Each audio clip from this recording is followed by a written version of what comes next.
Good morning.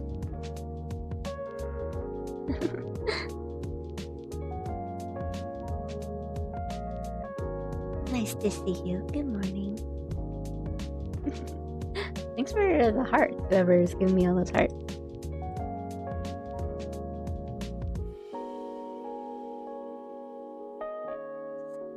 Settle here.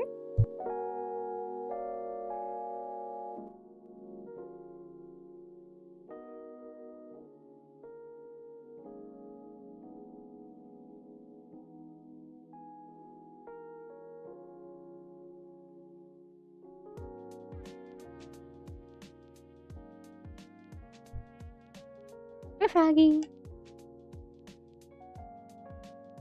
Hi, guys. Nice to see you. Hello. Hope you guys are doing well. It's like still Sunday night for you guys, right? It's like Monday morning for me, and that sucks. Because it's all like, you know, holidays over and everything, but whatever. Today is the 14th anniversary, oh my gosh, you can tell I'm still a little tired. 14th anniversary of Atala Shoujo, oh my goodness. I need to go talk to some friends who used to be like super into this. Get the boys back. Well, hello. Just started, so thanks for coming in so early, guys.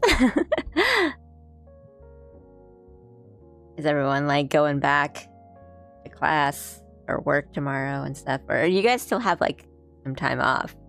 I don't really know. Like holidays are so different everywhere. I mean, I bet some of you guys have probably already gone back to work, maybe. Yeah. I mean, I don't know, because last time I was back in the States, back home for like New Year's holiday and stuff, I was surprised by how New Year's holiday is such like not a thing. I think like last year on New Year's, I was in the States, and I remember on like New Year's Day, I like saw a movie and I got like Chipotle and stuff with family, and I'm like, oh, everything's just open here, like no one really cares. But over here it's like places have been closed for the past 4 days. It's like a big holiday, no one's out, or you know, you go and that's the time that you go and visit family, and everyone has off. So many stuff is closed, so it's like just so different. Still off. School tomorrow. Okay. That's good. I'm glad you guys still have time off. That's nice. There's a lot of, you know, everything's closed and everything, we're all off. And then now it's, you know, Monday, so.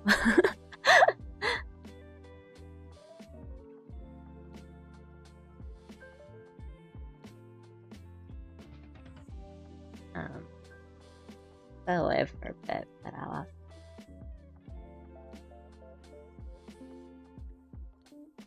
get my obligatory something on the screen while I have my coffee.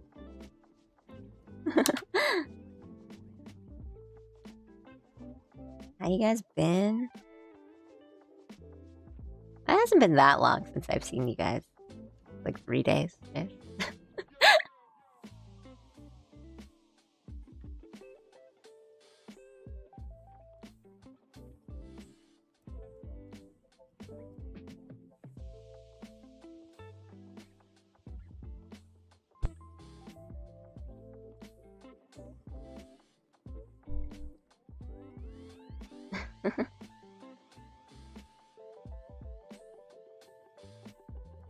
Hey, I've been trying to get up earlier in the morning.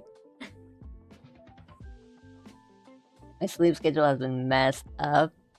In what ways? Like how messed up? Every day I sleep later and later until I do a whole circle around the clock. Oh yeah. That does sound kind of, that's, yeah, that, I mean, that is like, that's just what happens. Uni student on break. That's just what's gonna happen. Oof, okay, that's rough. That's rough. I slept at 8 and woke up at 3. That's pretty rough. Gotta get that sorted out. Hope you're doing well today. Thank you, Froggy. I'm so sleepy.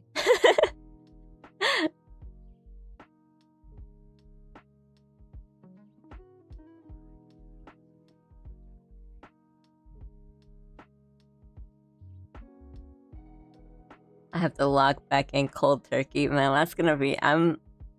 Good luck, man. That's gonna be rough. I'm just gonna tell you right now. It's gonna be rough. I thought I had a bad sleep schedule. Guess not.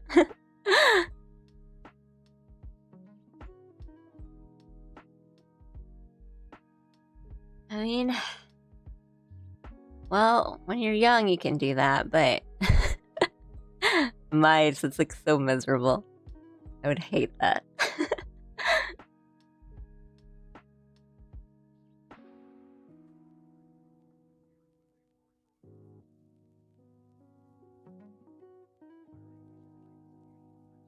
When I go to bed and the sun is up, I just know, like I just have that feeling like I messed up. like when I was your kid's age, I'd be like, yeah, whatever. But now I'm like, I've messed up. This isn't right. What? No, this is just like a little doodle on the canvas to make people that come in believe that I'm doing something. I do, I mean, you know, my curse of if I say I'm gonna be productive this stream, I will sit around and do nothing but talk to you guys. So I don't want to say like, oh, we're gonna get a lot done this stream, but I do have a lot of things that I do want to try to get done. So, see, here we go.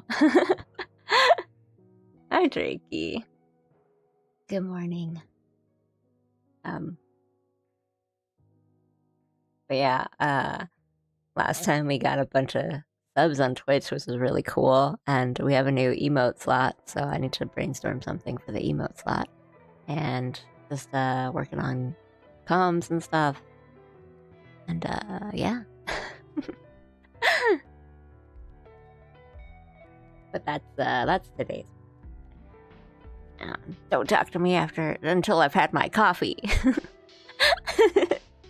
It's like picture of like the minions.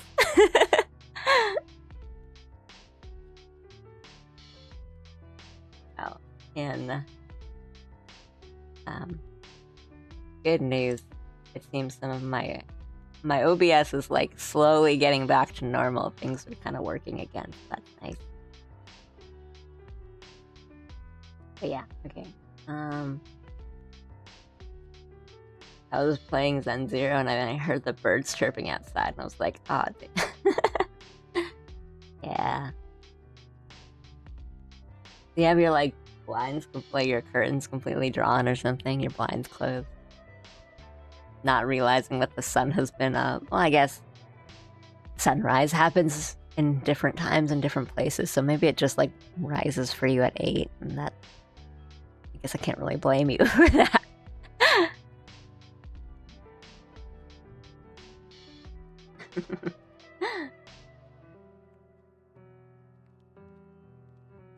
I've been... Well, today was not a good example of it, but I've been trying to get up a little earlier because I don't know, I like being up in the sun. It's nice to be up in the morning and then have a productive morning where you get stuff done before you need to do your actual stuff. That's nice. But can't just keep staying up late. I ever hear the birds start waking up at like 6 or 7 a.m. before the sun comes up?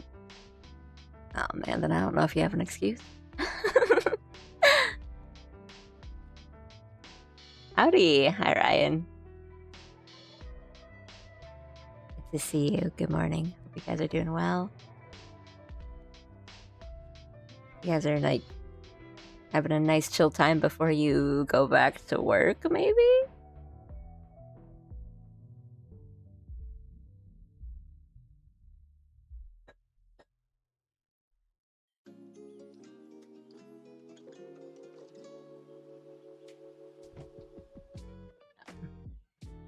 But yeah, and then maybe we'll like talk shop or something. 2 weeks to read. Oh, 2 weeks! Wow, you got a long break then. Oh, I guess like in between semesters, that's, you guys usually have a long break, but I just assumed that you'd be like back really soon. That's okay. Then you're fine. Then you're fine. I thought you need to go, you know, you were headed back like tomorrow or something.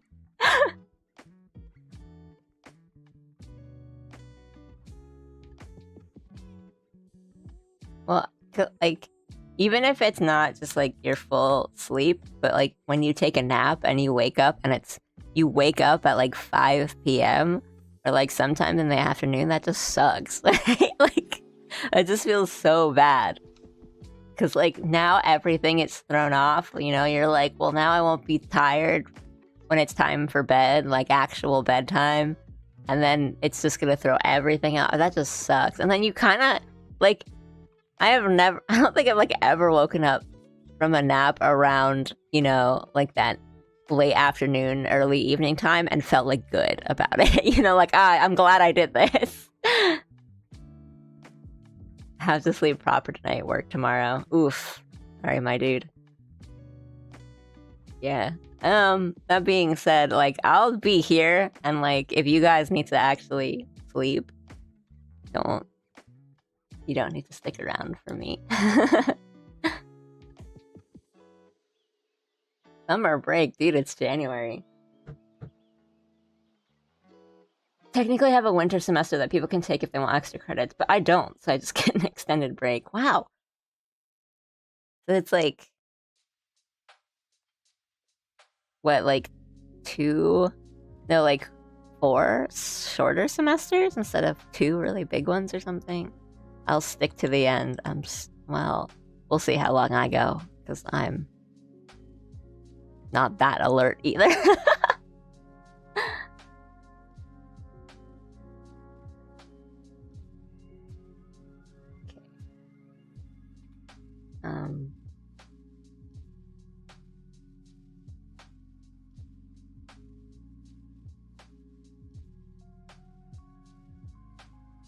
That being said, I did put a new, like, there's a Chillhop playlist going on, and like maybe today wasn't the best day to do it because we're all sleepy. It's okay if you guys fall asleep. It's bad if I fall asleep. Sadly, I can't say, but I hope everyone has a great rest. If day or night. Goodbye. Thank you, Froggy. Thanks for coming in for at least like a bit. I appreciate it. No worries. Yeah. I'll see you hopefully next stream. Yeah, next time. Thank you. Have a good one, Froggy. Bye-bye.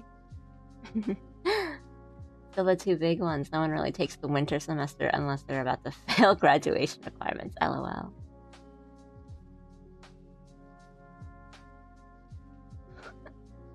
Six, 7.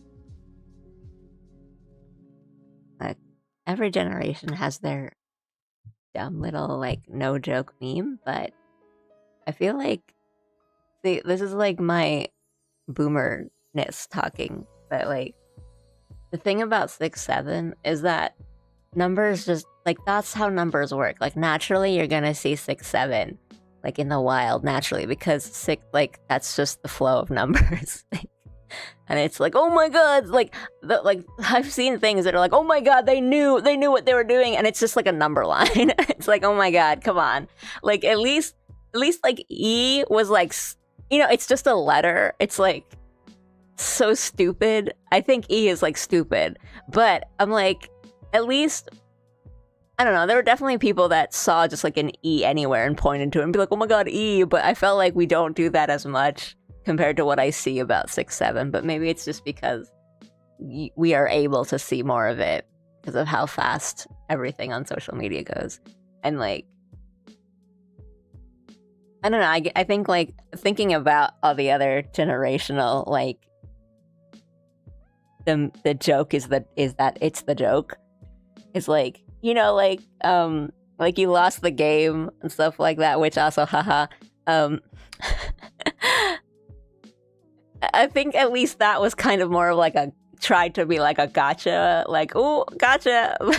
But like 6, 7, that's just how numbers work. Exactly, with my classes, no. I mean, there are times like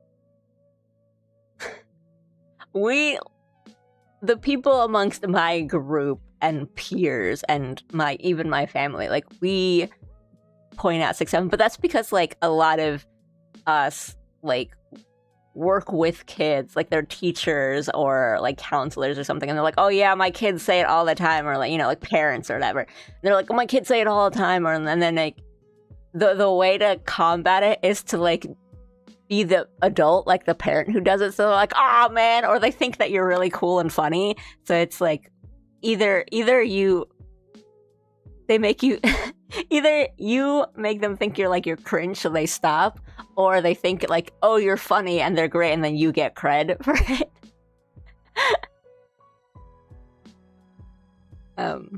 But I'm just like, for me, it's like, it's just lazy. The Alpha Gen version of D's. But like, I think like you can still be really funny with D's. Right, you can get clever with it, but I think like that's my problem with 6, 7. Is like, I've seen people like post things that are like, oh my god, like they had to know what they were doing, and it's just like, it's like numbered gates. like they're in a location where it's like door 5, door 6, door 7. They're like, oh my god. It's like, what did you expect them to not put them in order? Anyway, I'm a millennial, so.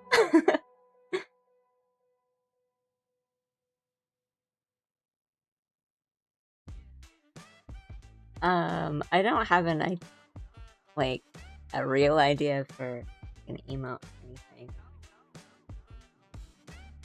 So we're just gonna like, I'm fine with having like, they have to, you know, they have to have their own. I'm okay with them having their jokes, but I'll like, my millennial doesn't realize they're becoming the boomer thing is like, well, at least ours were funny. Nah, I do think like the humor that comes from 6, 7 is like how stupid it is, right? And just like how easy it can show up, and then you just start acting like an idiot, like, oh my god, look, it's 6, 7. If their jokes weren't stupid, I'd be intimidated.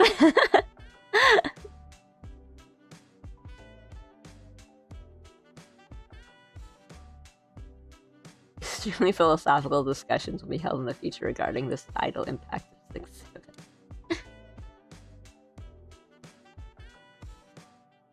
That's a good. No, we don't have.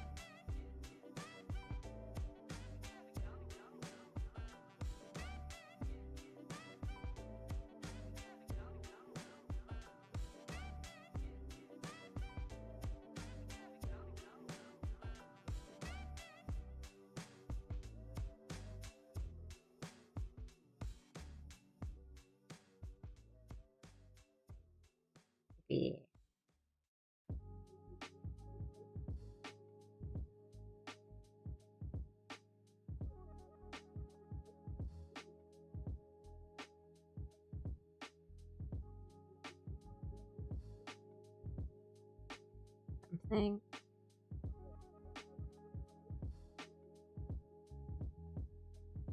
Let's bring back the eating detergent meme.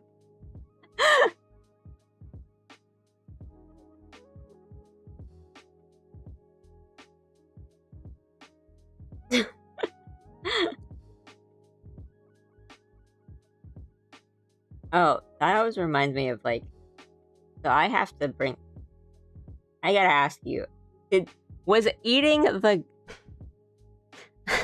Just thinking about it like makes me angry. But where you guys were was like eating gum with the wrapper on like a thing, or like there's a Wikipedia page because like that always reminds me of I think it's like stride gum because their like tagline or their like couch copy, their little like phrase that was, you know, for their gum was like, it's good for your teeth. And there were people that, because like that line is like printed like on the box and the wrapper of the gum, and like that gum, like the wrapper has a different feeling to it than a lot of like, you know, like if your gum was like wrapped in like that kind of shiny or like the tin foilish one, it's like a paper, like a very thin kind of paper like wrapper, and the wrapper said good for your teeth, so people would chew the gum with the wrapper on, and it's like, oh, the wrapper just like dissolves in your mouth anyway, so like, oh, it's like like people thought like the wrapper had like the, I don't know, the Florida or whatever the thing that would be, you know, good for your teeth is, so people would just like chew the gum with the wrapper on, and it's like, no. No, that's not what it is, like that's not it, but like honest, people did that, and I was like, how did you think that? Natural selection at its finest. That sounds unpleasant. But like, yeah, I don't know if that was a thing where you were, but that was like a debate. I remember when I was like in high school, like people were just like, no, it says it on the wrapper, so like it's the wrapper part, which no. What, you mean this?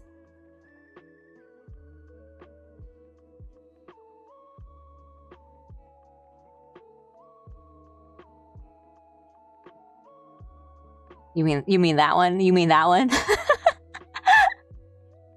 You mean the cool ass?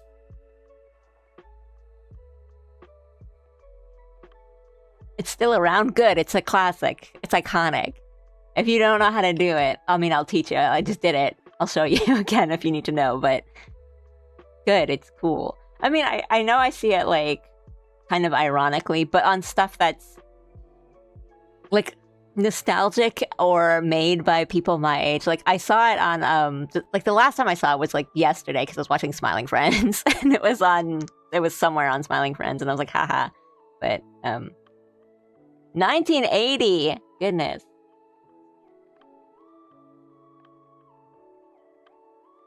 You, Barry, thank you for hanging around.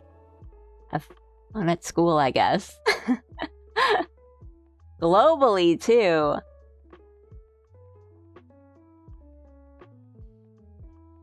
I paused. Okay, the cool S is not going to be part of the emote, but it looks like it is now, and that's kind of funny.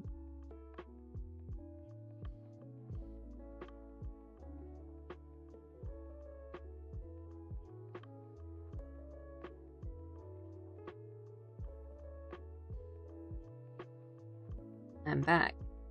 Nice. I was just talking about whether or not people ate gum with the wrapper on, I guess.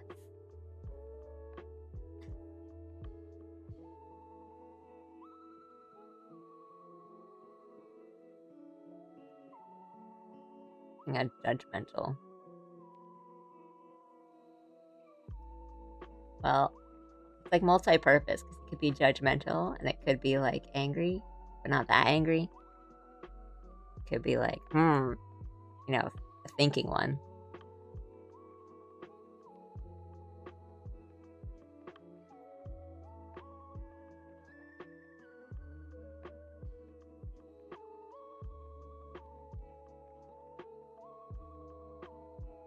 Like maybe, I don't know. For like a still emote, and then maybe the we have another emote slot, and then we have another one for animated emotes. So I don't know what I'd do for the animated one. Trying to think of something. I know there's like that bonk one that we were talking about. It can be used for many things. I spent the last 25 minutes arguing with someone about anime and video games because they have terrible taste. And I was called a gatekeeper and I felt defeated. But I feel you. I mean, right? I was, don't want to be the gatekeeper, but then sometimes it just kind of happens and you're like, oh no, I didn't mean that. I just meant to, I just want you to have better taste.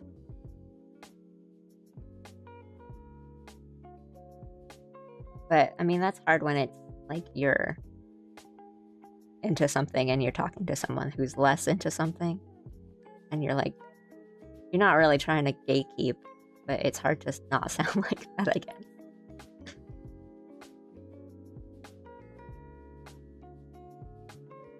You need some god-awful opinions on anime, let me know. See the S on bathroom mirrors. It's really easy to do, so... Native Japanese dub. The King of the Hill Japanese dub.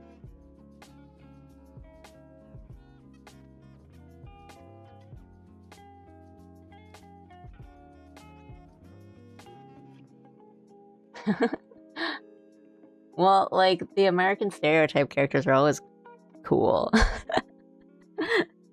Right? Be the American the Japanese think you are. Oh, if people think that Brotherhood is bad, then, like, honestly, like, that is just a bad opinion. Like, I gotta say, that's just a bad opinion. Okay, like, we'll just get gatekeepy, I guess, but, I really, like, that is... When someone is like, oh, I prefer the first, like the original Full Metal Alchemist anime to Brotherhood, I'm like, get out. Literally, get out. I mean, there are things that the first one has going for it, but I'm just like, come on. Like, be real. Be real. Also, like, Brotherhood is really, really, really good.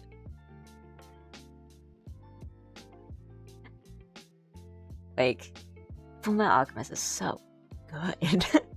Exactly. Yes, but better for the time it came out.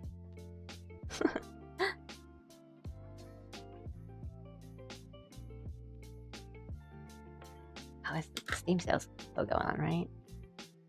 Yeah, okay, good. Oh, that just made me, like, Chrono Cross talk made me think of it. But yeah, I mean, like, I'm not saying you can't like it, and there's stuff that it has going for it. But, I mean, first of all, Bones did because the story wasn't finished when the first one was going on, and so they just, like, made up an ending, and that ending is not good. Let's be real, it's not good.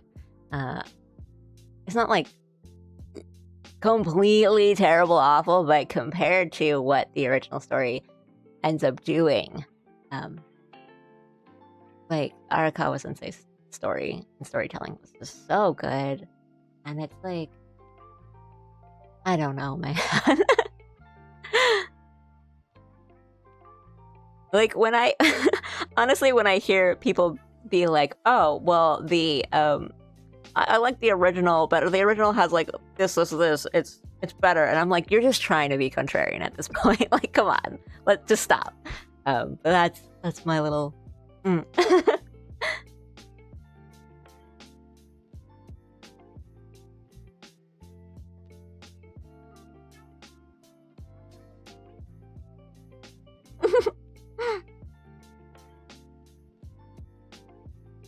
Oh, sometimes Twitch chat, like, disappears if the messages are really long, because I think it's, like, set up to a certain dimension, and so I need to fix that.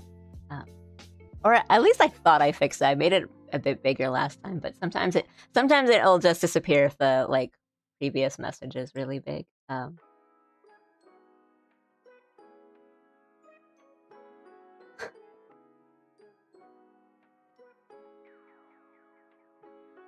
Wait.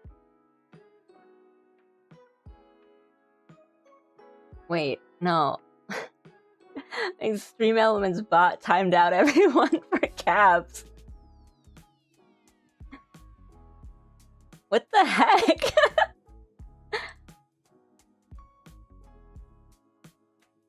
Hey guys, I'm sorry about that. That has not happened before, and I'm like really surprised.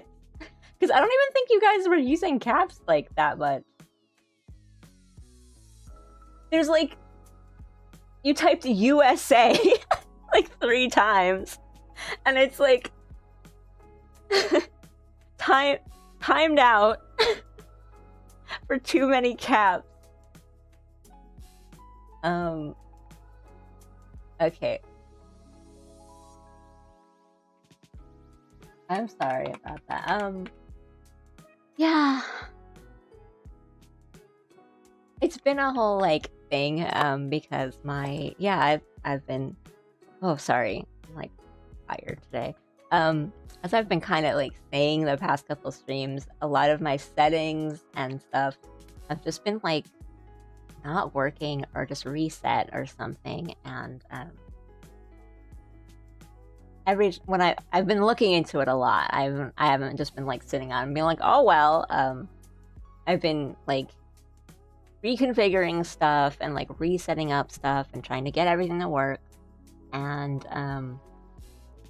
a lot of things I've found online that are like, oh yeah, I've had the same problem, have just been like, it eventually works itself out. It's just because like some settings change on like if you do this, like if you've changed this on your account, like if you've changed your password or something, for example, it's like, oh yeah, it'll like just mess up for a while, but you know, give it like a week and it'll just fix itself. So I was like, okay. But a lot of the other fixes were like, oh, do this with like make sure you do this with the bot, and I'm like, okay. And a lot of things have worked, but yeah. So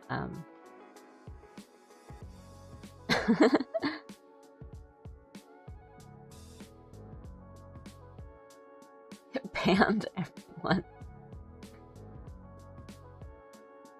Got timed out. I'm switching some of the switching off some of those filters.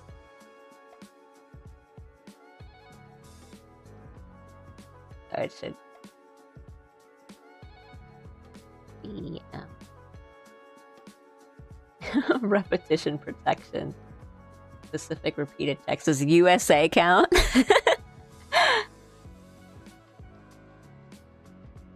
Okay. Hopefully that should be a little better. They were like pretty high spam filter. So hopefully that'll be a bit okay. Hello guys. Yeah, it says that you guys use caps, but I'm like, I don't like, I still see the messages. I'm like, there's like 2 words. Calm down. Not you guys, I mean my Extreme Elements bot. Oh well.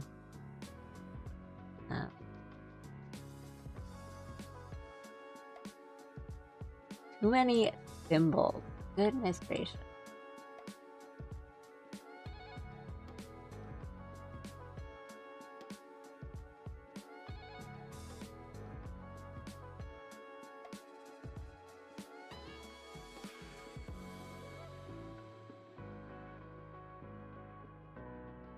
Okay. It banned me again. It said you used too many symbols. Did you use any symbols?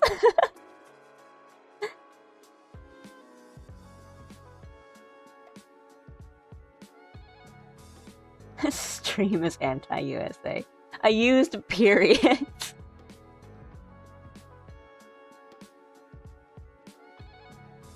You said USA. Timed out for 300 seconds. Hi Hidaka. Like my Stream Elements bot has banned everyone from chat. for using like too many caps and too many symbols, and apparently it's because they chanted USA. That's honestly like really funny. They've turned off all those kind of like filters to make it think that it's spam, so hopefully that'll work. That's honestly like really funny.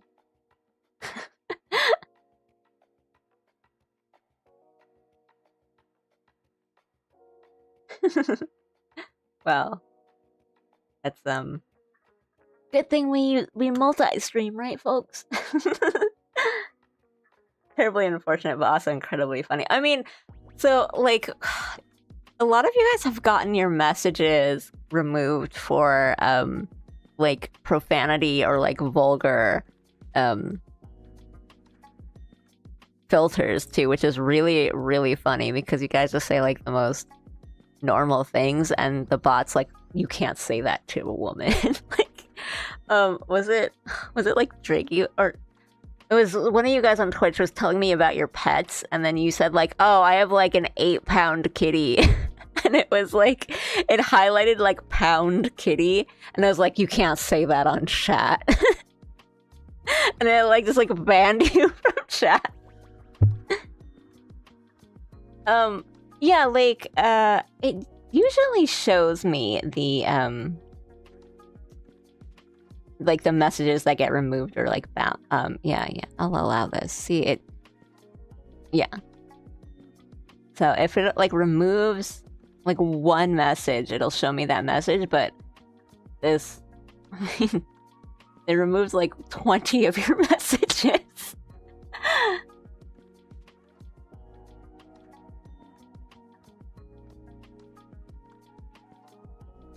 Right? Like, God forbid people use proper punctuation. Oh, Stream Elements is not a Chicago Menu of Style fan. I can post web pages, but I can't use 3 periods. LOL. Yeah, I don't know. It like links have gotten through, but I guess you can't chant USA in like the proper citation. But anyway, yes, Brotherhood, so good. Full Metal Brotherhood Alchemist.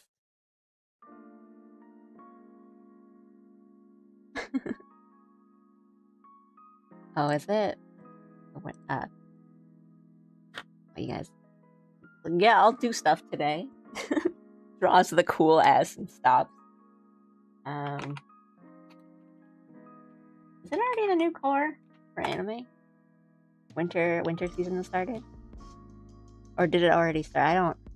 Oh, no. I'm so, like... I used to be so up and up on everything. In the anime world, and now I'm like... I'll watch something, like, aired half a year ago. I mean, on my list right now, like...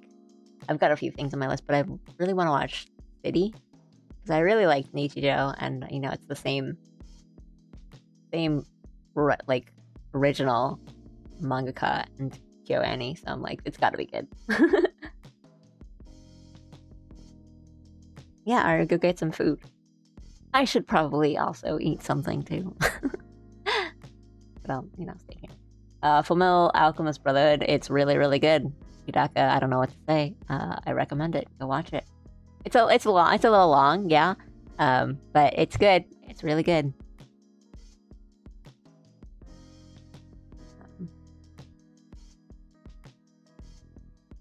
That person is another VTuber I randomly met on Twitch, and they do conventions, and apparently live 30 minutes away from me. Oh, that's crazy. Hi, Buck. Doing good. I'm sleepy today. And, let's see, catching you up. We just had a funny little event where my Stream Elements bot accidentally banned everyone on my Twitch chat. Probably, we think, for chanting USA because it had too many caps and too many symbols, aka periods, and thought it was all spam, so...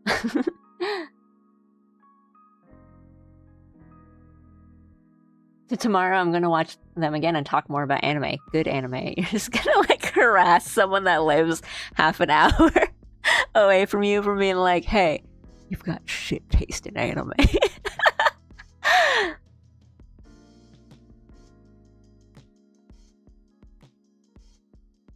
So yes, Ruri is so peak.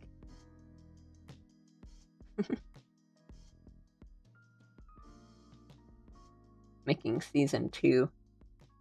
Just for the love of God, don't ban me. I won't capitalize or use any punctuation.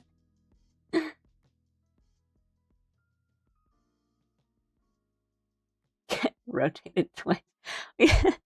Our YouTube and Twitch sides gotta stop fighting because you guys are basically the same. Like, you guys just keep going from platform to platform and switching, and you're like, those nerds on Twitch.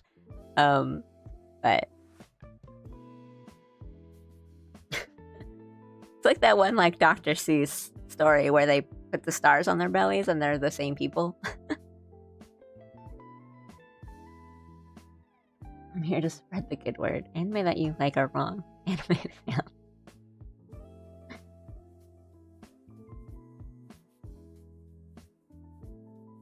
I mean, yeah. Yeah. I've heard the sequel, like the sequel season for King of the Hill was actually really good. And kind of feels more like they just continued it rather than had like some kind of, as my friend puts it, like a kind of a cash grab reboot. But you would know better than I do.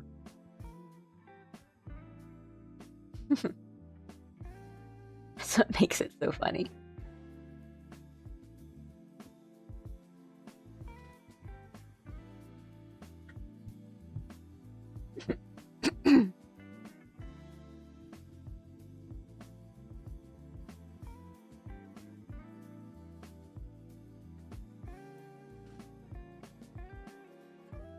Oh, huh. Really?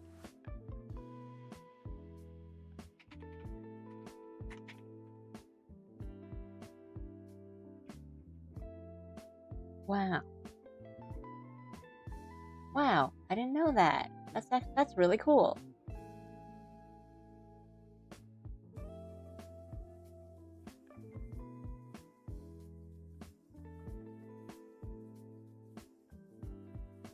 Just reading like Wikipedia. Or not like Wikipedia, it's like I'm feeling, is that real? Like, yeah, that's cool. I didn't know that.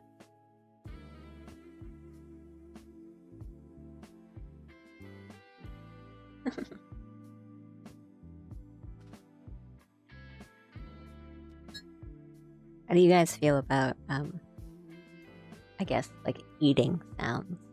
Because I have like toast essentially, and then I don't want to, if you guys don't like it, then I'll turn the mic off and I'll eat some toast. But if you guys want to hear the crunch, I'll do the crunch.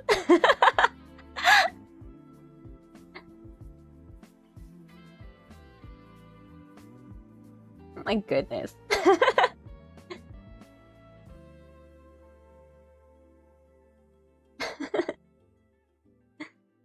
Wait, actually, I think I still have it.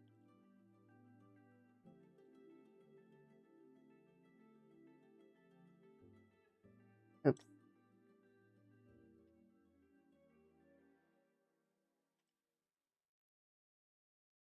Oh, you eating.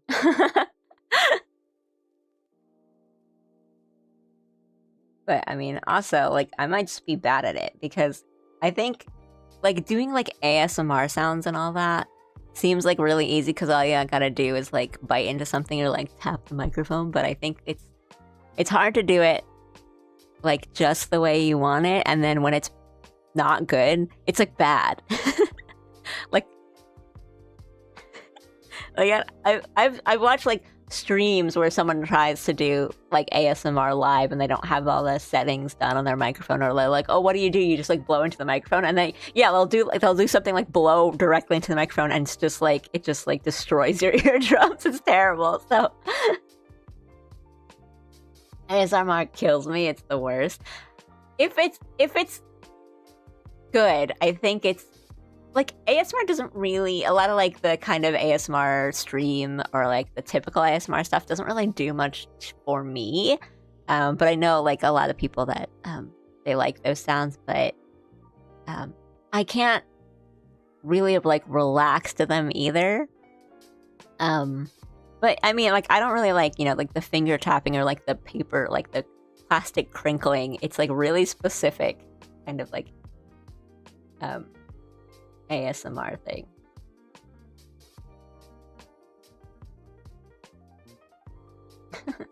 Anyway. Actually, I don't even know how crunchy this toast is.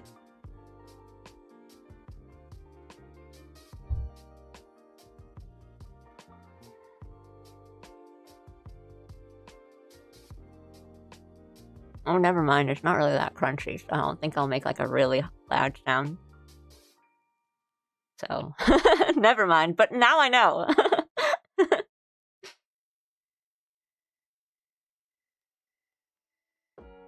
I listen to ASMR a lot, but 99% of the time I only listen to Japanese ASMR because I understand less of it, making it less likely to be cringe-inducing.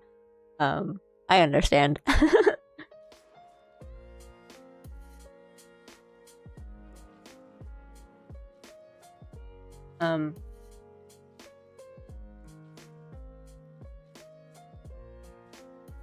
Random rated into an ASMR stream and the lady was huskily reading off labor statistics and licking the microphone, whatever earns a paycheck, I suppose. Honestly, the reading the statistics thing, I can understand. The licking as... I'm sure people like that, but it's not me. Like, okay. I know I just said that, and I'm like, oh, that's weird, but for me, like, the ASMR kind of sounds I like are like animals eating things. So, like, I'll watch, like guinea pigs eating vegetables or something, because they have that, like, little soft crunching sound. And then you're looking at a cute animal doing something cute, so you're just like, oh, little guy. Or, like, there was, I think the thing that made me realize I like that was, I kind of stumbled across one that was, like, it was, like, a dog eating popcorn or, like, some crunchy snack.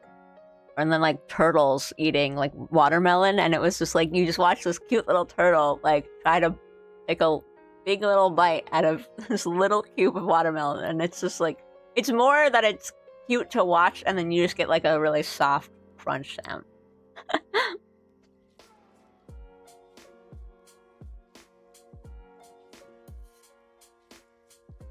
Oh, it was upsetting. The original streamer was playing Kirby, and then she randomly raided into that. That sounds like the outer god that Kirby has to fight at, like, the end of the game. Like, the final boss is, like, some person that keeps licking.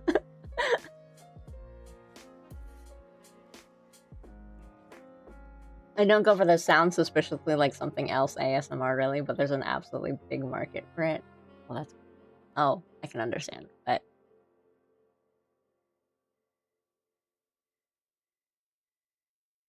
Cats eating cream cheese that can't stop purring, but they won't stop eating, so they make the funny noises the entire time. I have not seen that before. Oh, I'm gonna Google it.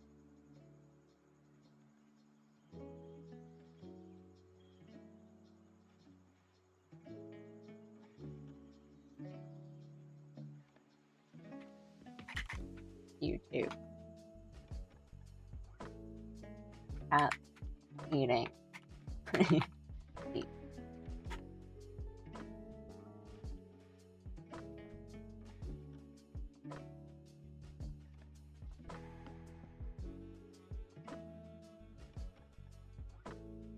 It's giving me, like, YouTube shorts that have, like, 100 views.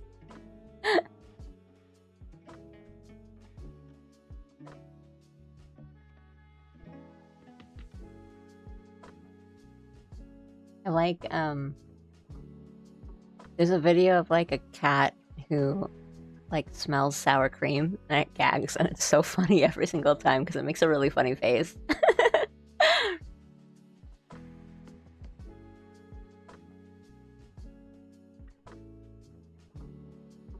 Real ballers know the only true ASMR experiences Sir David Attenborough talking about various sea life and algae blooms get on my level.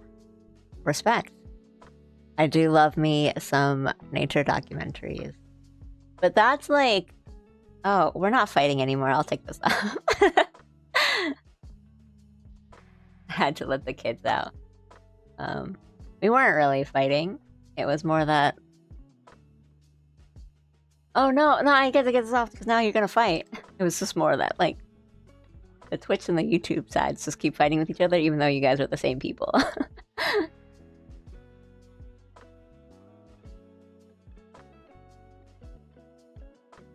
Anyway, I got so distracted. Now I'm, like, looking at cats making noises on my anime chart.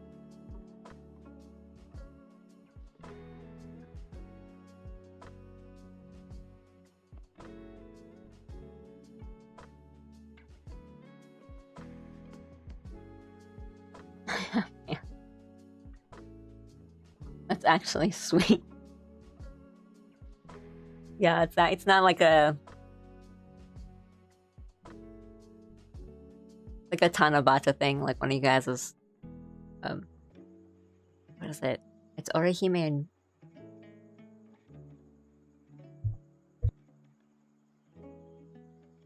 like Orihime and Ikoboshi, and you guys can only meet like on Tanabata in like July. I'm gonna bring the chats like in the middle together. Like, just wait. This is gonna be a whole bit. Gonna be a whole bit. Like, wait until July, guys.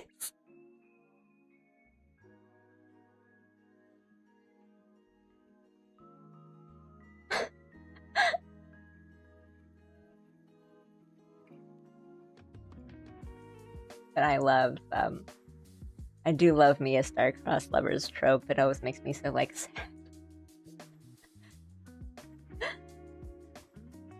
Against fate and God. In fairness to Twitch and chat and the rest of YouTube, I was the one that came out swinging. Okay, but, like, it wasn't just you. It happens, like, every chat. Every stream, so we just, like, fight.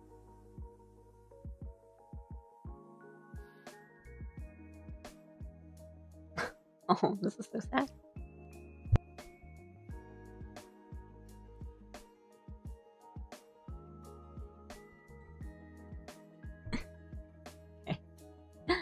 In my it was kind of funny.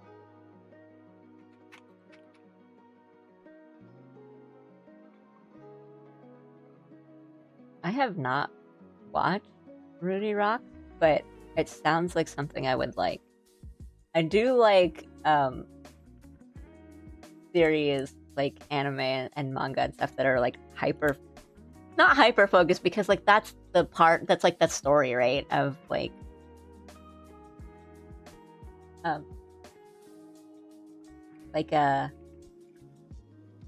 focuses on a very like a certain hobby or like a certain profession or something. And I know that's such like a vague sort of description of, it's not like a genre of anime, but I mean like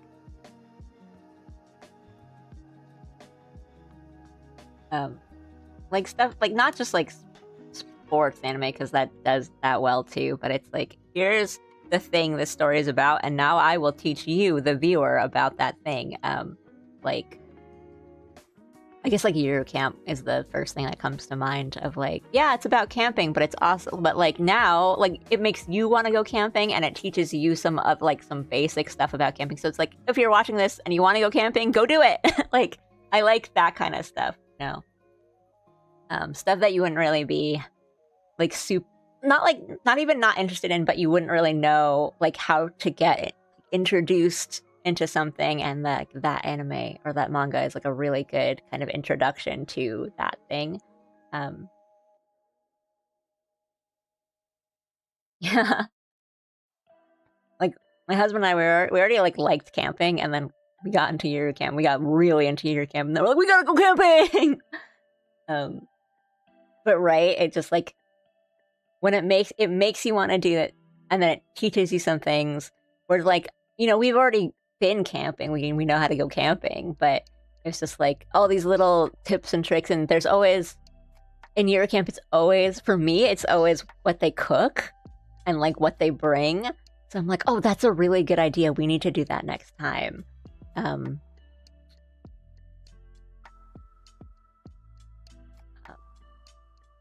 And then from year camp, like we started doing, we made it our tradition to like bring the curry, like cup noodles, and like eat like the curry cup noodles at camp, which is really nice because it does like fill you up, and you just get so hungry when you're camping. Men and their gadgets.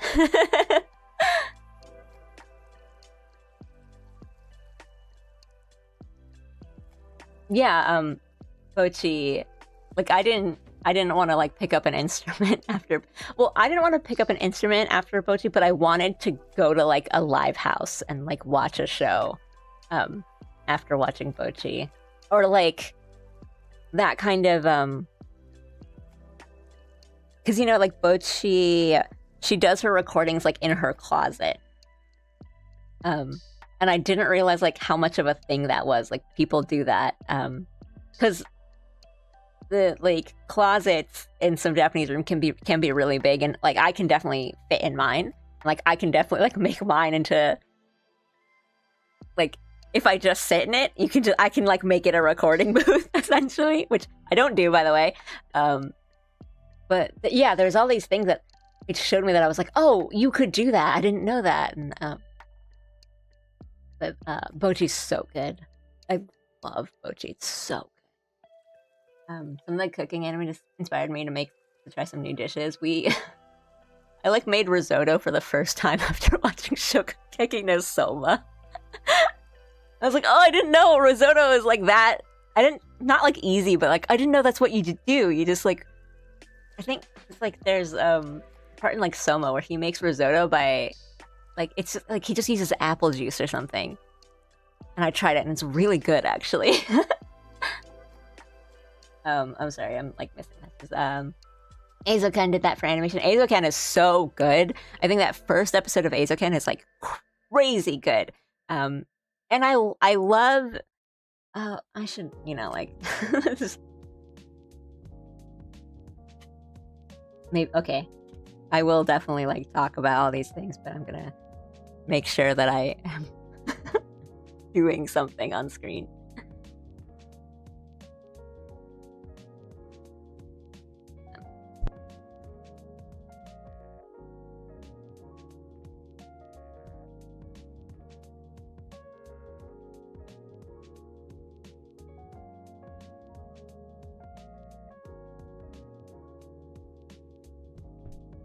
Like last time.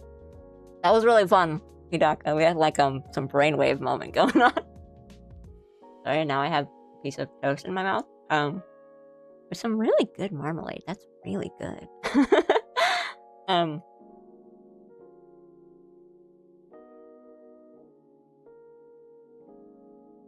Yeah, Eizouken is really good. And I think something that I really, really appreciated about Eizouken was that it talks about different parts of the animation process and not just doing the animation, which I, of course, like I really, really enjoyed. And I liked that there was like someone who was doing more like technical animation, like machines and stuff, and someone who's doing a lot of like character acting. You know, I love that, but I like the part that I ended up really enjoying was oh gosh, it's been a while. I forget the character's Kanemori? Goes into like the finances and like how to finance like they need money to like make this happen. And I really enjoyed that part because not only is she just such a good character, like the way she talks, like she's such a fun character, but I was like, oh yeah, like this part is really important and people don't really realize it. And it's like, we can't just, right, it's like we can't just survive on like passion alone, or like, yeah. And like, yeah, she has to rein in the others to be like, if you want this done, you have to make some, like, I love that because, right, you need someone like that on a project. And I really appreciated that they had a lot of that going on.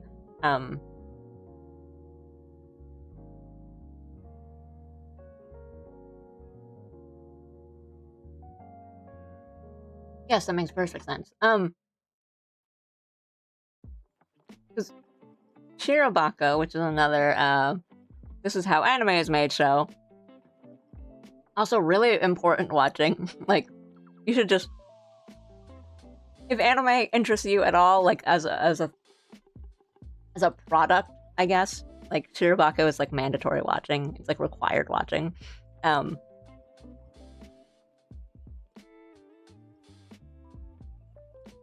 Yeah, I really like how Shirobako kind of showed up the different parts of anime production, of like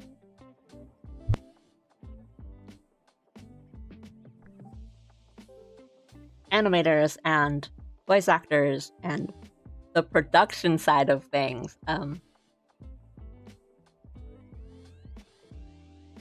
And there's an episode in Shirobako, like pretty early on, that is about like using 3D and anime, and I'm like, I think everyone needs to watch. I think everyone needs to watch that episode. There's a lot of really important episodes in Shirobako, and like there's a lot of stuff I like where it's like, oh well, you know, we're making this like show about like cute magical girls, but if she's crying in the scene, she has to be ugly because that's what it's that like she needs to ugly cry. There's some really good scenes, but I think like the one about 2D animation versus 3D animation is like so important. I'm like, people have to see this episode. You can't talk about you can't just be like, oh, they used CG in this anime episode, garbage. And I'm like, have you seen the Shirobako episode? Because like, I don't care if it, you know, it can look bad, but you need to understand some things.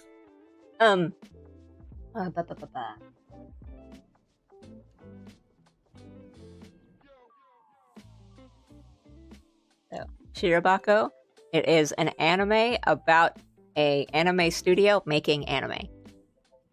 It is very interesting. I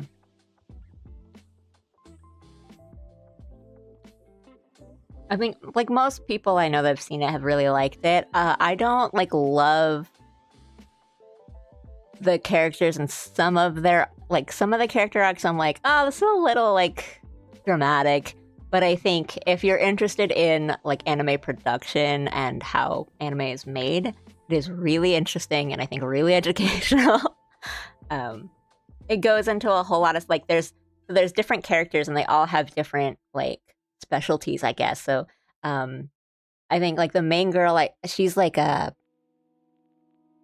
like assistant producer or something, or like she handles a lot of like scheduling stuff, and she's like her jobs are getting the the drawings from one of the animators, and like, you know, like I don't really remember what her actual job was, but she's like more of a manager, or like she's more on the production side. And then one of her friends who works at the same studio is an animator, but she's kind of new, so she's like has all these worries about, oh, I'm not fast enough, or I'm not good enough, but she's like learning like to animate within a studio. And then there's another one of her friends that's trying to make a name for herself as a voice actor, but she's like just not getting parts, and all that. Like it's really they go into different little like sections of what makes an anime, and it's really interesting. And yeah, there are parts like episodes will focus on different things. So like the one that I'm talking about is there's like two animators on the team, and they keep butting heads because one of them is like a 2D animator, and he's like, oh, 2D, like it's perfect, and then the other guy like does CG and stuff, and it's like, well, if we're animating, like if we need a spaceship in a show, like you're gonna hand draw that, like okay, you know, like our deadline is in a month, good luck. Yeah, like if you're gonna watch, I don't want to give like too much away, but it's like, so for the animator, the one of the scenes that like really stuck out to me was yeah, like I must produce a product as fast as possible, but as good as possible. And in that little like episode, in the sense of like that part of her arc, she's like worried that she's taking a really long time to like animate this, and just be like, oh, this is so bad, or like she has all these doubts, and then one of her seniors, like one of the other like animators who's been there for a long time and is like a master at this, like essentially just tells her like, first get good, then get fast. And then I'm like, oh my god, like I just need to hear that from someone. Right? Yeah, just the still image and slide. Just do the One Punch Man season 3. But right, it's like, it's just like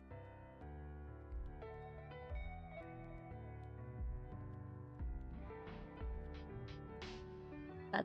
That's one thing that really like stuck with me is like, worry about getting good first, and then you can worry about getting fast. But it's like full of those bits and those moments of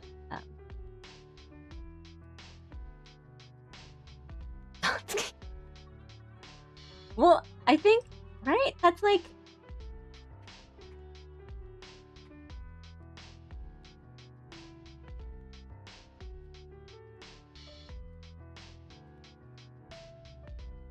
that's I came to believe in 3D anime because of the Hidaka. We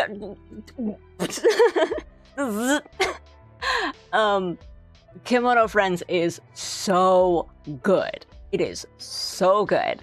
And right, it's like, we didn't deserve that. It's insane. Like, it's one of those things. I can't explain how good it is. It is so like sweet and fun and heartfelt, and like, I remember just being blown away by that last episode. If you know, you know.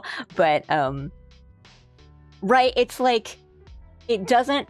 Okay, so Kimono Friends season 1. Very important that it's season 1. If you look it up, if you don't know anything about it and you look it up, I can pretty much guarantee you're gonna be like, like this doesn't look good. Like, that's what the 3D models look like. Like, fair, and honestly, fair, but it is like one of those things that I can only say is like the heart, because the like the models, like, honestly, like they are rough, but yeah, Kimono Friends made on a budget that would be called shoestring is like luxurious, but it is like fun, and it is a just enjoyable watch. And then as you watch it, it's like, it does this, it has like this effect on you where you kind of just don't even realize that like, oh, like the animation's a little janky, or there's parts where they use the jankiness to their benefit. Just like there's like running scenes where they're like, just make it slide. But like the characters are so cute, it's fun, it's like silly, it's educational. They teach you about animals. There's like segments at the end where they talk to like they talk to zookeepers. It's great. It's so good. And yeah, it's just like, yeah, it doesn't need to be, it's like a Mob Psycho, like you read the original Mob Psycho moment where you're just like, oh, the art's not good, and then you read like 2 pages and you're like, actually the story is goated, never mind, I'm sorry. It's like that level of, you can't judge the book by the cover. Yeah. It was like to promote like a mobile game, right? Like something like that. The title for the show came out, and then they like lost all their budget or something. Like they had no resources to work with. And then this one guy was like, I will make it work. I will make it work. And then it worked. Like, it worked so hard. And it worked so hard that I think they like kicked the guy out the next season. And they did everything wrong. Like, I think the second season, like, they had like, better animation, but the guy like left, and it was like nowhere near as good as the first. I'm sorry, I'm like missing stuff because now I'm just talking about Shirobako. But I love Kimono Friends season 1. It's so good.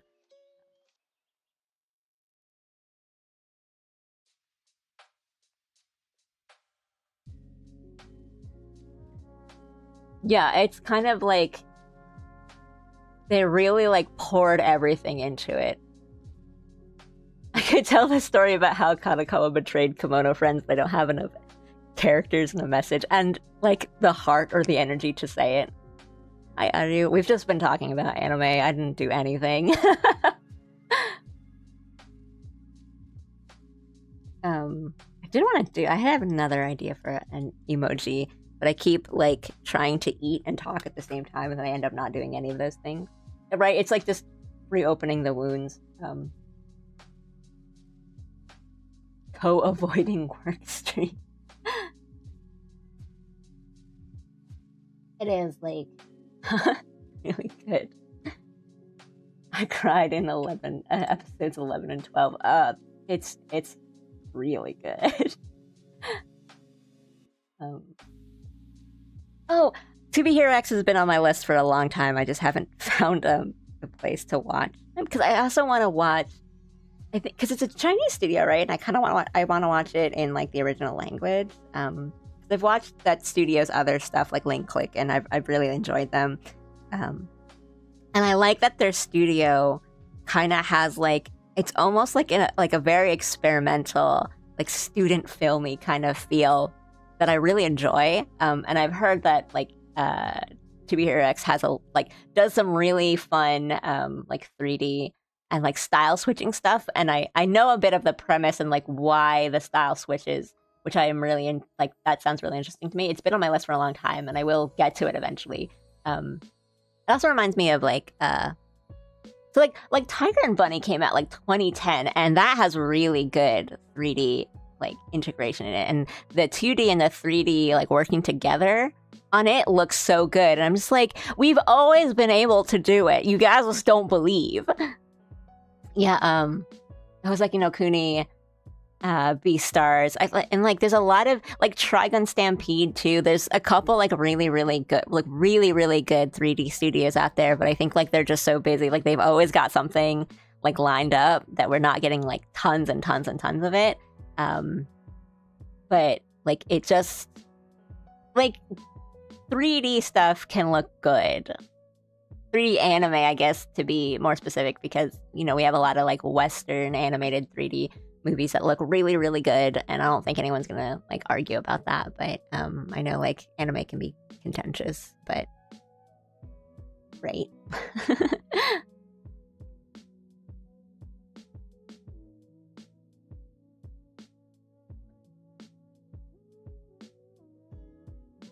I've never heard of any of these animes. Well, now I'm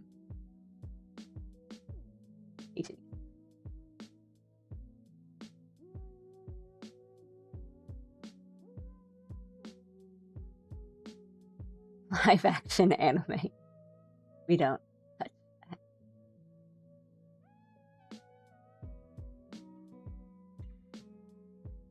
Serval love.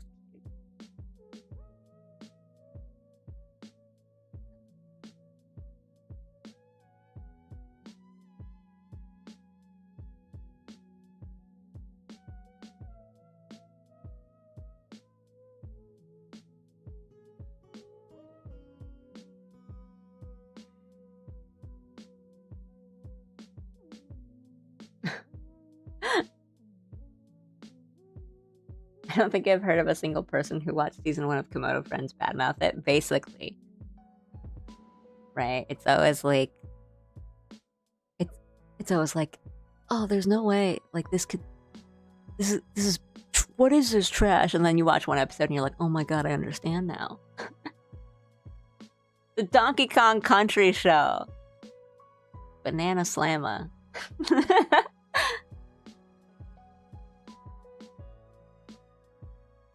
It was like a miracle.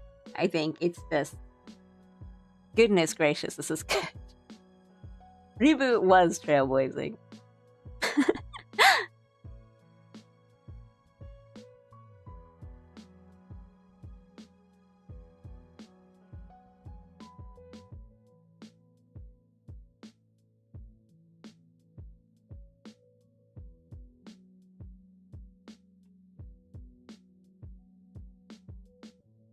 But yeah, like I don't even if it is like shortcut stuff, I don't really mind because animation is hard, guys.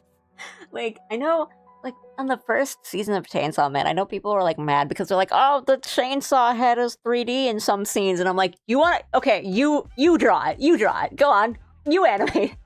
And I know that's always, like, a thing of, like, oh, if you think it's so easy, you do it, and people are like, that's such an easy argument, but really, it's like, if I think about having to, like, animate that stuff, I'm just like, I wouldn't want to do it. I have not watched the new season of One Punch Man, but I have seen things from the new season, and it's not good. And I don't want to imagine the troubles that production is going through, because I think to have it be at that level is not good. Because I mean, I think we've talked about a bit of this before, but like we were talking about like the slide, like the Caro slide, and I was like, well, see, honestly, it wouldn't have been that bad if they just kind of drew him at a different angle, or they did an effect where like the dirt kind of comes out of the ground or something. Like there's things they could have done to make this look a little bit better, but that didn't happen. It's like literally like a PowerPoint, like point A to point B. And I think the kind of crazy thing about this One Punch Man season is a lot of the drawings still look really good. So it's not like completely unskilled people are like working on this. Like the drawings themselves look very nice. It's like there's just,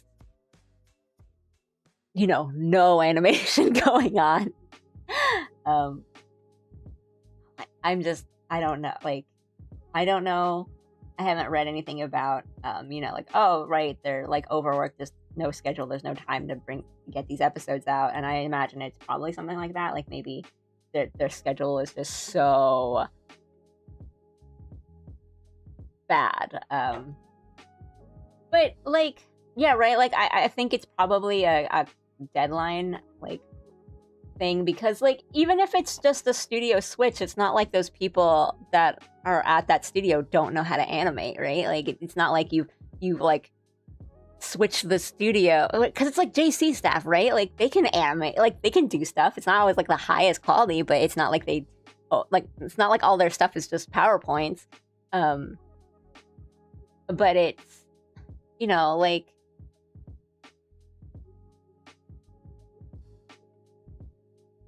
right? Like I would think it's like I would bet it's just a no time thing.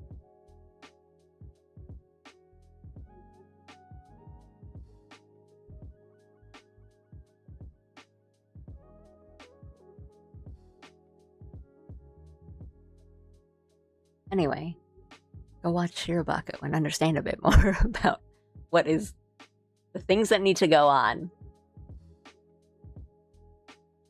Well, see, Toradora is a different. That's almost not fair, because Toradora is like formative.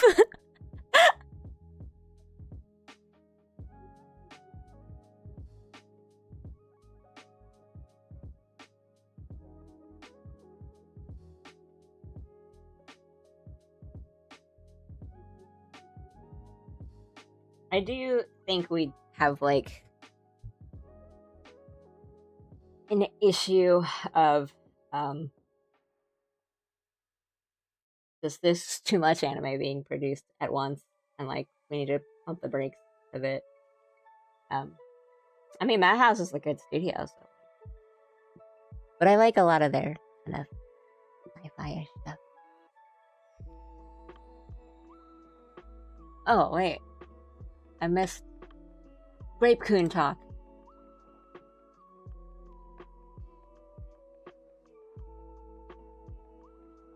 But yeah, there was a penguin in a zoo that fell in love with a Komodo friend's like standee, Grape-kun, and it was really cute, and like he like loved her, and then I think he passed on, right?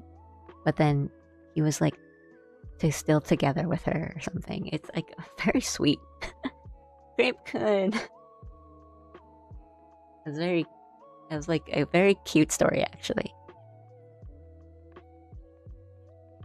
Anyway, Komodo friends is so good. Oh yeah. They added him to the like. They made a new standee of like the Komodo friend's girl, and Grape-kun is together with her. It's really cute. It's like, honestly, it's like such a nice story. Komodo friends is so good.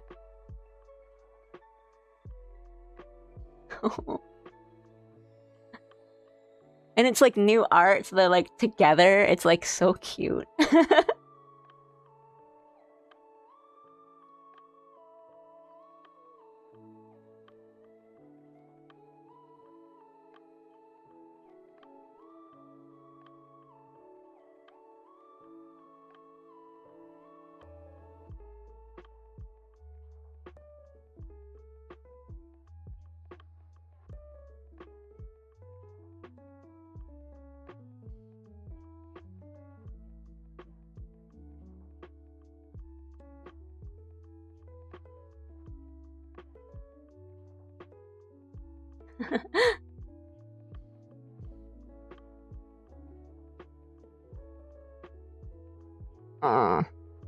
Discord.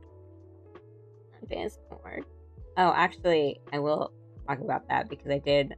I mean, just on Twitch, I have like a really general schedule of like, yeah, I'll be streaming this week. But I didn't make them because I didn't know what to do this week. As in, I did okay. Like we can go back to talking about anime after this, but I did want to get your opinion on some stuff. As in, like some of the games that I'm streaming are really long, and I didn't know if it's like not like worth it, but I guess what I mean to say is that I don't really want to be playing the same game for a really long time on stream, especially since like I do a lot of art streams and stuff, so it's not like playing games is the only thing I do on stream. Because I was sort of thinking about it, and like I am not close to being done with Nine Souls, at least I think. I was like, well, if I just kind of keep playing it a little at a time, even with all my like art streams and stuff, I don't know when I'm gonna be finishing that. But I don't want to like abandon it. I want to keep playing it, but I'm like, oh, I don't know if I should just keep playing it on stream, because I do kind of enjoy playing shorter stuff. Yeah, like playing a long game might end up locking me into a game for like a really long time, especially if I'm doing like art streams and stuff at the same time. I didn't want to be like, well, now I'm just gonna stop playing Nine Souls on stream if you guys are really interested in that, because I do, like I want to finish the Outer Wilds DLC, and I'll definitely do that on stream because I like went through the rest of the game on stream, and I don't think like the DLC is like 40 hours or anything. And I know that you guys, like, if I asked you guys would be like, well, it's your stream, like, do what you want, or, but, those were just my thoughts, and kind of, like, why I wasn't, like, didn't have a schedule this week of, like, I'm playing this game. And, like, when I did Outer Wilds, and I finished Outer Wilds, it was because I was, like, playing it every day. But I also want to get, like, like when I was doing that, I wasn't really doing a lot of art streams too. I do want to make sure that I'm still doing art streams, and the art streams give me like more time to talk with you guys.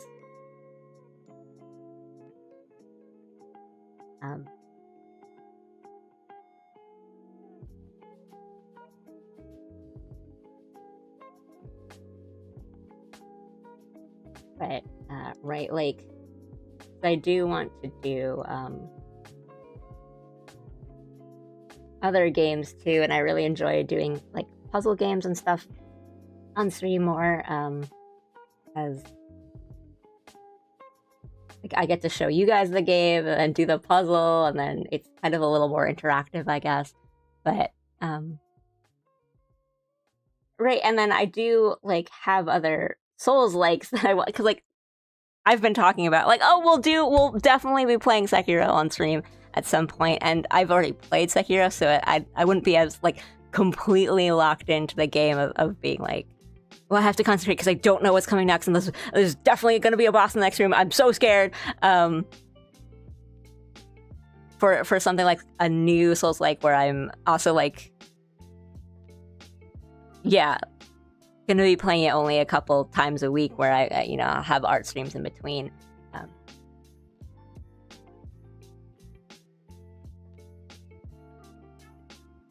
And yeah, like variety, like having something in between, right? Because like it's gonna be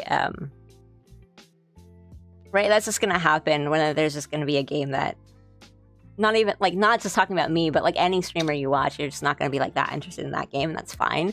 And then you just like don't watch those streams and you just come back for like something else, which is fine. Like I don't expect you guys to come in for every stream, or like I know you guys are gonna be like less interested in some of the other like art streams, or and like, because there are people who just come in and watch me play a certain game, right? Like I have people who just come in when I do play like Nine Souls, or when I play like Outer Wilds or something. But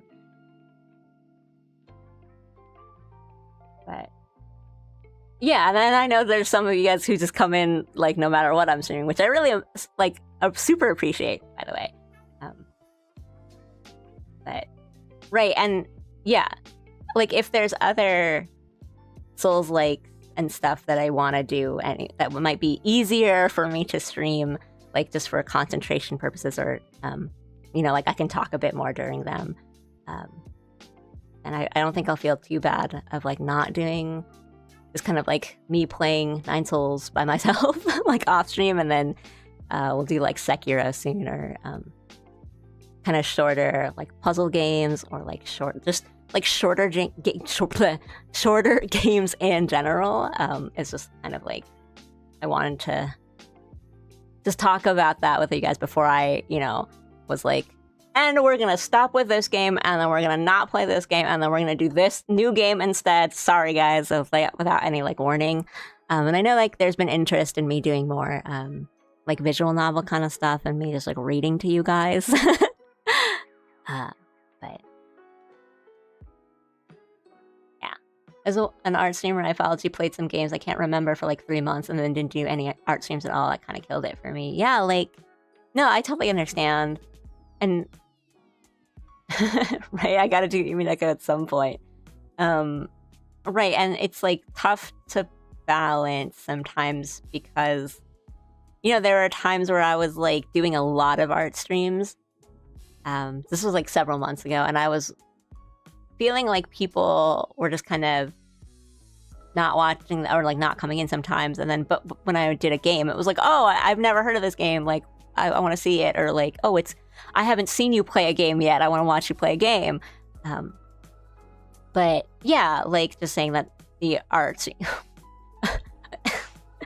air quotes art streams right, it's like a good opportunity to chat and stuff too, so I like to do them, because even if I don't even if I'm not really productive and I'm like going so slow in the art, at least I'm like chatting with you guys, and that's fun. But yeah, and I do think like Sekiro will still be really fun and interesting, because I love Sekiro and you guys love Sekiro. 2 people in this chat love Sekiro. But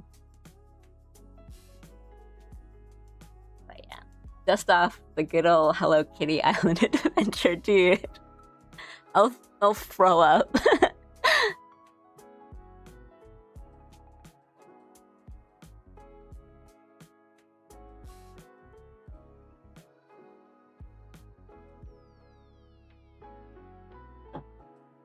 So one of the things, the funny thing about Sekiro is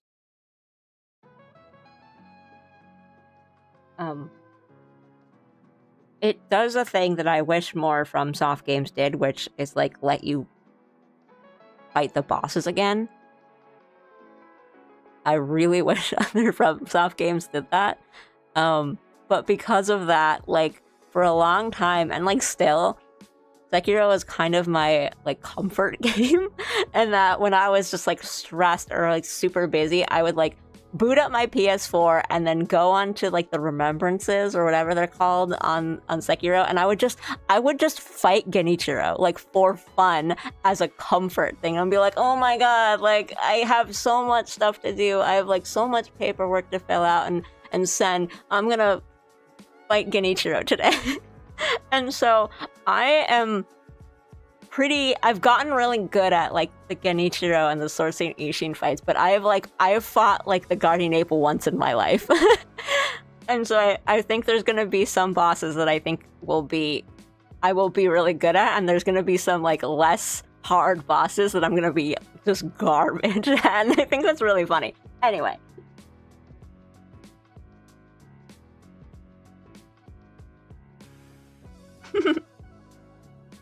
Part of the reason I got so into Sekiro was because of you. Aw, it's nice for me to hear because I love that game. It's done a lot for me as a person. I'm a hardcore Dark Souls player, never watched a Sekiro playthrough, couldn't play it either, so for me it'll be fresh. That is exciting for me. To be more honest, and I should say, I should be and say that Nine Souls is probably one of those more fun to play than to watch things from. I mean, thank you for saying that. And I get it because that's kind of how I was feeling as I was playing more of it. I was like, this is really fun for me. Like I'm having a lot of fun playing this, but I don't know if this is like really good. Like, right? There's games that are really good for playing, but not really good for like streaming or like content, like watching someone else play. Because like a lot of Nine Souls is like kind of like Metroidvania-ness of like just going through and like traversing the areas until you get to the boss, which is like the same for like Hollow Knight and Silksong, which I love those games, but I have never watched someone stream like Hollow Knight or Silksong. Like I've watched like compilation, like a highlights or like someone fight a boss, but I haven't like clicked on someone's stream to watch them play a whole bunch of Hollow Knight because it's like a lot of it is just like traversal or watching them go through a platforming part, and you're like, I remember this part, I hate it, and just like kind of remembering the frustration of trying to like, you know, pogo your way through a certain part of like the map. But those games are so fun to play, right?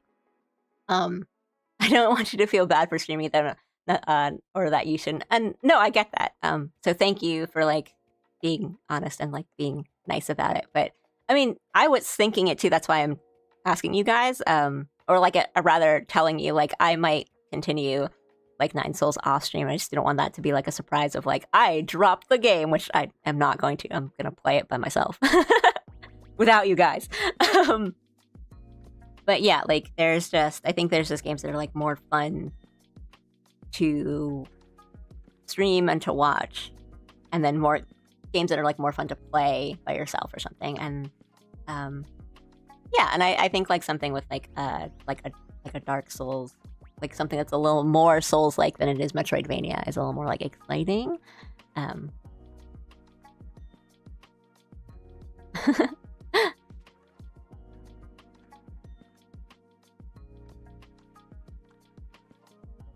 But right, it's a lot of like, well, I think like Nine Souls is really, really fun for me to play and it feels really good, but I think like the satisfaction of getting like a perfect parry doesn't come off quite as much watching it than if it's something like you know, like Night Rain or Sekiro or something, where it's like and you just see the sparks come out, where I'm just like, I'm the only one feeling it, and I'm like, yes, I did it. But I think it's a beautiful game. Like it. Yeah, I think it comes across more when you're the one playing it than watching it. But anyway, the Sekiro clang is unbeatable. Like the clang and the orange sparks that fly out. Like I am just chasing that high. I'm still like I know, like I main executor. I don't know how they want me to say it in Night Rain, and I'm just like, this is not as good. It's basically the same, but it's just not as good. The clang and the thwoomp and Mikiri counter, my beloved.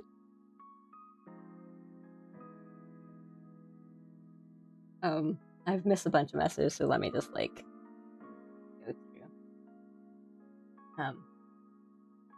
I missed a lot. Japan having a lot of promotional anime stuff around is really neat. It's fun. It's like, actually, let me put a pin on that. I'll come back to it. And don't worry, I will finish Echoes of the Eye on stream. I'm definitely going to do that on stream. But yeah, like, I didn't want that to be a surprise. But, I mean, yeah, Steam sale's still going on, so I'll probably pick up a bunch of, like, shorter games and, like, or puzzly stuff. And I know people have wanted me to do, like, Ace Attorney and Professor Layton and stuff. So... Smart girl stream. But right, I just want to have, like, a nice balance, too, of, like, art streams and playing games, because I like to do both, and it's fun to do both. Ichiro, please help me with the paperwork. Now let me check.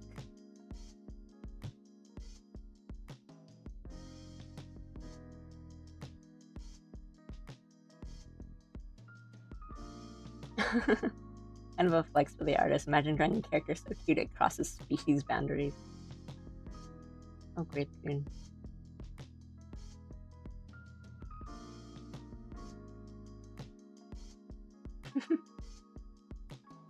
Meeting Father Owl again for the first time in 2 months. Still got it in me. Screw the guardian ape.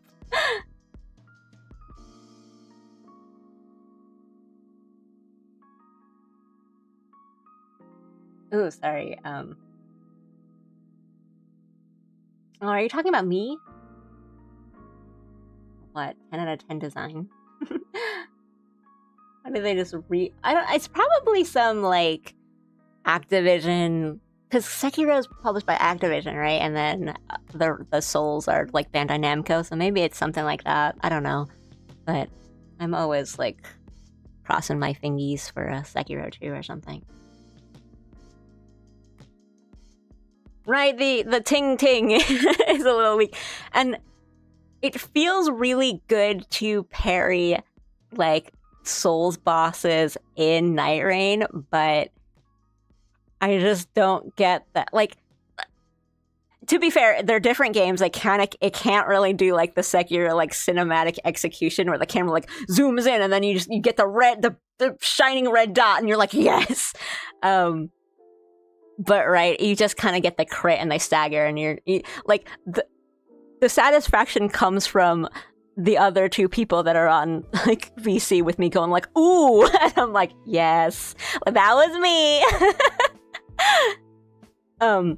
There was a fun moment the last time we played where we're fighting Moog, and he does, like, the blood rain, and I, like, panicked because I was like, oh no, I'm still in, like, my cursed sword mode, and I am so, like, close in, I can't do anything. And I started, like, just parrying, and you can parry or deflect, I guess, pretty much, like, almost anything in that. So it was, like, the blood rain, and I was just like, ting, ting, ting, ting.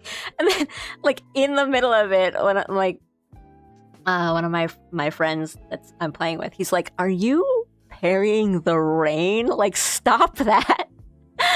And you can parry, like, the, like, roar attacks. It's really funny. Again, the best perfect dodge. Honestly, I'm gonna say, like, right now, answer that comes, to mind first is Kirby in the Forgotten Land. There's a really satisfying like bullet time dodge that you can do in Kirby that feels really good, and it was honestly the thing that made me go like, you know, maybe I'm ready for Souls-likes. Ooh, and then like Bayonetta, Devil May Cry. Oh, for Christmas, because like on the sale, I got my husband Lies of P. So I've been watching him play Lies of P. I haven't like played it yet, but I've heard really good things about it. And I'm like watching, and I'm like, oh, the parry. Cutting apart the raindrops type. Yeah. Just like slicing the water in the air so none of it touches me. I'm sorry, I'm like so behind on like chat on the YouTube side. Ace Attorney, have you played before? Yes, I have played. I have played almost all the Ace Attorneys. I think I have not played or finished some of the ones that are on like the later trilogy. So like the Athena games. I haven't finished the last ones in those. I haven't finished Ace Attorney vs. Professor Layton, and the second Investigations game. I haven't played this, but I've played like all of the Phoenix, like the trilogy. I've done Apollo Justice. I've done the fifth one. The names sort of get jumped. I haven't. Yeah. Well, they call it the Apollo Justice trilogy, and I'm kind of salty about it. And Ace Attorney Chronicles, I've done those. So I've played a lot. Oh, Dual Destinies. I think Spirit of Justice was the one I haven't finished. Dual Destinies I did finish. So I've done most of the Ace Attorney games, and I love them. I love them. I really have to finish Trials and Tribulations. You do have to. Sekiro 2, Sekiro harder. In terms of combat, it's Hades and Hollow Knight. Feels like you're really hitting something with an impact. I do love, the feeling of combat in like Hollow Knight and Silksong, and I like that little like knock, like especially in Hollow Knight, you get that little knockback because the knight's so small and he's so cute. And then you get that. It really does feel like you're hitting something, right? Like it's so good. Like that feedback. Really?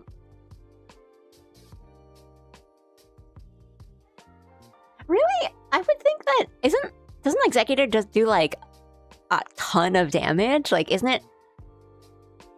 I don't know. Like maybe they've changed it. I don't really like pay attention that much to like the meta stuff, but I thought it was like Raider and Executor do like the highest.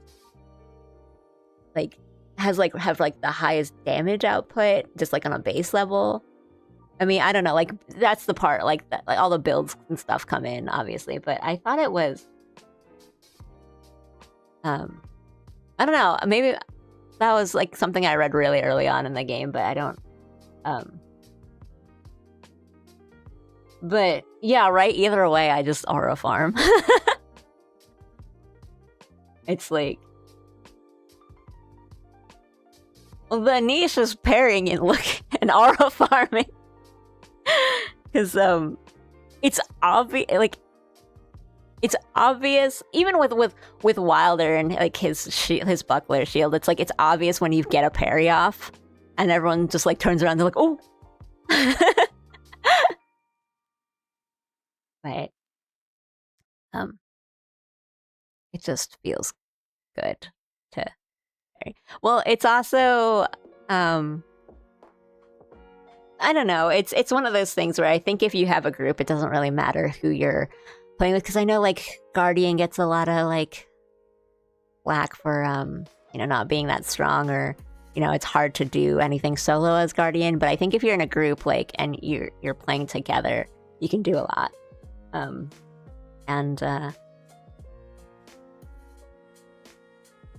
think like with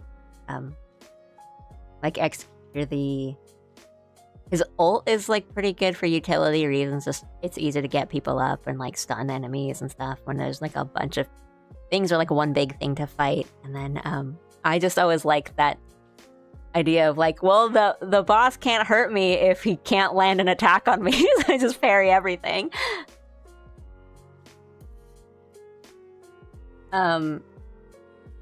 Player Obscure Expedition 33 has some pretty satisfying parrying.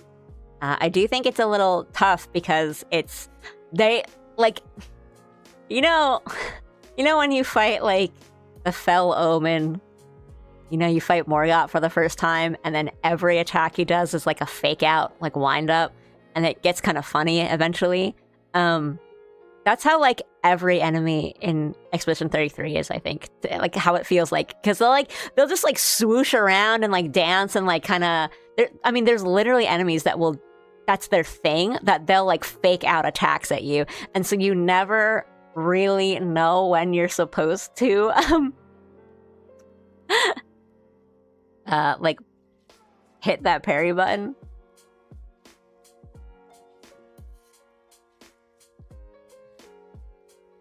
Just watching out for you. It's been 2 hours. You wanted to finish some art, right? Yes.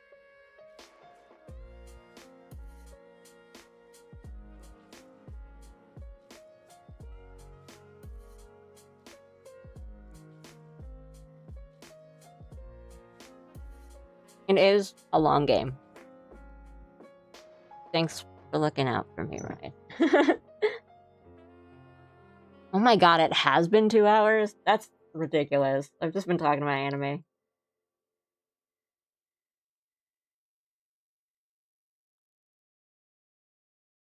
I also drew this emote on like the wrong layer.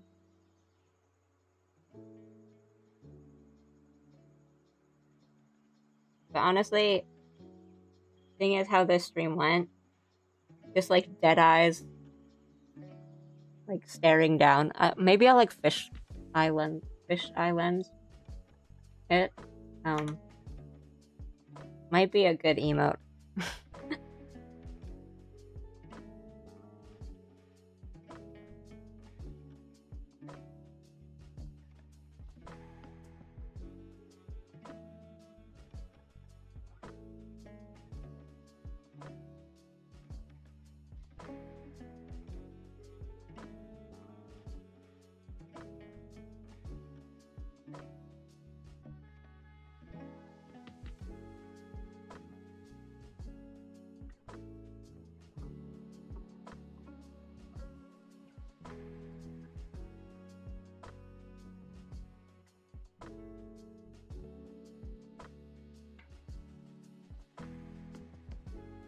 No, honestly, I don't mind that much because A, I'm having fun talking with you guys. And B, it's like one of those things where I feel like because I started this stream really tired, TBH, and I feel like if I was to work while tired, I might end up making a lot of mistakes and then either just like having to deal with those mistakes now or later, or just being like, oh, because I wanted to do some commission stuff, so I didn't want to like do less than my best on it, but it's okay.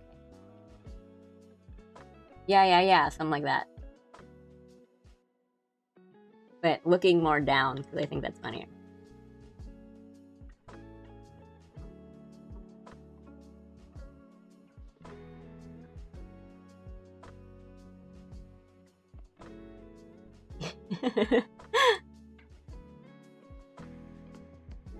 Maybe something like that. I'm not erasing this like S. I mean, it won't be there on the emote, but maybe something like that. We only have one emote slot now for like a still image one. We have one static one and one animated one. Anyway, yeah.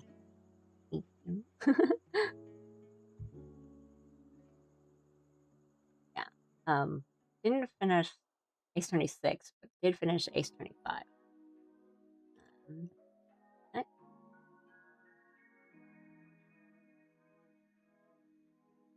Bayonetta is the classic perfect dodge. Ooh, All Night with haptics.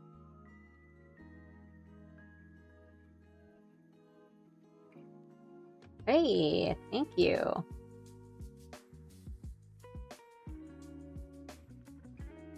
Thanks for subbing on or following on YouTube. And thanks for letting me know that my alerts work. They were kind of huge.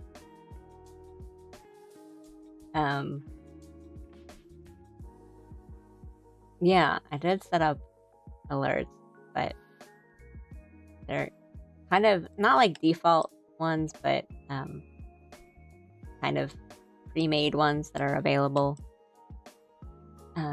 Because knowing me, I'd want to make like new GIFs and stuff for like my alerts. I'm like, I just need them up for now. We can do all the GIFs later. One person lands a sick parry, the other two people become their hype squad for that moment. That's the rules. Yep. Right.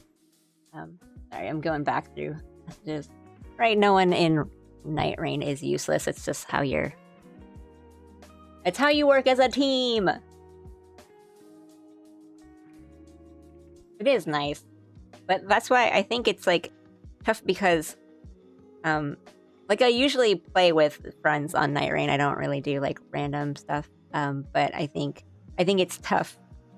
It can be really tough sometimes to kind of jump in on a random team and get like a weird comp or like just people not working together and you're like, this isn't gonna work, guys.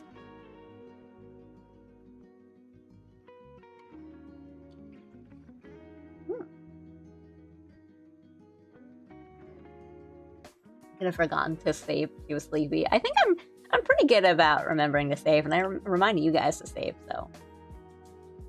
Oh.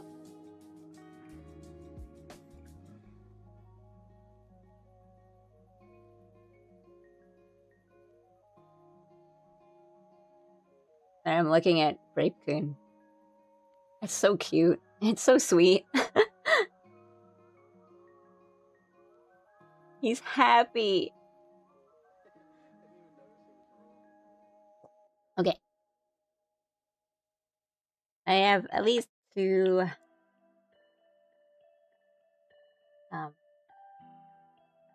designs for a new emote. Pick one, and then I guess we'll just save the other one for whenever we get another slot. And then we'll color a bit more today.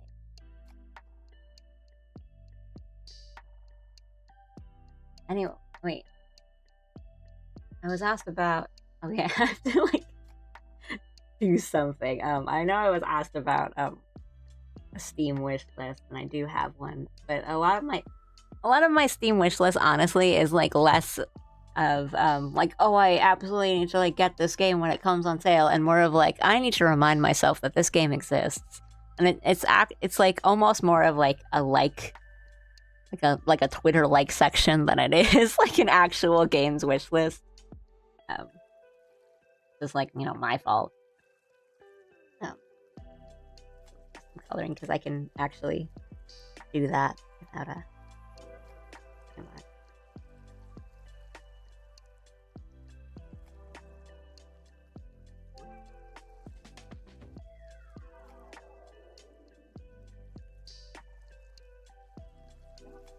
But right. There was something I said I would put a pin on and come back to, and that was like... I mean, a lot of like promotional materials and stuff in Japan, which I agree, and it's like fun and interesting and makes you excited to use things sometimes.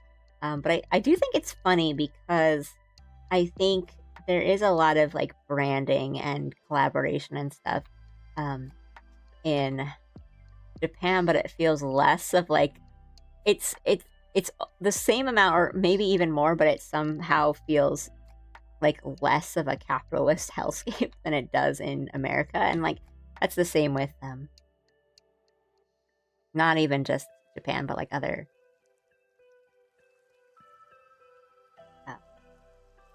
you know, like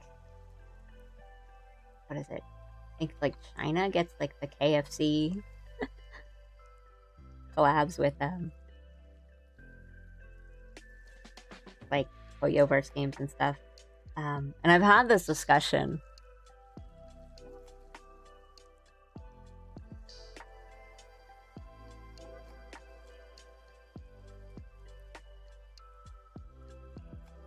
Well, I mean, as in like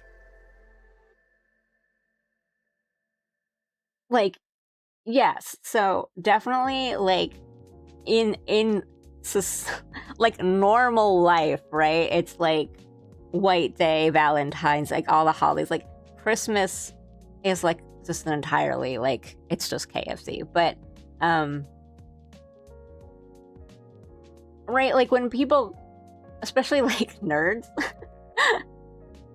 Okay, I am not talking about like work and like jobs and stuff, because that is a completely different story, and like yes, it is terrible, but I'm talking more about like, because we were talking about like Grape-kun and like kimono friends being in zoos and stuff like that.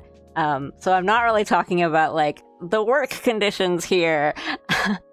Because like that is a completely different story, and it is really bad.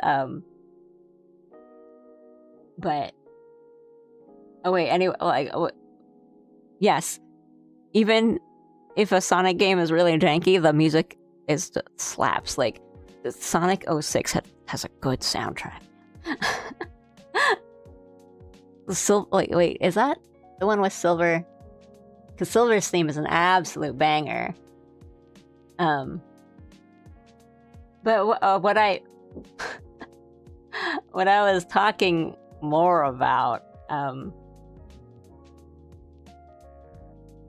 is that like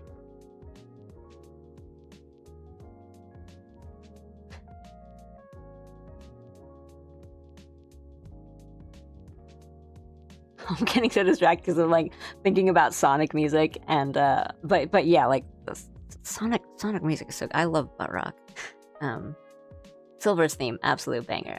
Night of Wind, absolute banger. The older spin-off games. What I was getting at was more like branded stuff, and like when people come here like on vacation, you know, like nerds and stuff, it's always like, oh, I can't wait to go to like the Pokemon Center, or like, oh, I want to go to the you know, Tokyo Disney, and like people, I've known people that have gotten like in another suitcase because of all the stuff that they're buying and all the merch, and all like oh, like I went to Tokyo Disney and I got all these things, and it's like, okay, but when they go home they make fun of like Disney adults, but they went to Tokyo Disney and they bought like a million things.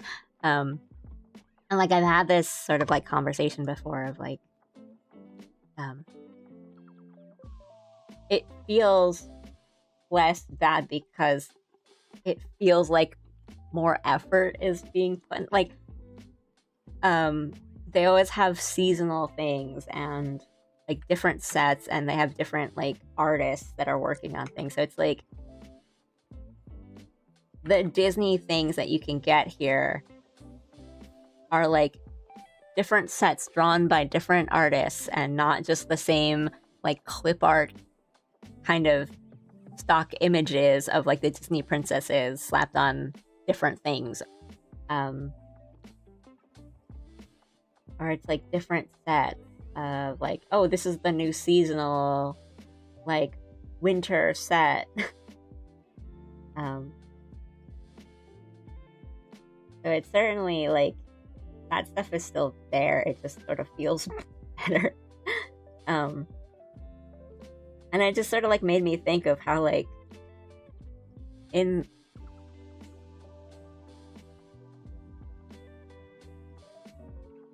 like people love the Minions in Asia. But they're like kind of universally hated in the States. They're like, oh, they're so annoying. But I thought that like the reason why I think they're so annoying, or like, because like I've seen the Despicable Me movies. I'm like, oh, they're like funny in the in the movies. Like, oh, they're not that bad. They're kind of funny. And then I think it's because Yeah, like the little. I mean, yeah, they're popular, but not in like a respectable manner where it's like people. You can get like the little yellow minions in like crane games over here and stuff. But I think it's because like in the States, they're also on everything. Like it's just the same picture, the same pictures of the same minions on like, you know, cleaning products and stuff, and they were just like everywhere, and just like it was so annoying. But I'm like, oh, over here it's not like they at least use different art. Or when they do use the same art, it's pretty like obvious. I think like when Jujutsu Kaisen first came out here, they kept using the same pictures. And I was like, I don't want any of these things. They just use the same images.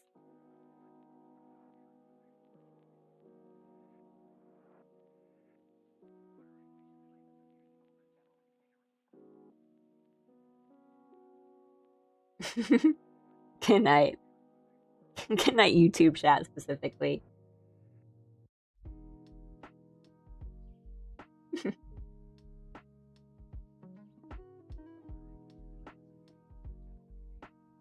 The Animate store dried up my wallet. Didn't Japan do KFC for Christmas because someone over there claimed this is what we did in the US? Ended up making it my own household. Like, more or less. And then kind of like, oh yeah. They do, we do like... Or just kind of like a misunderstanding of, like a Christmas turkey sort of thing. There's a lot of different, like... But essentially that's it. And then it was like, let's run with it.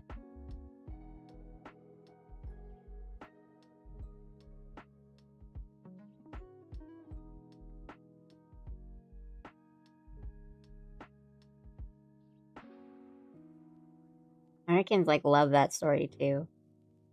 I mean, just in the past couple weeks, for like every holiday, like it was Christmas, like Thanksgiving, Christmas, and New Year's, I just kept getting messages from my family that was like, "Did you get KFC today?" And I'm like, "It's New Year's. Like, I don't know what to tell you." Or I'll be like, "Yeah, okay, yeah, I did." You know, like I didn't. But to be fair, it's a bit of a fun story, so. Like, oh, it's a wacky tradition. I'm like, you love it.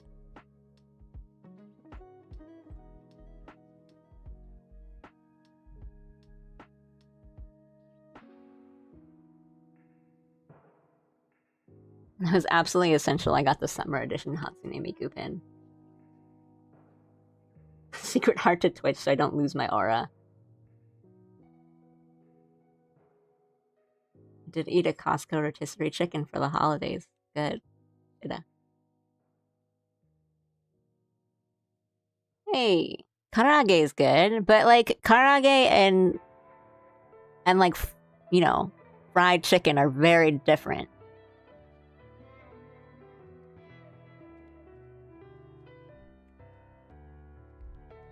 Fried chicken for the holidays is pretty good all the same. Karaage and katsu are fine. I think you haven't had good karaage katsu, to be honest, if you're saying they're just fine.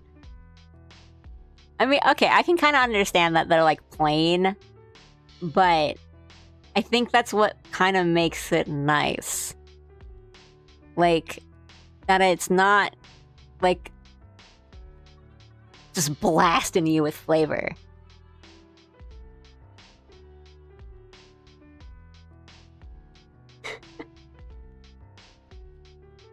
Right, like, did you have katsu like without sauce or like the spicy little mustard thing or something? Because I can kind of get like it's plain, but I think right, but you can say like yakiniku is plain, like Korean barbecue is plain, and it's because you're just grilling meat. But like, it's because it's just grilled meat is why it's good. Karaage is like Japanese fried chicken. If you haven't had it, or like Japanese style fried chicken, it's just like popcorn chicken, but it's like not really like breaded. It's more of like a batter, so it's like crispier. Katsu had a better texture than taste. Katsu is just pork cutlet. Like, I don't know. You might have just had not good katsu or something. I tried to find good karaage, but I haven't so far. Okay.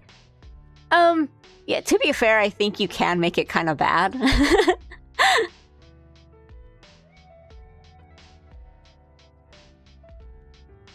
Chicken katsu is a thing. I just think pork katsu is better.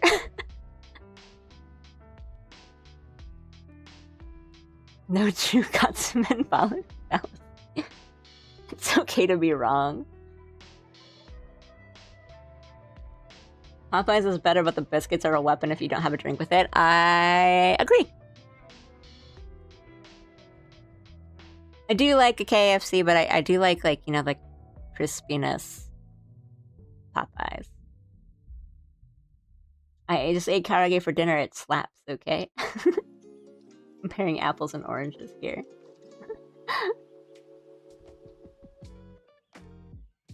No, I agree with that. I wouldn't call it plain, but I would call it simple. I argue that the simplicity of Japanese food is what makes it so good. Yeah.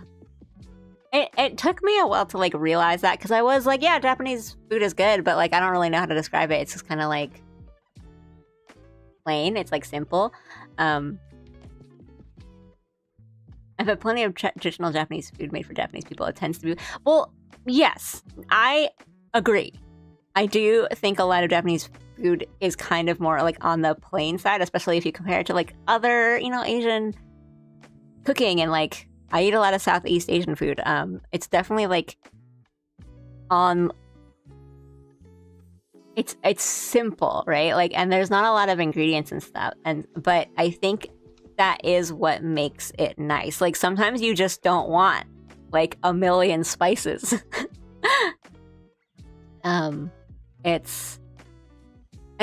It took me, the thing that made me really realize it actually was I was with family in Malaysia, and we were just like talking about food and differences in food, and because I like really love, you know, Malaysian food and Southeast Asian food.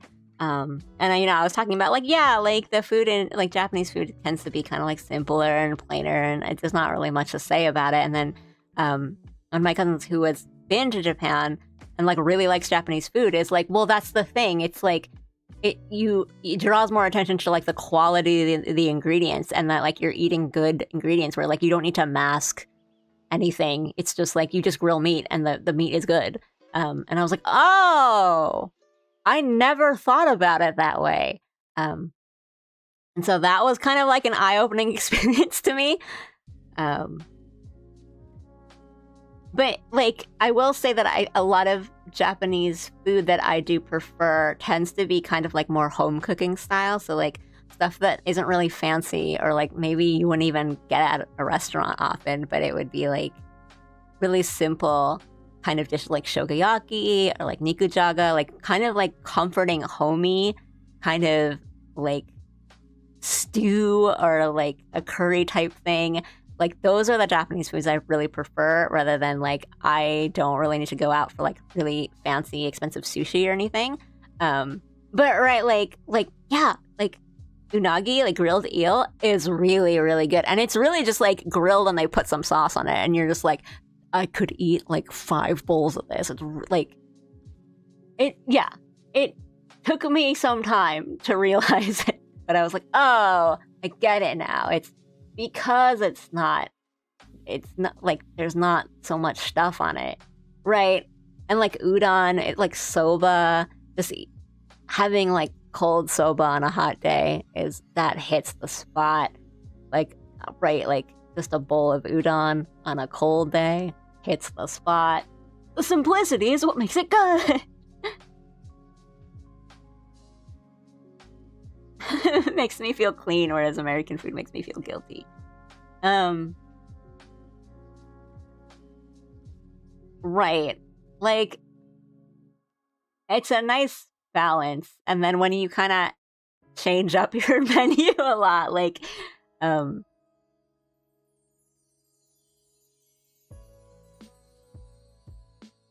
okay, I don't really like oyaku Don't that much, but I will. I would not. I know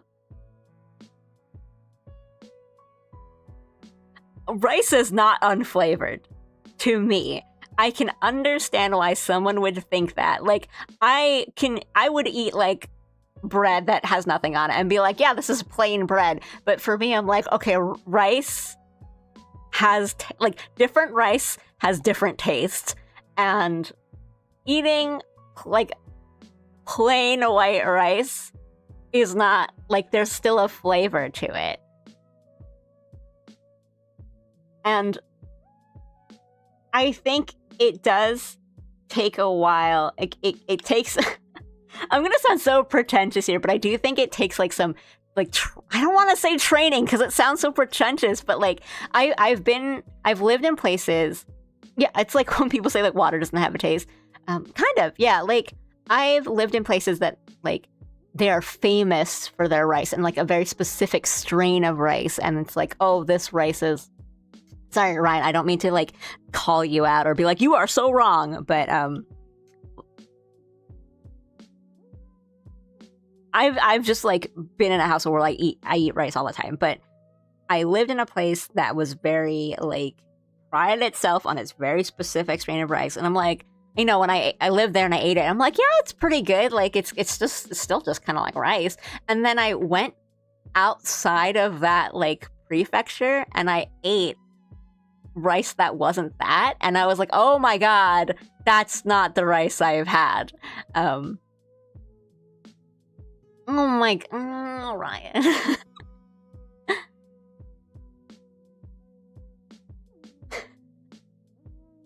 Oh no, oh my goodness. I understand this on a spiritual level. Koshi Hikari is really good if you have the chance to try it. It's very nice. I'm still like, you know, jasmine is still my top.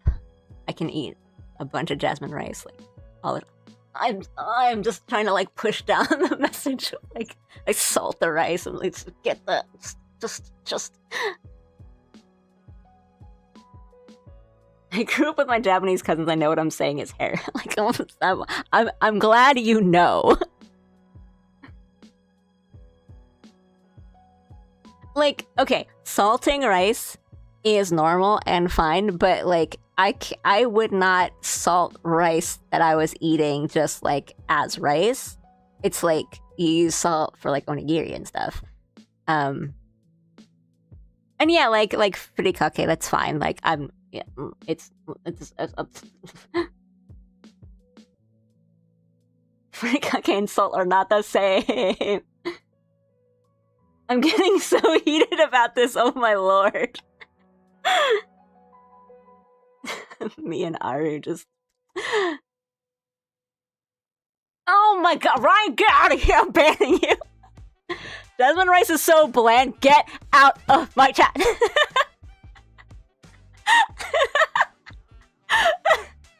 Oh my god!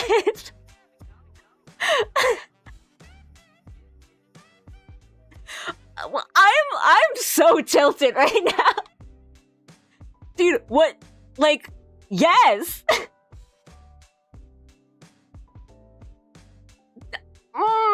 I think like, well, but Japanese rice is like too sweet sometimes. Like, you can't eat Japanese rice with everything. Like, if you have like a spicy curry and you're eating Japanese rice with it, you're doing something wrong. Like, you can't have green curry and Japanese rice. Oh my god.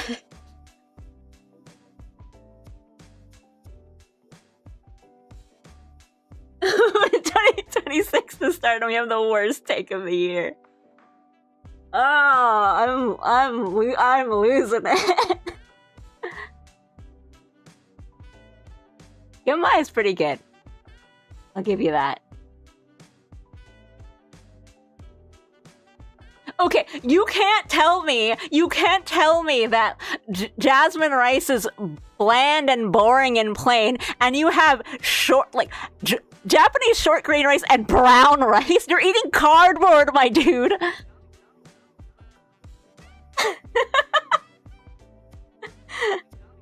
You're taking some hits, but I gotta say, respect. Respect is actually infuriating. I'm like sweating.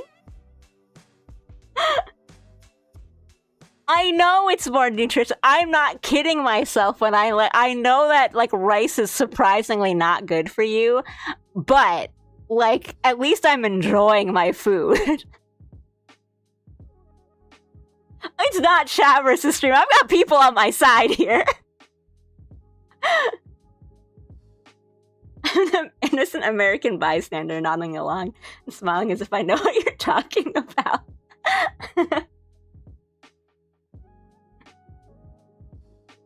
Brown rice tastes like dirt, I'm gonna be real. It does.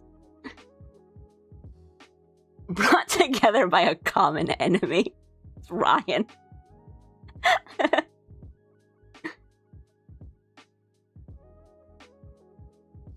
I know your kind.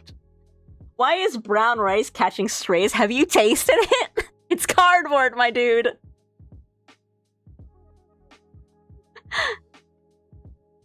Brown rice is healthy, but it really does taste like earth. I mean, that's the thing, right? Like, I understand it's healthy, but like...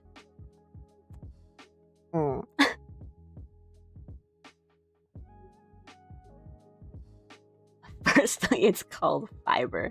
I'll go outside and put some dirt on my white rice for the same flavor.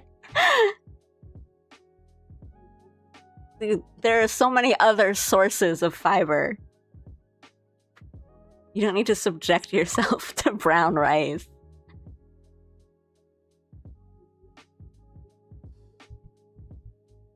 I've never eaten brown rice before and actively thought, I will eat this again.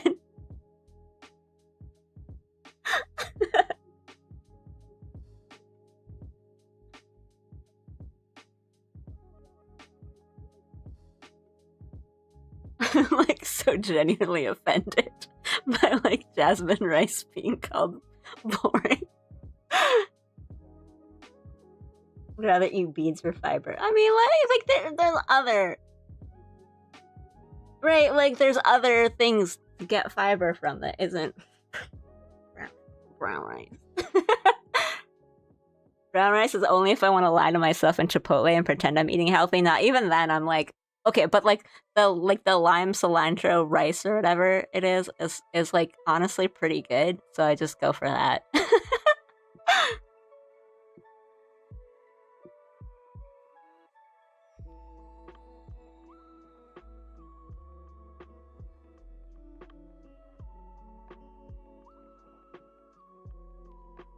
Oh my god.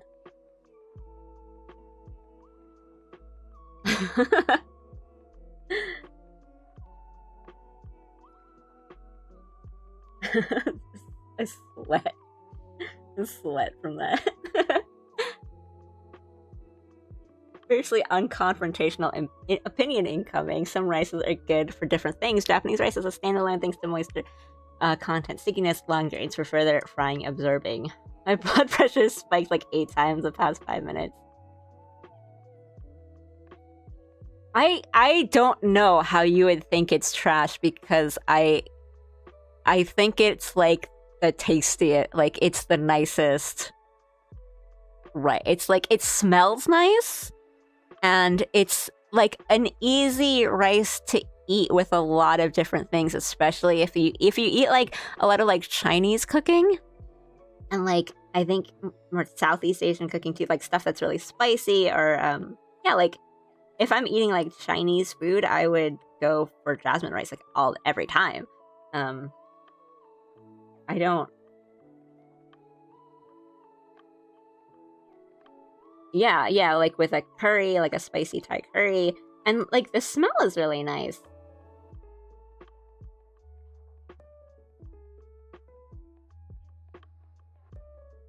Like it's like to the point where I think like maybe you had something different and or like it was called something different and you're mixing it up with something. Yeah, and no, I agree wholeheartedly with Titus that I think different rices you use for different things where you know, like I do like Japanese rice, but I wouldn't use it for everything.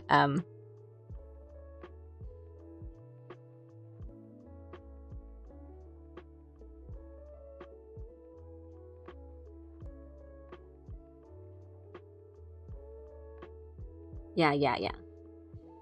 I'll be right back. I'm gonna make some rice.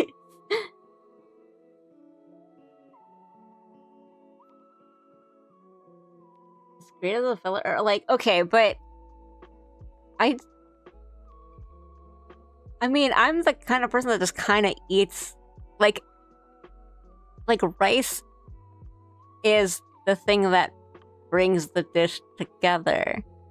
And so it's like I wouldn't put like sauce or something on rice, but I would eat rice with something like a curry. Like that's fine, but I don't like put soy sauce on my rice or anything like that.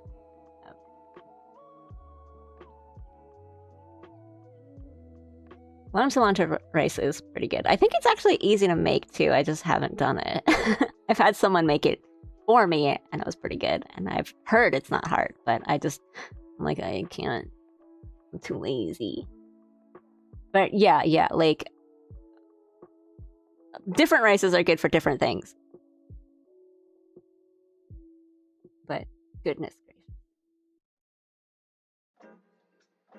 I would not have jasmine rice as a standalone, no, or even in a separate bowl with a Japanese meal. It goes well with a lot of stuff, though. I don't know. I could probably eat it on its own.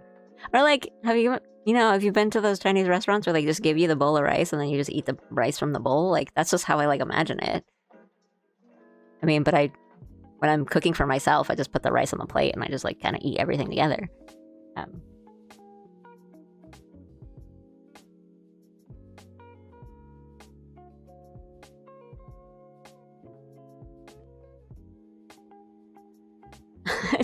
It does not sound depressing because that's pretty normal, and no, that slaps.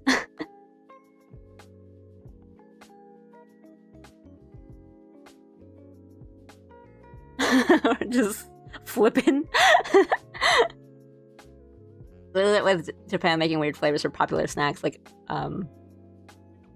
it's because I think they just like the novelty of it, but also I think like limited flavors and stuff is kind of more of I know it's like other, like it's not like the States never or other countries never do like limited flavor kind of stuff, but I think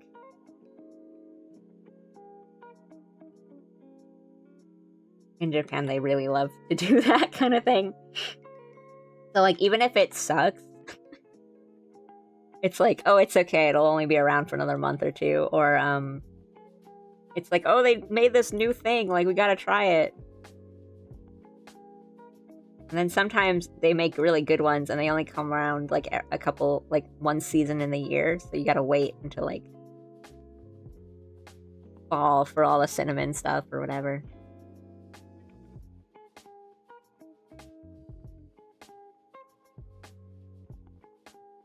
I do like wasabi snacks.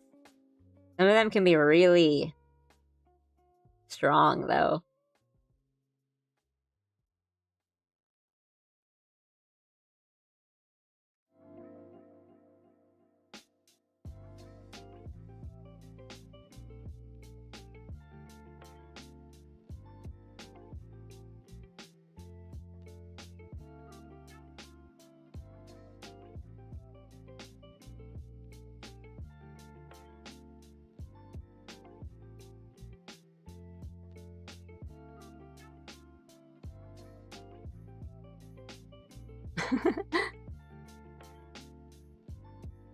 Oreos I'm like less familiar with, but with Kit Kats, it's like next time you stream, I'll prepare a bowl of unflavored plain jasmine rice. I'll give you a real-time reaction. I could make one too, and I'll just eat it, and I'll be normal about it.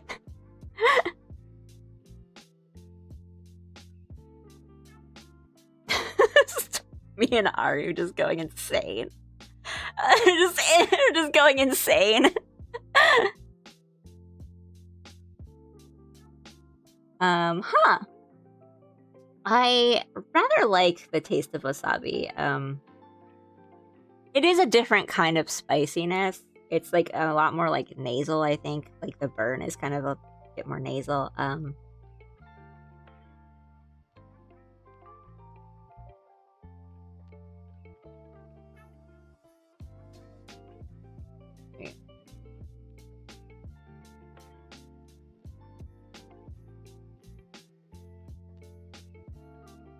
But wasabi is one of those things where a lot, like, actually, a lot of the times you're not eating like real wasabi. It's mostly like filler and like horseradish and mustard and stuff. So I think quality of wasabi can vary quite a lot. So you and I don't want this to keep being like, oh well, if you're having bad food, then you're just getting bad food. But I think wasabi, like, actually there can be a lot of like quality difference because it's one of those like scam foods. I don't, as in like maple syrup, as I mean, in the way that like you're not getting, if you're buying like maple syrup in the grocery store, you're not getting like 100% maple syrup all the time. Like you're just getting like sweetened corn syrup or whatever it is, rather than like the the quote unquote like pure product of maple syrup. And wasabi's kind of the same way. Like you're not getting like the real wasabi, you're getting a lot of like filler product in it.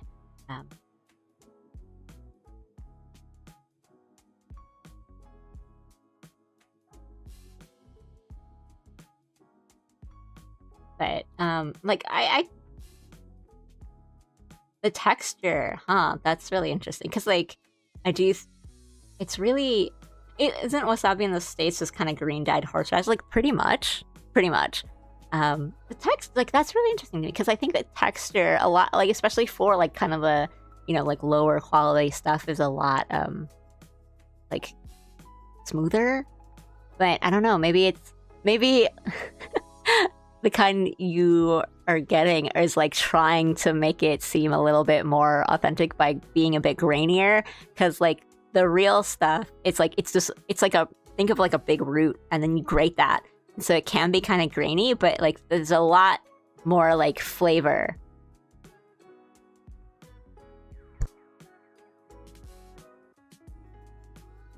Yeah, like even just a little bit is like a lot of flavor. Like, wasabi anywhere in the world is just green horseradish, pretty much. Yeah, because it is one of those things where it's like there's not really a lot, and you need a lot to make even small amounts. I have had like real, like freshly grated wasabi before, kind of in places where like that's the thing they do. And it really is like you just have a little bit and there's so much flavor in it, and it's not really, I was surprised because it's not really that spicy. It's like the spice is definitely there, but it's not very like sharp, overpowering. It's just like it's just like a little tiny bit is like pretty, not even strong. It's just like got a lot of flavor. Yeah, it doesn't really like, I think it's kind of specific growing conditions, and it doesn't really freeze well, so it's and you need to grate a lot to kind of get small amounts, so a lot of it is just like filler and stuff. But I don't know, like I haven't had like wasabi textured that way. Also, I know there was like I don't take requests for drawing on stream unless I say that I'm taking a request, and I'm not doing a request today. But thank you for asking.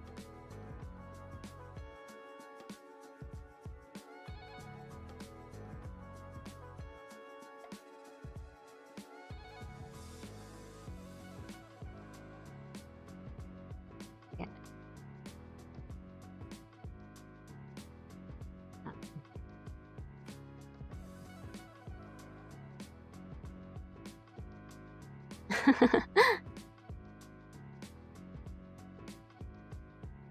Wasabi peas are good, by the way. Wasabi snacks are a little painful to eat.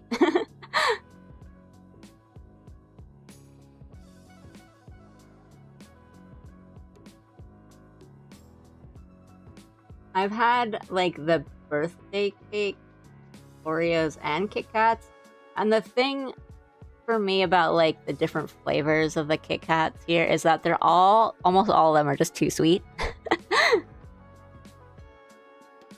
But I like some of they have like, like the mature ones where it's like dark chocolate Kit Kats and stuff. Those are pretty good.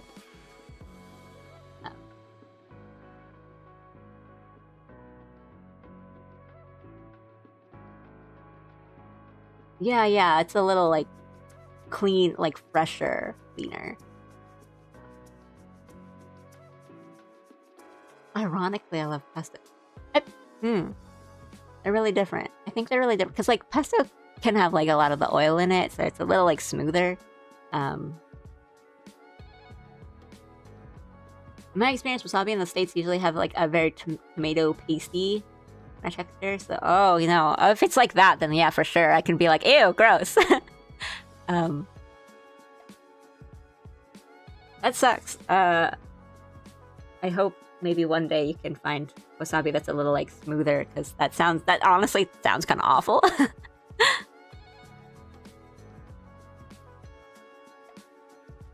Huge fan of cinnamon. Birthday cake flavored anything tastes like pure sugar and chemicals. Never get any more. Birthday cake is good.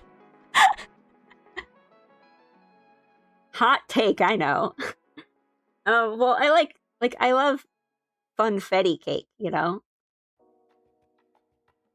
But, yeah, it's usually like birthday cake flavor stuff is really just like icing and sugar.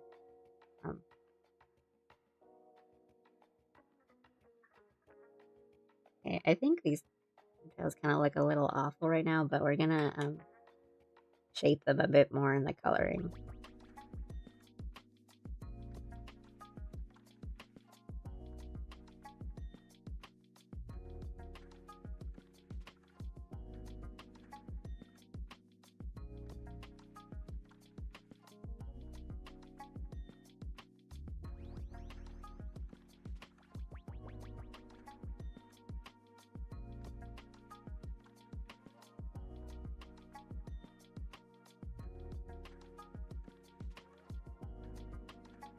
Cinnamon Oreos. Huh.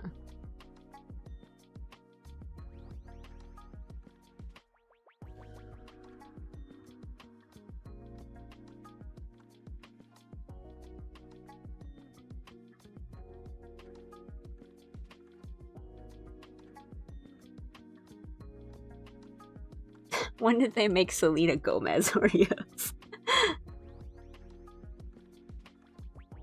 Is it the same thing with Selena Gomez?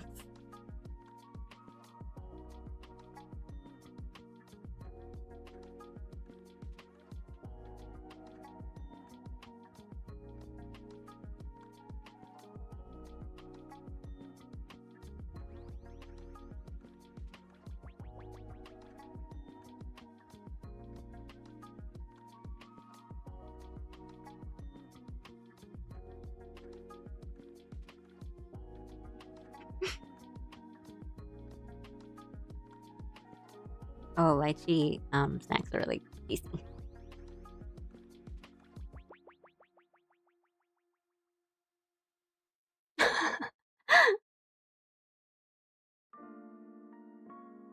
Post Malone Oreos. They were only okay. I'm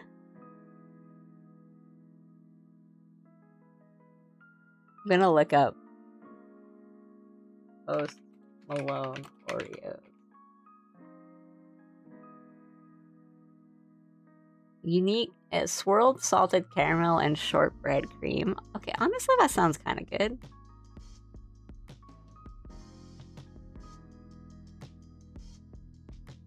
Reddit is saying that they were really, really, really sweet, so you might have to have them with like coffee or something.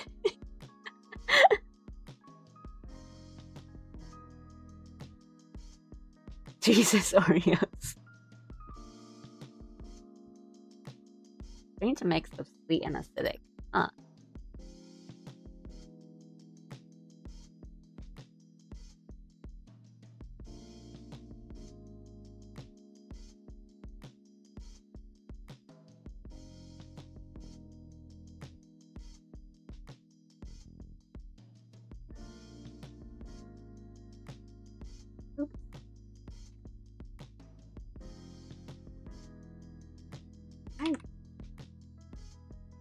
Get the right.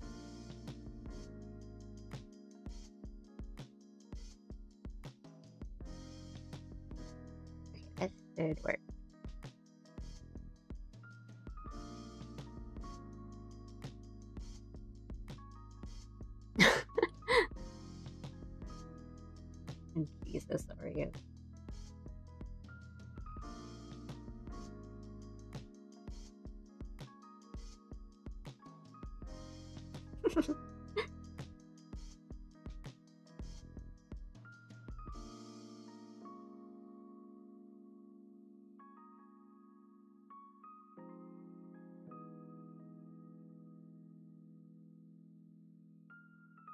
Wine flavor.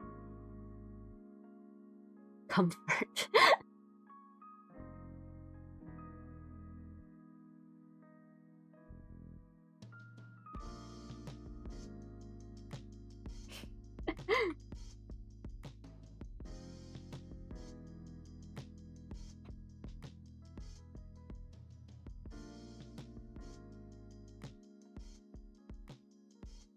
We do love our limited flavors.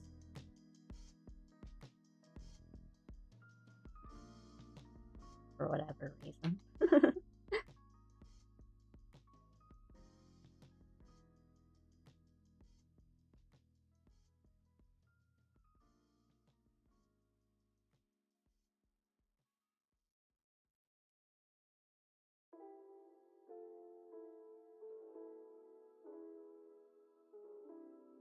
These are the real questions society needs to get. The problem is I've never had anything like it until then, so I don't have anything to compare it to. Huh.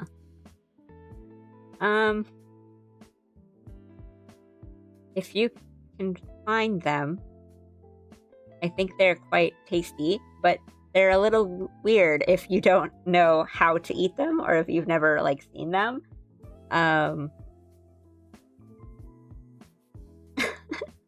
I remember when I was a kid, like the first time I had them, or like, you know, I've had them before, but I never really like saw what they actually look like, you know, the actual like fruit.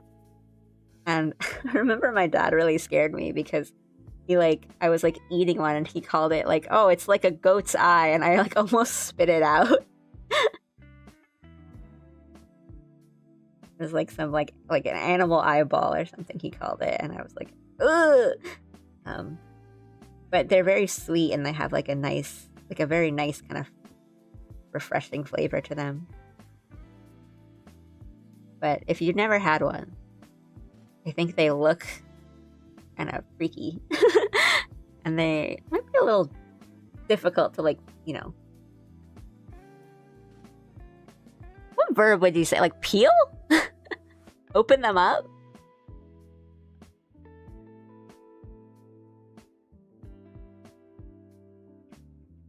Banana bread. Oh my goodness. That's like... That's tempting, yeah. I'll say fish eyes taste really good, but I've never had them before. I've always been too scared to eat like anywhere near the head of the fish, really.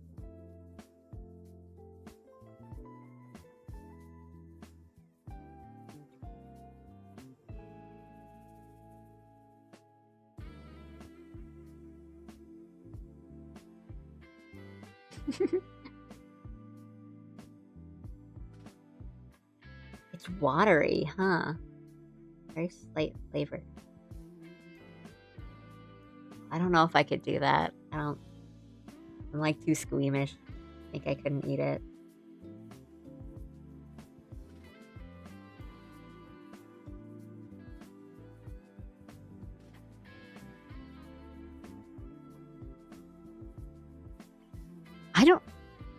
I don't know. How do you grow them? I honestly don't even know how they look like on a plant. I'm gonna be honest with you.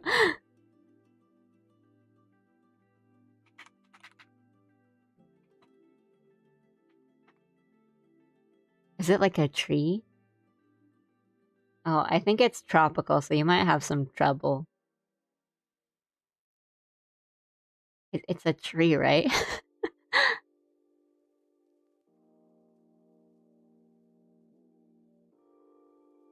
That is a question for Google. I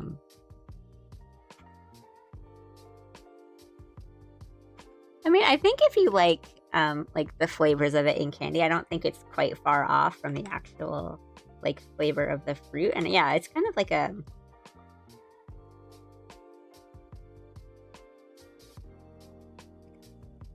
I don't want to say sweeter, but it's like light in a good way, like flavor-wise. Like great. They are kind of weird looking though, but I think I like the colors of a lychee. They're really cute, I think. It's a very nice natural color.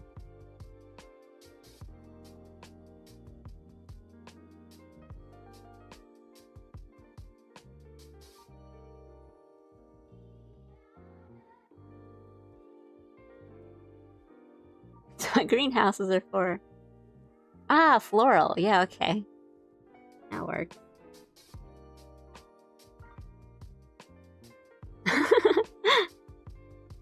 Nice, good one. I'm just like, yeah, the food tastes good.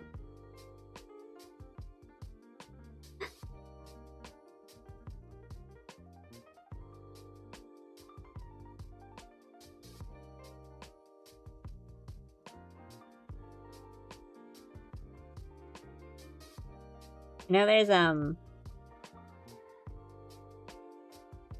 one like post about like New Year's resolution. It's like Fruit Quest, because you can have fun. You can have fun New Year's resolutions. They don't always have to be like work out more, which is, I mean, you know, that can still be fun too, right, guys? Speaking of which, I need to do that for my New Year's resolution.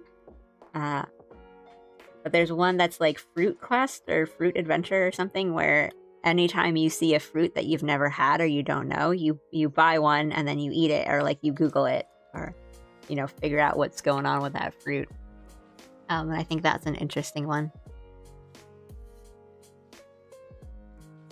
So maybe this is your Fruit Quest year.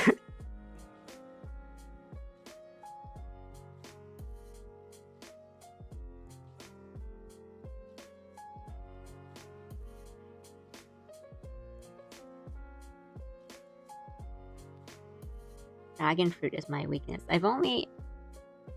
I've had dragon fruit before, but only in like small amounts, like in desserts and stuff. It's quite nice.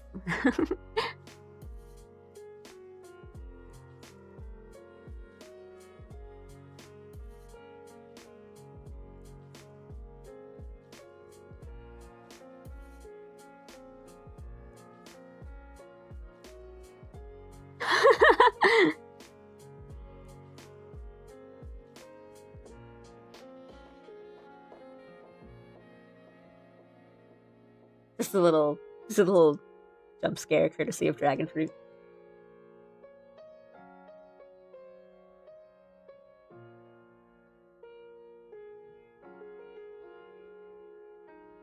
Ooh, a kumquat. Who here's had durian? I'll be less judgmental about this one, I promise. I have not, LMAO.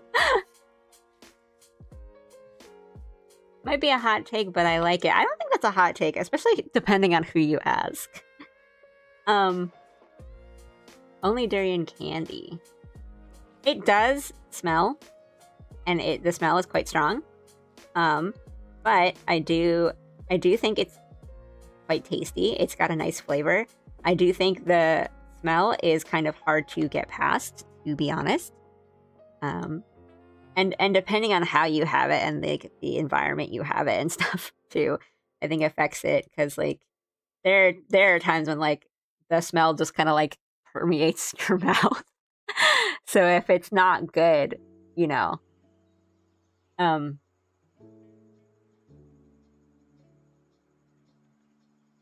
once a durian candy expecting regular candy, do not recommend. The texture too, like, because I don't really like custard or like custardy kind of things like pudding and stuff, and durian does kind of have like this custard texture to it. So whenever like someone's like, oh, I want to try durian, I will always suggest to have it like cold, like chilled or something. So then like it doesn't smell as much. Like the smell is like a little less strong, and the texture is like a little more solid. But yeah, it's quite like creamy. But I think like the flavor of it is really good. It's quite tasty. It's really yummy, and like it's hard to describe. It's like cake. Like it's like so nice.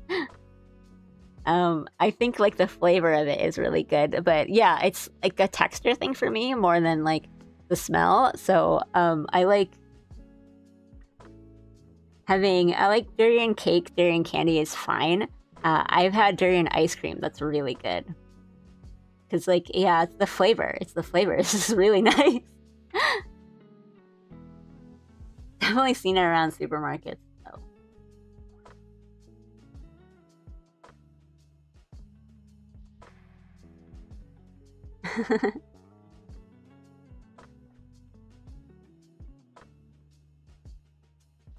Ooh, Asian pears are pretty good.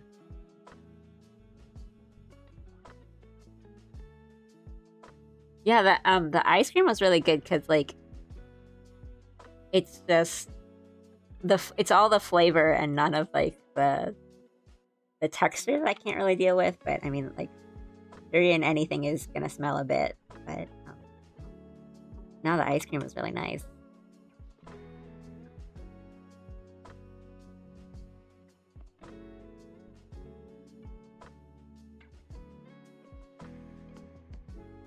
But right, like I think if you have like durian on like a hot day and it's like room temperature, I think it's just kind of gonna be not good.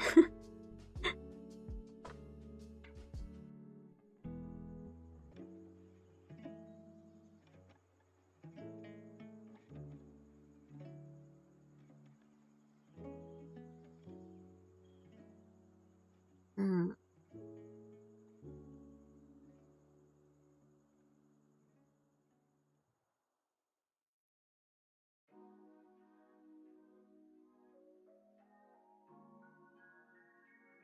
Yeah, I think it was a little. It was like softer. The one I got, it wasn't quite like exactly like soft serve, but it was softer and it had like pieces of it in it, which was like really nice. But yeah.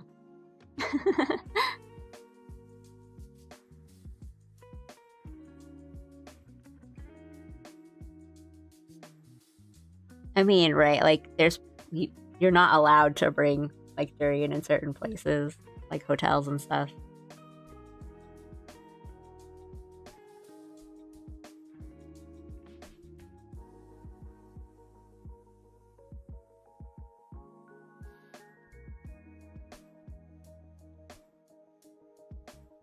Exotic fruits.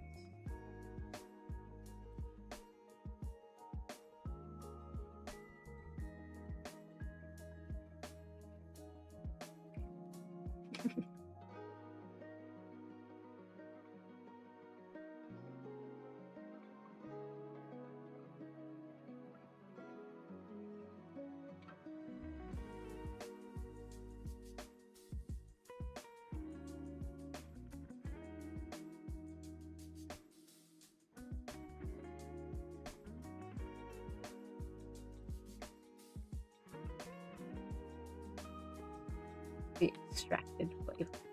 I've had some really, really good soft serve ice cream when I've been like my time here.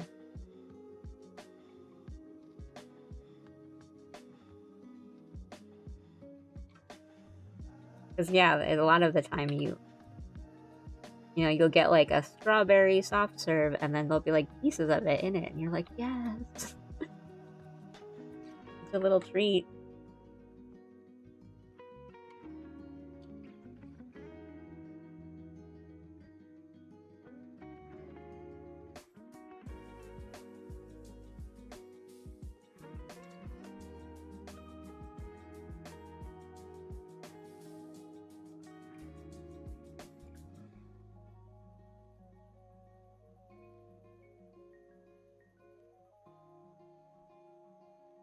I'm wanting to visit Hokkaido in the winter for the sweet, sweet ice cream.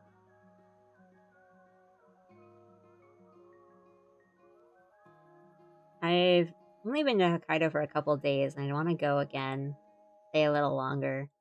But I was there for the winter, and I mean, the reason I wasn't there for longer was because a snowstorm came in.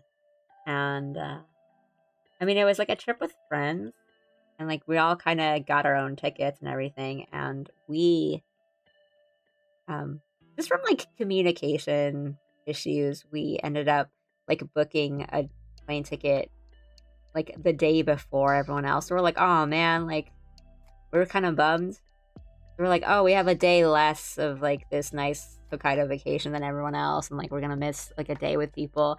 But we missed out on the snowstorm, and like the next flights out had to be delayed by like 2 days because like it was a snowstorm, like planes couldn't leave. And so we completely dodged all that, which was kind of nice at the end, but we're like, oh no, I'm sorry guys.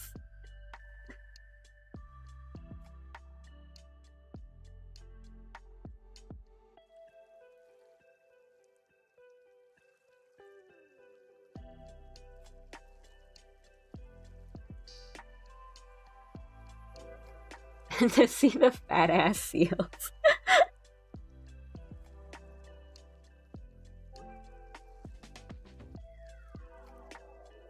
I do remember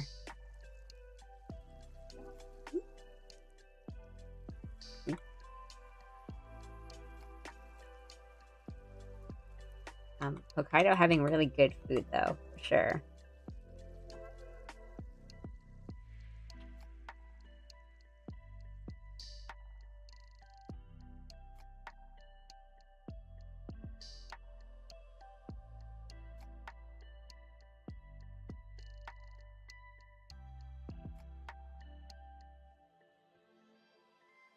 I love ice cream with actual chunks of what was made to flavor it, not just the artificial stuff. Personal favorite is peach. Yes. Agreed. That's really good. Definitely had some peach ice cream here that has actual peach chunks in it. Oh, mango's the best though.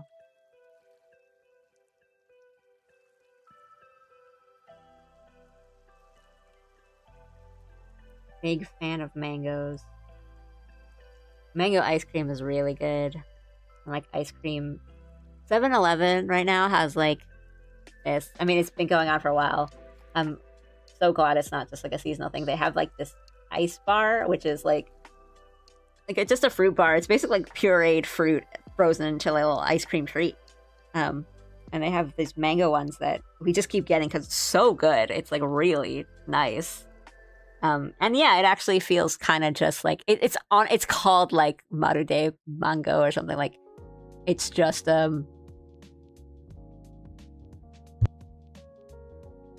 it's called like practically a mango or like practically just the fruit or whatever. And it does feel like that. It just feels like you're just eating like frozen pureed mango, and it's like nice. I know that like the US 7-Elevens are trying to be more like Japanese in nature, I guess.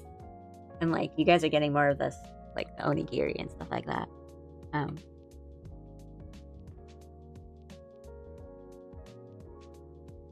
Ooh, a red bean ice cream. I had one recently in the States.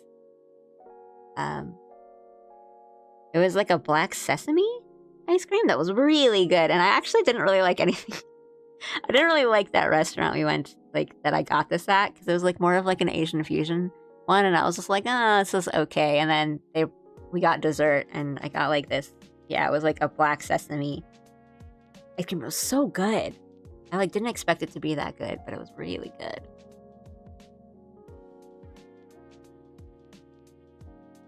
Pepsi. Mango Pepsi! What the heck? Not a day goes by where I don't crave the meat buns. Dude, I love Nikuman. I love Bao. I love Nikuman. Mango.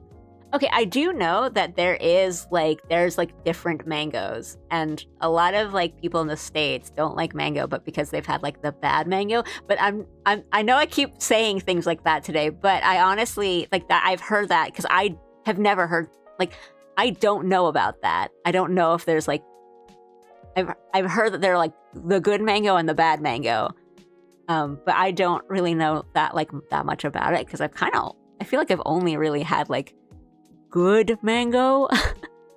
Or like the kind that you kind of like you cut into those cubes and then you like open it up and then you put that on like mango sticky rice or something. But I mean, I've heard from people who have told me that it's like, oh, it's understandable if you don't like mango if you've had the bad mango.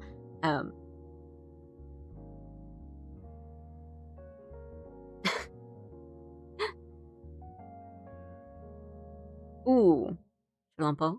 Like the soup dumplings, so good. Yeah, I'm sorry, I hate fusion cuisine.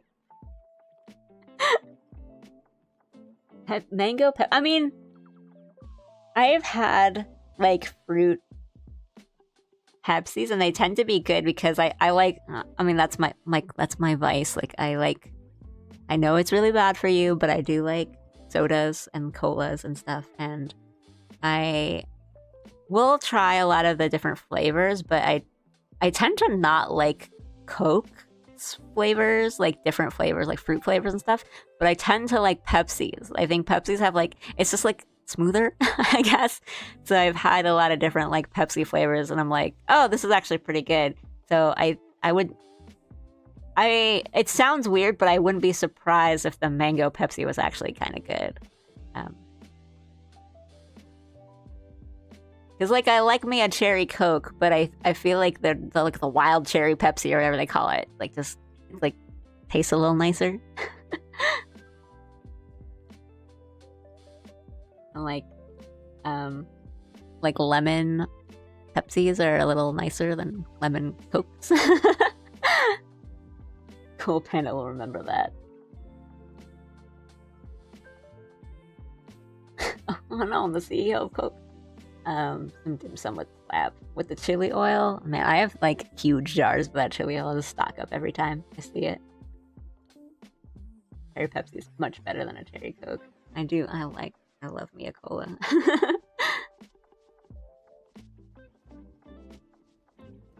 And the last time I had dim sum was actually in Seattle, so.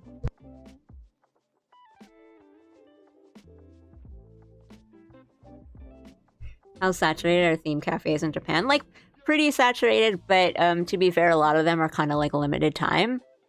Or there's like places that will do collabs and they'll have like, you know, an anime collab theme cafe for like a month or two and then it cycles out to another one.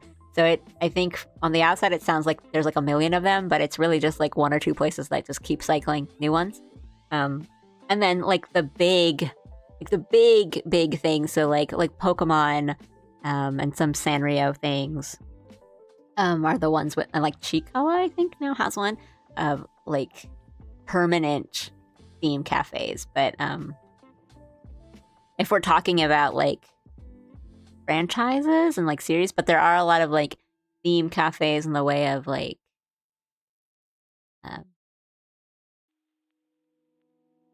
themed around something or like a gimmick sort of thing.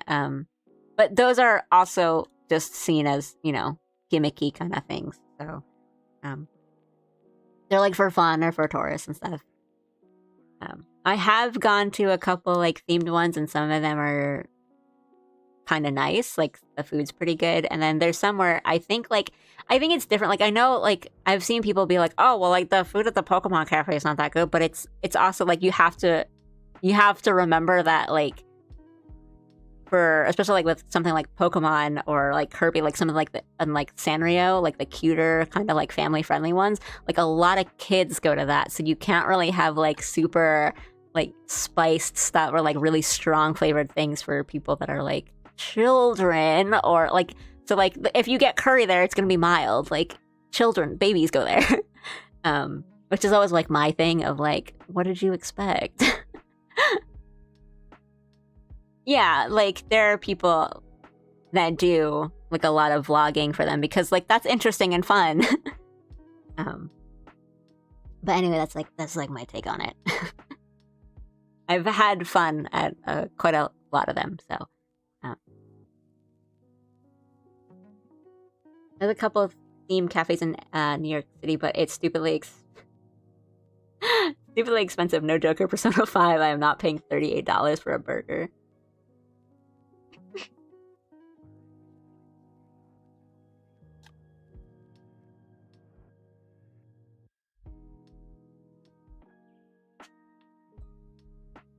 Yeah, like I don't go to as many as I used to nowadays, but it was a thing of like I did like an Apothecary Diaries one, and that one was only at this one restaurant for like a month and a half or something.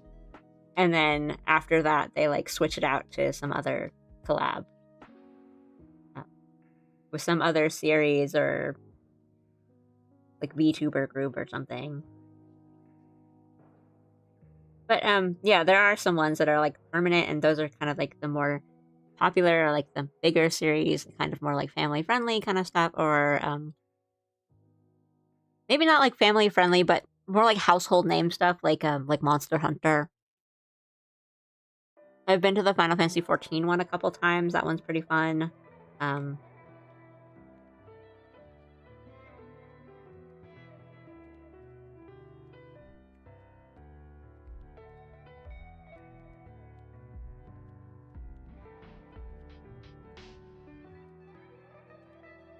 and a lot of it is also kind of, it's like an experience thing. So, or like a social thing. Like with the Final Fantasy 14 one, it's always like usually groups of people. Like you go with your party, or at least like one other person. I mean, you can go alone too. That's fine, but um,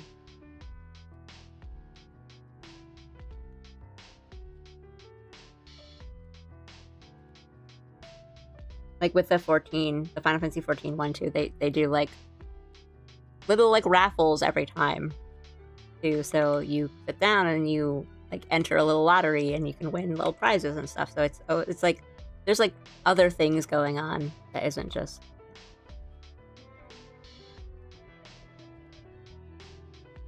the food and whatever.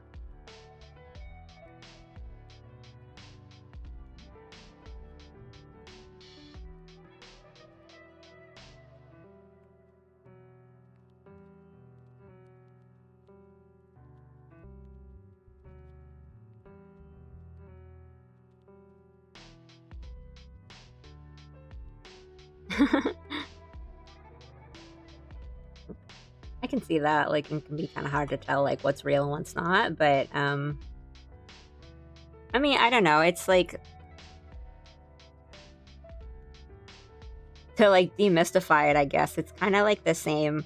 It's really not that different from the stuff that you kind of see, or I wouldn't say expect, but like the stuff that you see in like America. So, for example, like with like the cute mascots and stuff. Certainly like there are a lot of like mascots for kind of everything here, but it's because it like works. Like you see a cute character for something and you're like, I am now interested. I do have a like little like plush keychains and stuff from a lot of like places I've been that I really liked, because I like wanted a nice souvenir, but also like they had a really cute mascot, so why not? There is a campground that I go to fairly frequently that has its own little mascot, and I have a little like keychain of it that I have, and sometimes I should put him on my camping gear actually, because like I just really like the place, and it's like, oh, they have a cute little mascot.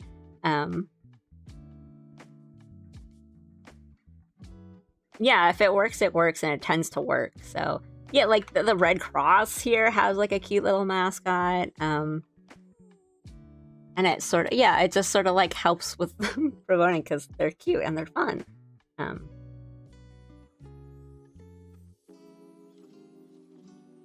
Oh, they have like mascots for like the tax services here, but they're not that cute. They're just like a little like guy, which is fine. It's just like for signage and all that too. I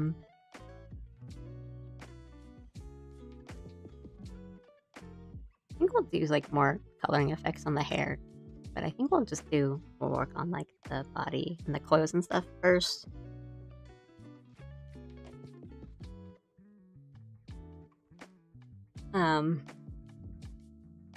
But back to the point of me being like, oh well, it's weird, or maybe not weird, but maybe you wouldn't like expect it that much. But I think Like, I didn't really expect, like, Labubus to get so huge over there.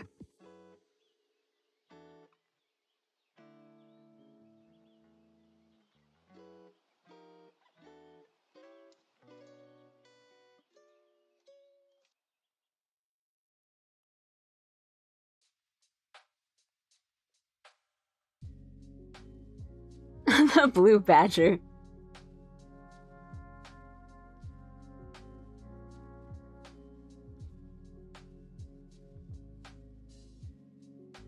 I don't want to say too much for, you know, the Aru that hasn't finished everything, I think. But I love the blue badger, but I always think about that one. Let me choose my words carefully. That one part where you need to match him up. If you know what I'm talking about, you know what I'm talking about. I think where you gotta like line him up, you know, like that. You gotta be kidding me with that one.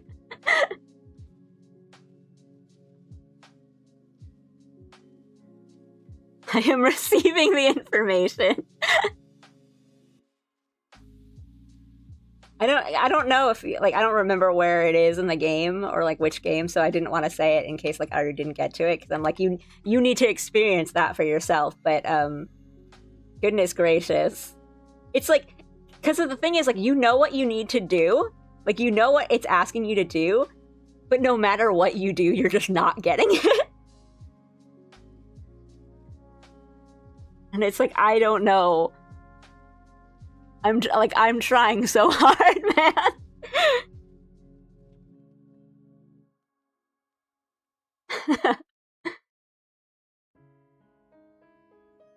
Okay, I honestly, I think I don't think Labubus are that ugly. I think they're like ugly cute. I think they've got like a cute design. It's more so that like a lot of they're all just kind of like the same design but like a different color, and then it's just like a different color. Versus something that I'm like, oh well, that like limited this really rare one is like such a different design, which is the thing that surprises me. Yeah, like the concept art for it, it's like quite cute. Like they're little, like they have like this little storybook feel to them, and they're really like cute. And I'm like, oh well, like this they don't really feel that way in the figures, or I guess like the little plushy mascots or whatever. I don't have one or anything. I wouldn't be like, oh, get this away from me if someone got me one. But I haven't like I haven't sought one out.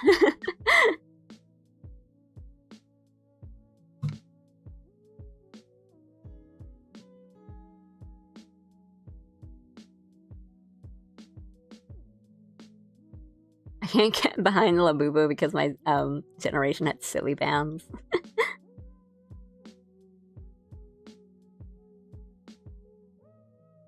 I had some silly bands, and I don't remember how I got them because I did not buy them myself. I think I was given them, and then I was like, okay, what do I do with this?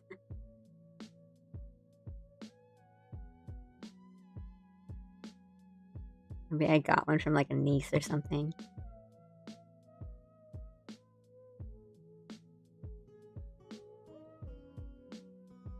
I understand how fun it is to collect something.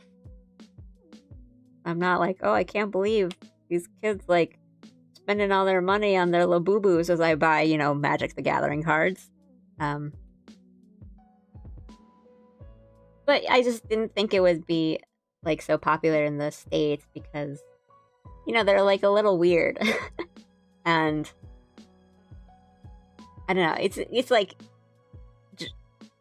Asian countries have always had their like little bag charm stuff of like just putting a little thing on your bag, and it's like cute, or like a status symbol essentially. But I was surprised that it like, well, I don't know, like Jellycat and I know like different drinkware is like a whole thing, like all the Stanley cups or whatever.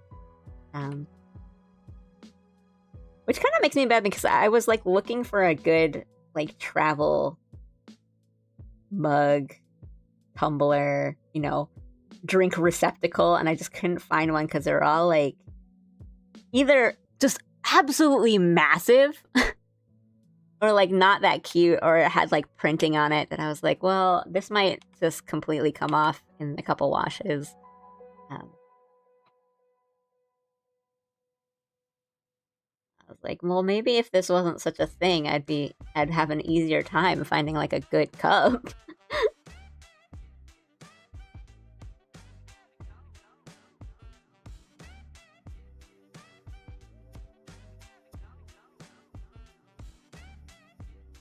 Lily pens are the thing that definitely gave someone the idea for NFTs. I have a huge collection of pen dispensers somewhere, maybe.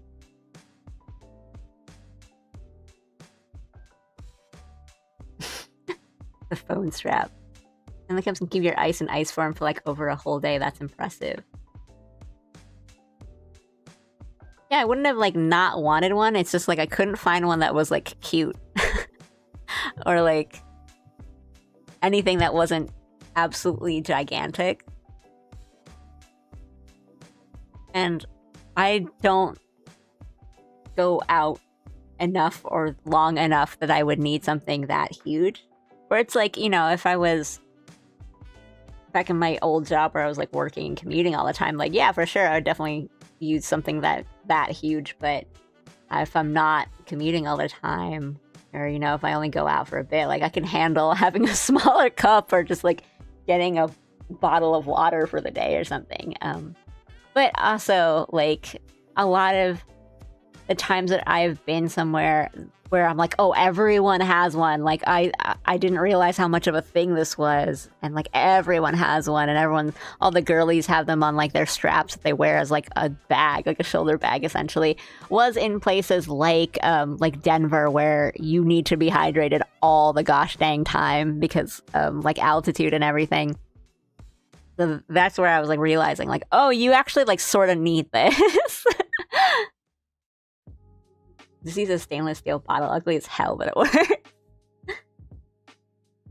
Well, like, at home I have, like, a really big Nalgene.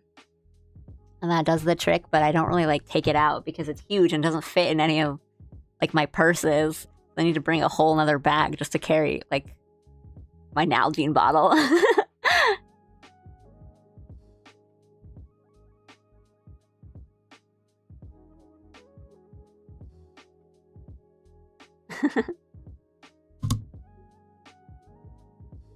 Do you get a lot of like physical pre-order like bonuses and stuff?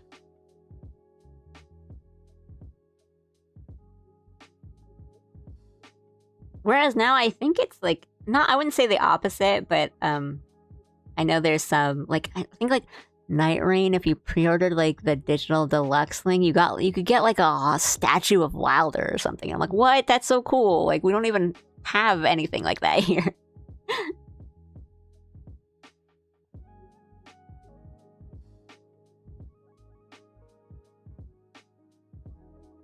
I don't know. I think things are different, and I don't know how different they are.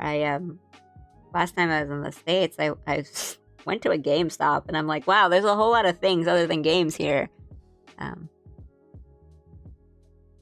not necessarily in a bad way. I was just like, wow, it was not like this when I was a kid, and I would go to GameStop and try to get like one game, and now it's like, oh, you can buy like merchandise and like figures and anime things. So different.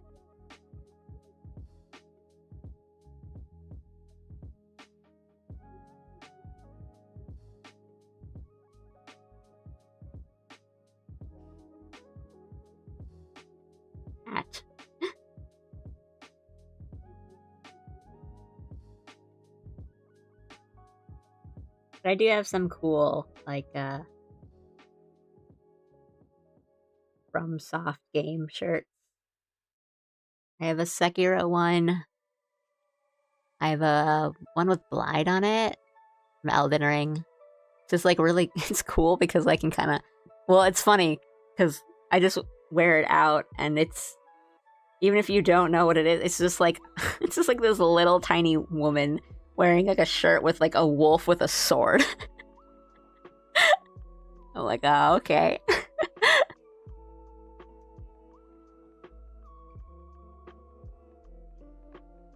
I think those are the only ones I have, but wanted another. Well, they have Bloodborne, and some other like Dark Souls ones too. I haven't gotten any of those. Ooh, a beanie. That's nice. Because then you can wear it outside in the winter. And then I think it's like nice. It's you know that one Brian David Gilbert song about like I wish I could wear hats. That's how I feel sometimes. Of like I usually don't look good in hats, and I wish I could wear hats. But I think a beanie is easier to kind of work than like a cap, like a baseball cap kind of thing.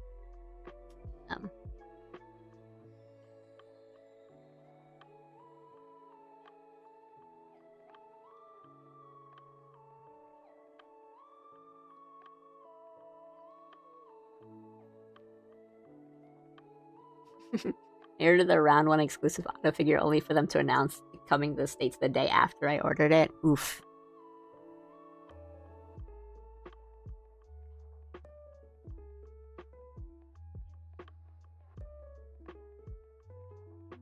Right, but like that's the thing. I feel like things are so different now that it's like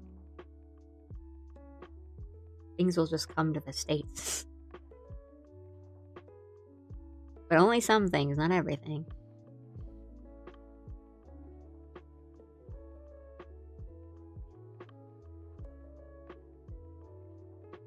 Caps are overrated. Take it from someone that worked in a kitchen.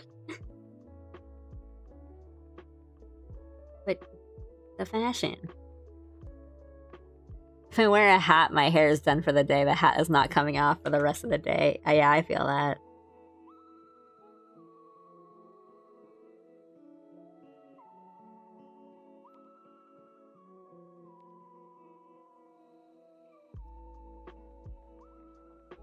I'm just like really self-conscious of like, oh, I know my hair's messed up.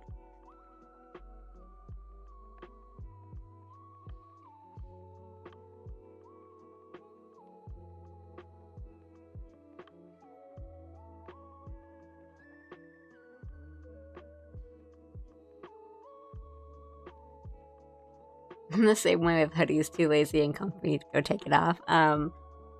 With me and hoodies, it's like I will only wear hoodies outside if I know I'm gonna be like I'm in the comfy mode and I'm not I'm not gonna take it off or anything, or it's like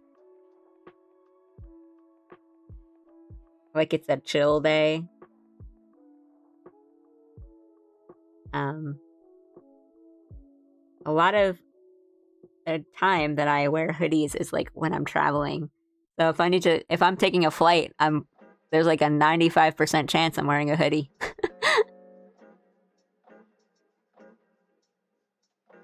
Even worse when I spend forever blow drying my hair only for the wind to screw it all up. God, that's me.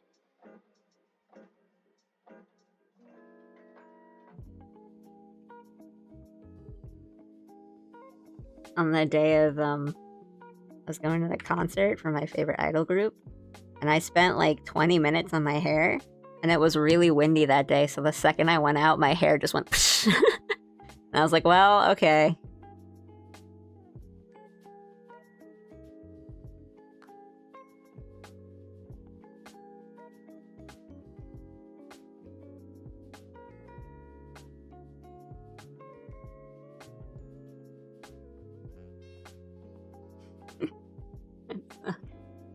It was alright. Okay.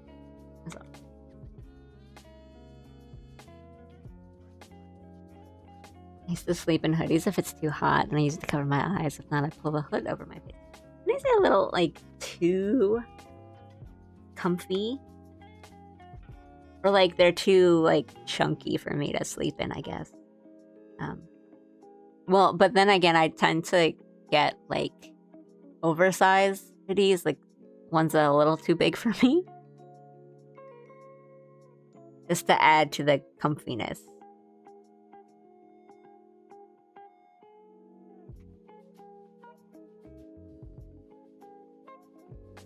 Three sizes too big. That's really big. But I mean, like, I'm pretty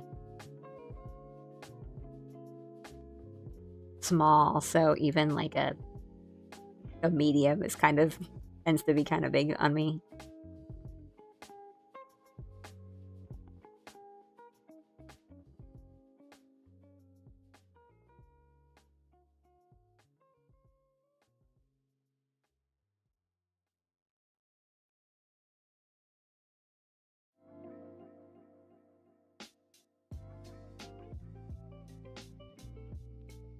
Can't sleep in hoodies. I usually have to wear something pretty thin and comfortable.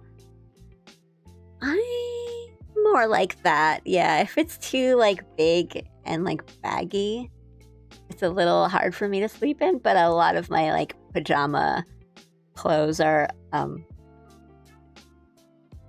kind of big. Yeah.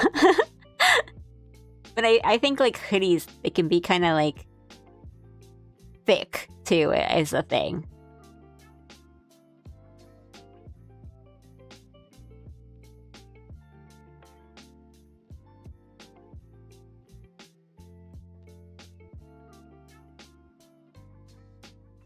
Okay, sorry if it's a weird question, but do you like sleep with socks on? Because I am doing more of that now, but I used to just never be able to.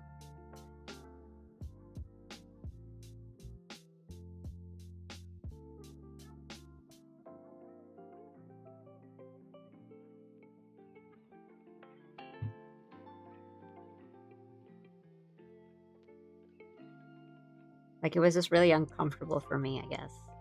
Or rather, maybe like less uncomfortable and more that I would just wake up with like, because I toss and turn a lot.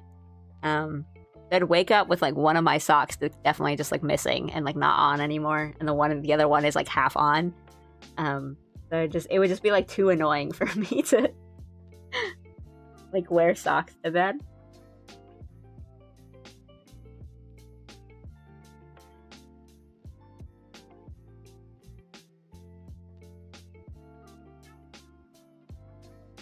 A lot of my pajama clothes are outdoor clothes that have gotten promoted to pajama clothes after being worn out. Yeah.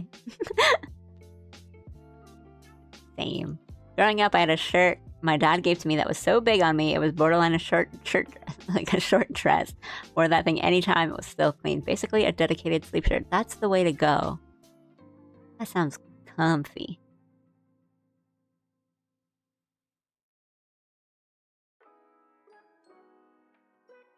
Yeah, right? Like, if it's colder, you just kind of sort of have to, but can't say I really enjoy.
think I'll just do effects later. All like lighting effects and stuff. I'm not sure how much I like that. Yeah. Make sure I save this. I can't sleep naked. My body needs a layer of cloth to feel comfortable. When I was 8, I was Batman for Halloween. That Batman suit was my pajamas for like 2 years. Got mileage out of that thing. That's kind of cute.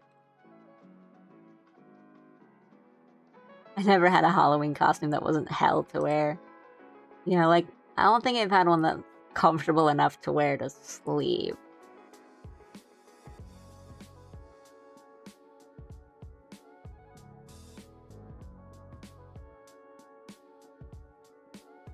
Oh, upstate? Huh. I usually get covers a size bigger than my mattress, so my feet get cold and sometimes fold the covers over my feet like a little pocket. You mean covers like the sheet or like covers like blankets and stuff? Because I think one is a little more unhinged than the other.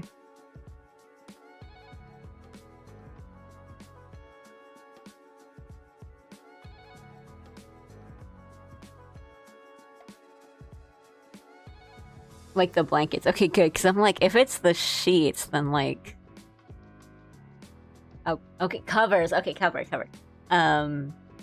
Yeah, no, that was like my little hack that my mom taught me when I was first going to college. So she's like, oh, okay, so if you, for your dorm room, like, what, twin size, whatever, always get at least, like, your blankets, get them, like, at least one size bigger than that. So, like, you're never just, like, fighting yourself for the sheets, and you'll just be a lot more comfortable because it'll feel like bigger. And like, yeah, like for warmth and stuff, you can just kind of like bunch it up. And like, I've always, like, since then I've just been doing that. Anytime I'm getting like blankets, I always get like a size up, and it's just, it makes such a difference. Like in comfort, it's such a difference. Waiting on a 15-pound weighted blanket to come in the mail. It's all purple and fuzzy. I'm going to live in it for the remainder of winter. Ooh. Let me know how that goes, because I've told this story before, but I got a weighted blanket once to help with my anxiety, and it made my anxiety like worse. Not like it didn't like give me anxiety, and that like it was still kind of comfortable to be under the weighted blanket, but I mean, I don't know, maybe because it wasn't like I was under it and I was like, oh god, this feels terrible. It was like I would get really bad nightmares only when I was under the weighted blanket. And so like, I don't know if just like a difference in like that sleeping situation made me have like really bad dreams or something, but it's like, I mean, we tried it, we like experimented. Like I just didn't have it one day. I like stopped using it one day and I didn't really have like bad like dreams or anything, and then I did it the next day and I was like, yeah, I just did not sleep well. I just had like really weird nightmares. I accidentally bought a weight of your sins blanket. I mean, like, maybe? I don't know. Like, yeah, it was so weird. Because it's not like, I didn't think that the weight would be different or like it would change it so much, because I do like to have weight on me when I'm sleeping. Like, I pile up blankets, or, you know, if it's not too hot or anything, or like I have them like really big, like pillows, like body pillow, you know, don't be weird about it. Like the long normal like body pillows, or like larger pillows, or I have like a Junkelskog, the like big IKEA, the fat IKEA bear. And so like I'll usually kind of like pile those on me, or like I'll like hold them or something, like just for like sleep comfort stuff. And so I like weight, and I like being like kind of crowded in a bed, or like I like sleeping in like sleeping bags and stuff like that. Like I don't mind like I don't really get like claustrophobic from like either the weight or like being crowded in a sleeping space. So I was like so surprised that I wasn't taking well to like an actual weighted blanket, but I did just kind of get it, and then I've been recommended like, oh, get a nice like fuzzy like fluffy cover or something for it, and that might help, because it's like I shouldn't be doing that for you. Body pillows are great. I'm tired of pretending it's not. I don't have any like anime body pillows or anything. I don't really like judge or anything. I just don't have one. I have like one, like a long one. I've had like a long one, but not, there's no like cover or anything. It's not even any, it's just like, it's just pink, I think. I feel like a Roberudaki would just be not what you'd expect. Am I a fellow 20 pillow enjoyer? I have a bunch of them like piled on the bed, but I kind of only use like one or two. I'm more of like I've gotta have a lot of little like, it's more like one big, I would prefer like one big pillow to a bunch of small ones. But I do have like a really big IKEA bear Junkelskog, and we have the Blahaj too, the shark. And I like honestly like really recommend them if you're looking for like a good like long like body pillow-esque thing and you don't mind getting like a big plushie. They're really nice because they're like big and like adult size, and the bear is like good hugging shape, and the Blahaj, the IKEA shark, is just like a big tube. So they're like good pillows, honestly, if you guys are looking for one.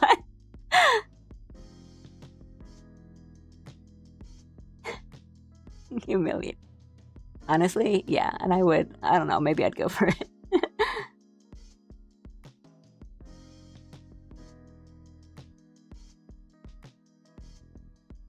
For me, I imagine the anxiety would come from being separated from it. No, I can see that. But yeah, I was like so surprised I didn't take to it.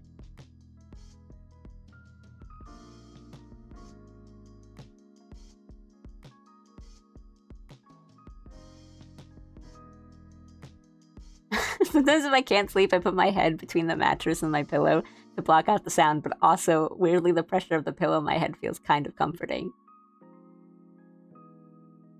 Ooh, a cradle kind of thing. I mean, I always make sure that we have like a really, really like big fluffy kind of duvet thing. I'm also the kind of person that I need to be under the covers to sleep. I can't sleep without a blanket or something. Like I need to be under something. Like even if it's like summer, even if it's hot, I need to like, I can't just like lie down and pass out and sleep. I need to be like, there, like the ritualness of having the pillow and the blanket to sleep. Like I need that.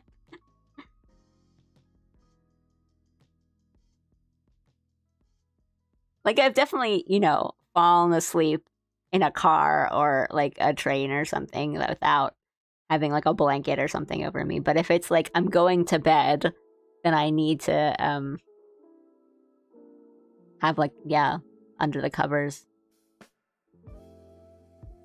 Sometimes I don't know what to do with my arms when I'm trying to sleep, and I suddenly have zero memory of where I've been putting my arms to sleep for the past 20 years. Dude, I get it. Oh, thank you for the raid.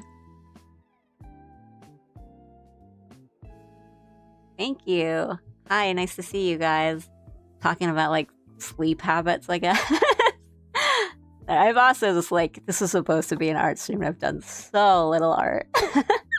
But nice to see you guys. Thank you. Did you guys have a good stream? What were you doing?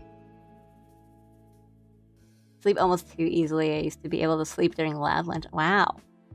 The art of conversation. It's also good to know that my alerts are working. Nice art, thank you.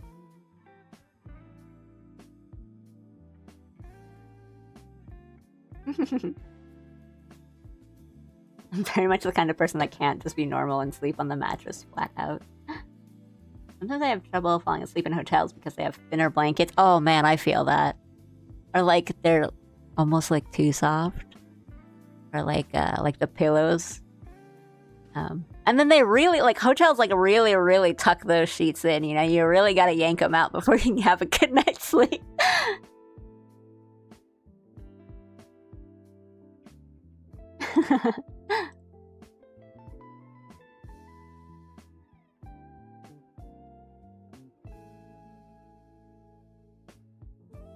Didn't hear the alert. I didn't either, and the sound should be on, so I'll like fix it. I guess. But well, thank you for following. So I should move it so they're not like they're also way bigger than I thought. I really just put them on, kind of slapped them on to make sure that they were working. Yeah, there should be sounds. They're not working, I guess, which is like, good to know. But there should be like little like boop sounds. But at least they're up. That's nice. Thank you. Oh, sorry about the intro ads. I definitely... Thank you. Thanks for following.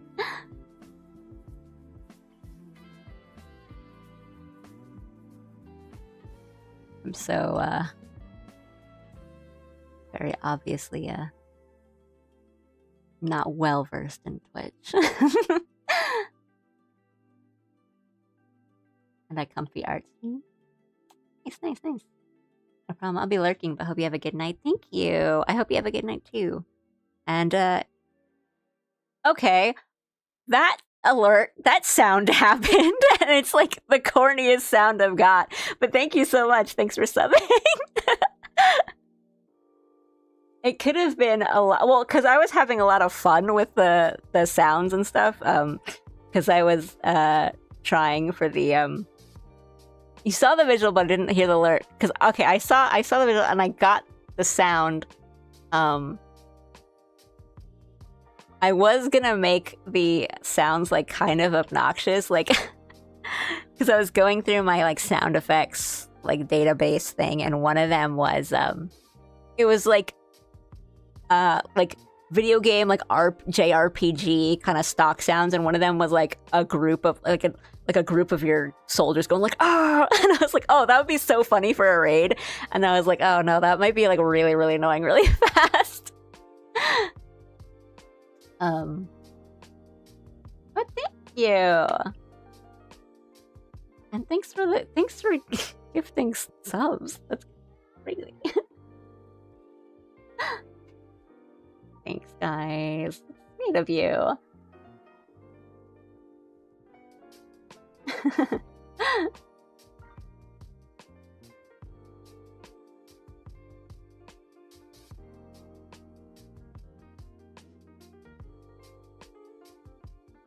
I've had mattresses where I've opted to sleep on the floor instead.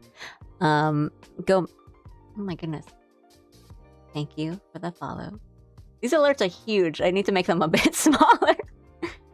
Yeah, I guess this sub sound. So all the alerts, the visuals are working, but I think so far only the sound for the sub has worked. Because they all should have, like the raid and everything should have sounds too. But now that I know, I'll just like look into it. It might have just not saved or, like properly like been uploaded or something, but they all should have some kind of sound. But anyway.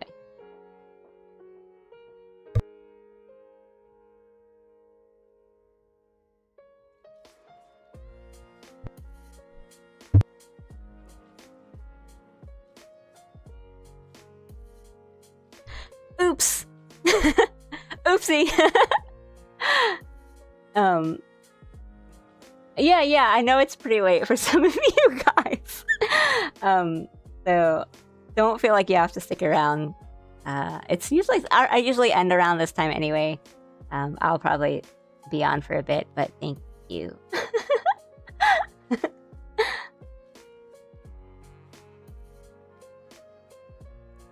Yeah. No. Like honestly, it's good to know because I think the gift sub should have also said that it was a gift sub, and I think it just said that it was a sub. I don't know. As I've been saying, I've been having a lot of issues with stream elements and Twitch and stuff.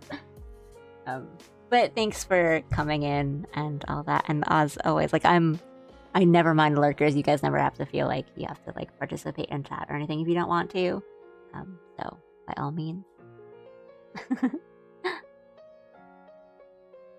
Have fun with the emotes for new subs. But yeah, if you guys need to sleep, get some sleep.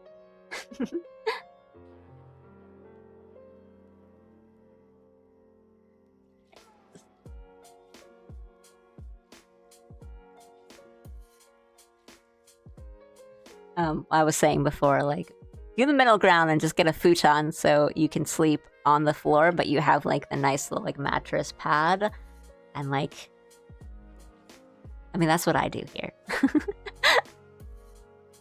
Thank you. Thanks for following me on stuff. I haven't been posting that much on Twitter lately because I don't know if like maybe I'll just do Blue Sky or something. Oh, it's all so aggravating to think about. But I do want to post more stuff on like Twitter and socials and all that. But social media is so tiring. Yeah, thank you. I hope to catch you on the next stream for those who are heading out. Get out of here, Grog.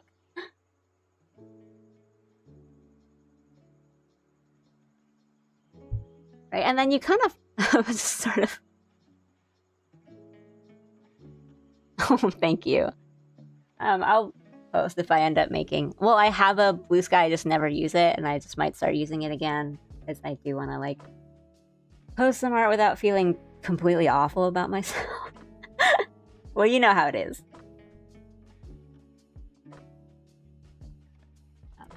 But like, social media is just honestly really tired. But you gotta do it.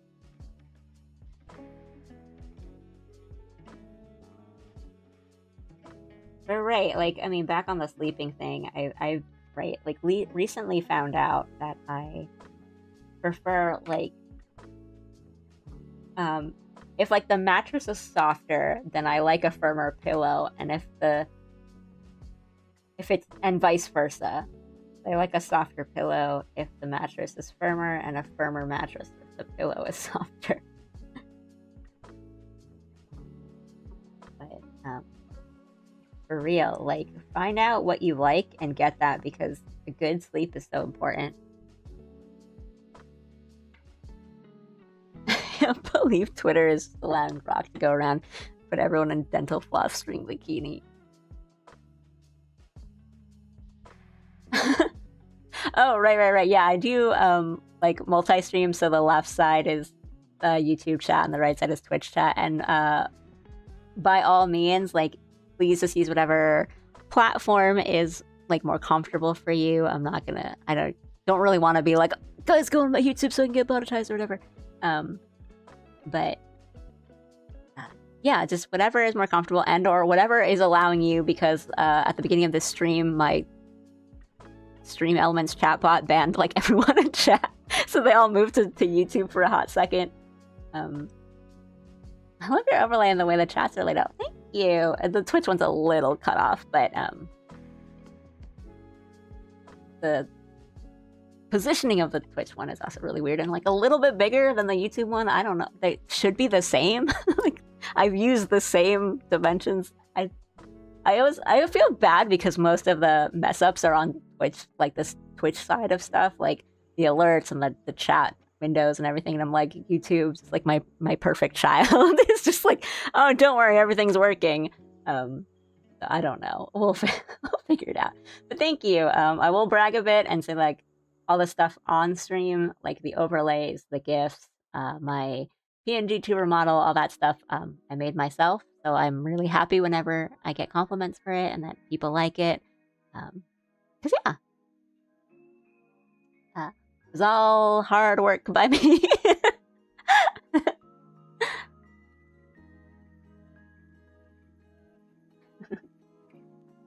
I will say I like Twitch more because I can do this. Well, like now you can, or else Twitch was gonna, like, my stream at one spot could have banned you for using too many emotes. It's pretty and well thought out. Thank you.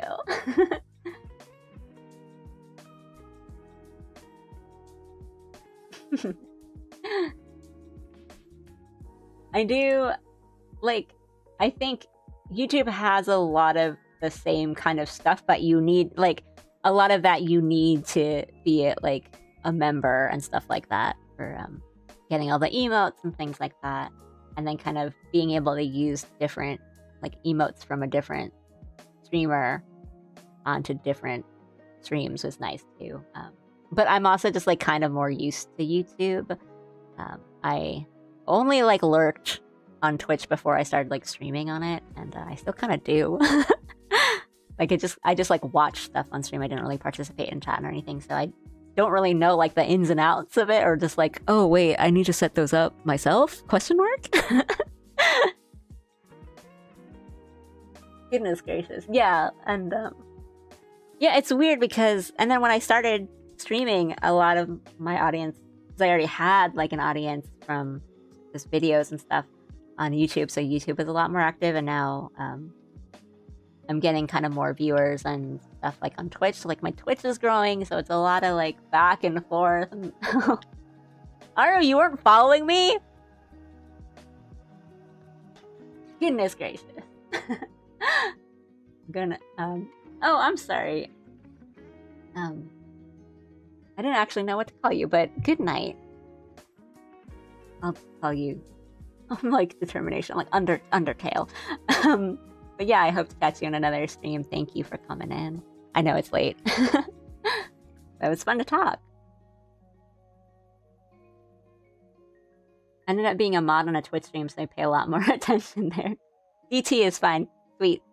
Thanks for letting me know. I, like, just want to be able to call people what they want to be called. And I know, like, YouTube. Goodness. Okay, we gotta change that sound.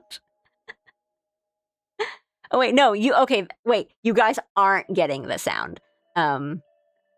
So for me, the sub sound is like, ta-da! And it's a little loud, but I think it's because the alerts are set up, but it's the sound, like, is not coming through on the alerts, which I will fix that later. But, you know, yeah, I think, like, they all have their different strengths, and it differs from person to person, so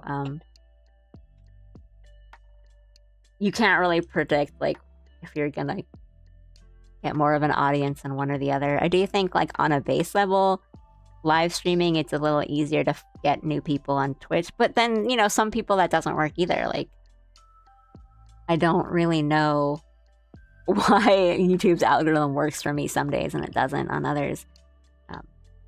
All right, they're fun. It's fun to have both.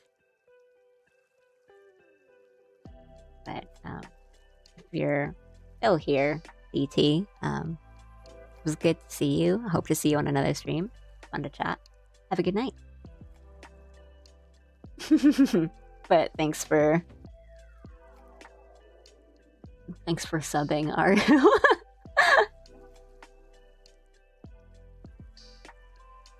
That's kind of you. I fought tooth and nail about rice earlier. Okay, but good to know. Yeah, I'll just. But honestly, it's probably better because the sound is a little, like, alarming. A bit of a, maybe less of a jump scare, more of like a flashbang. I get discounted Prime membership with my uni, so might as well, right? Well, I'm glad you chose me. I mean, it's kind of cool that you get a... Well, it's discounted. It's not like free, but I guess that's kind of nice that you get like a discounted Prime membership from your university. They don't let you have a microwave, but you'll let you have Amazon Prime. Thanks, Jeff Bezos.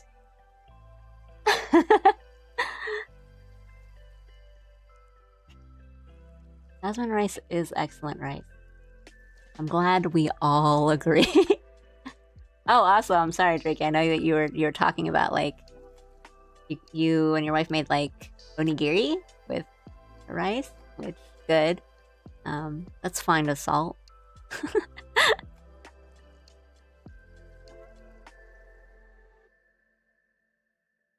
I don't even have like my preference. That sounds good. Like I have tried to make onigiri a couple times by myself, and they never really come out that good, like shape-wise. But onigiri is like, it's good to eat.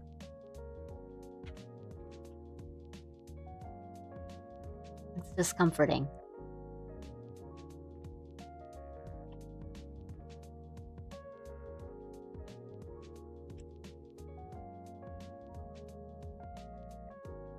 Okay, but I'm... Titus knows what I mean. I was gonna say, like, jasmine rice, I wouldn't say is the right rice for onigiri. I think with onigiri, it's better to use, like, Japanese, like, the short grain rice, because it's stickier and it, like, holds together. But I don't know, like, maybe the flavor is nice. Because I do like the flavor of, the flavor that is there. The flavor of jasmine rice. And it smells really good, so I bet, like, it was nice to eat. Nothing a little glue can't fix.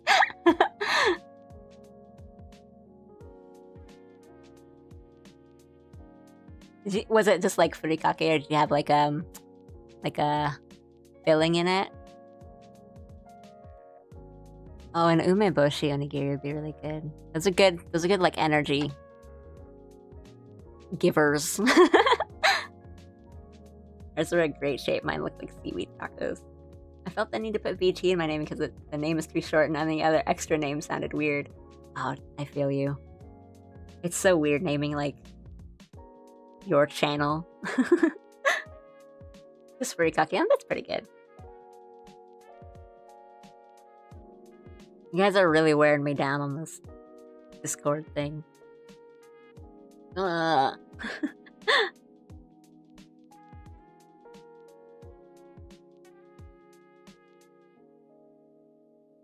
SMH my head, what is this life without onigiri? Pick save us, Allie. Discord for cons. I'll make a... I'm more willing to make a Discord if you guys just keep sending me photos of your pets.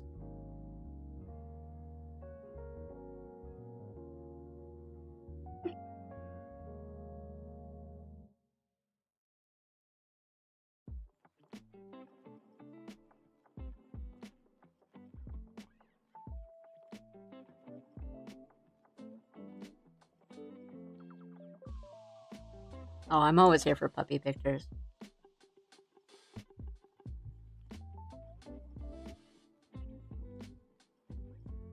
I just like to look. That's just what I do on in my free time anyway. I just look at pictures of dogs. Just go like, I wish I had one.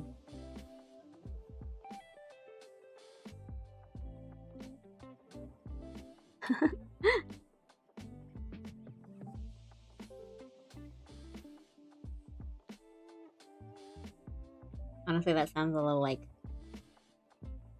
depressing. Like, yeah, I just look at dogs in my free time. Not as depressing as that. I just like to look at... I'm like one of those people that really just go look at reels, like shorts, like videos of pets. I'm like, aw, cute. And then, you know, it's like 3 hours later. My cat is an absolute unit. Please tell me about your cat. As much information as you're comfortable to give. Like, name, or type, breed. I don't know. It's weird to say that about cats. What does your cat look like? What's your name? The name of your cat? Or a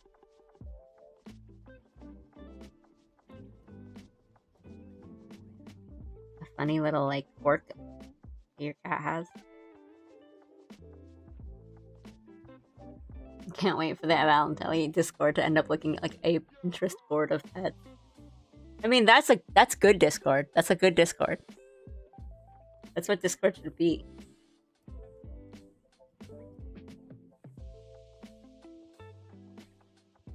His name is Trubs? That is so cute! A soft gentleman named Trubs. That's so cute. Honestly?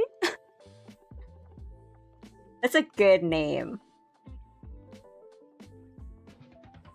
Am I saying it right? Or is it like Trubs?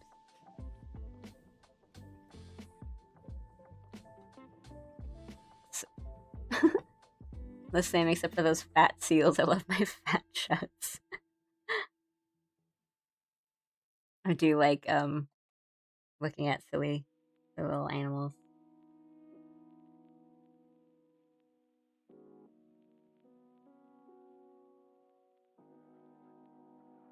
Trubs.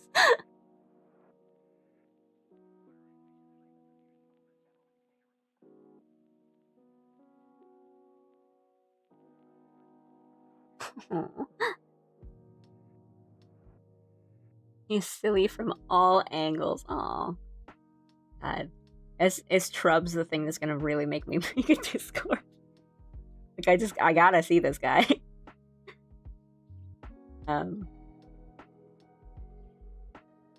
We were video chatting with my husband's side of the family for like Christmas, because they were all gathered, and you know, it was really nice talking with them, but the person who was hosting has like 3 dogs, and we're just like, could you just show us the dogs? Like, can you just take the phone and show us the dogs? But to be fair, they have very sweet dogs. I love to see them. One of them is like this little sweet, like tiny little thing that's always looks a little scared, a little surprised. And its name is Tiny, and it's like the cutest dog I've ever seen. Well, and like in that kind of like pathetic way. You know what I mean? Of like a dog that always looks like a little apprehensive. But like also the kind that you just kind of want to take care of.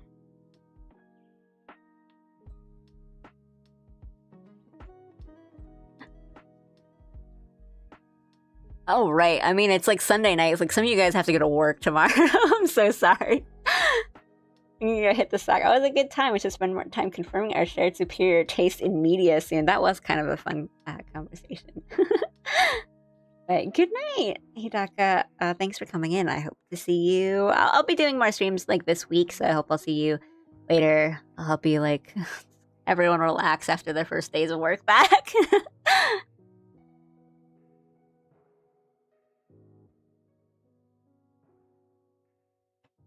Oh my goodness.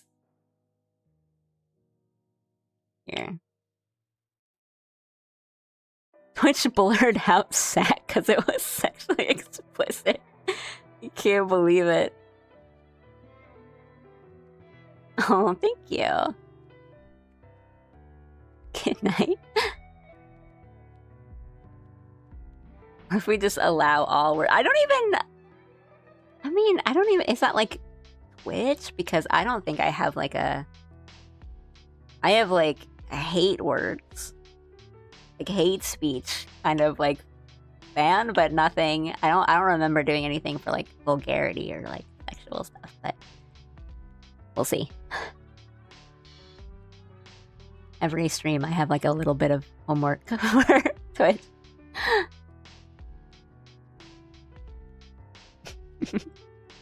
Oh, but Juma, what you said before about like, oh, I feel like I need to upgrade my phone just to take better pictures. I totally feel that. I'm like, my phone's really old and I'm thinking about getting a new one. It's like I'm way past due for a new one, but I'm a lot of my reason is just like, A, I just can't, there's like no storage space on it anymore, but I can't really, like the pictures I take are kind of like not good quality anymore.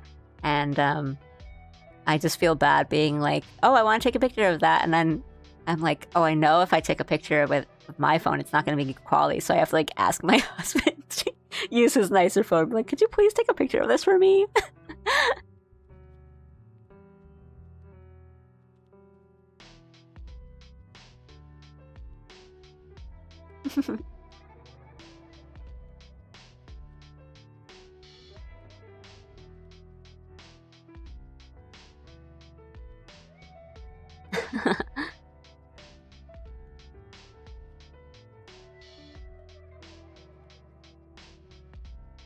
It's nice to get like upgrades, but I don't think I'm like just a sentimental fool.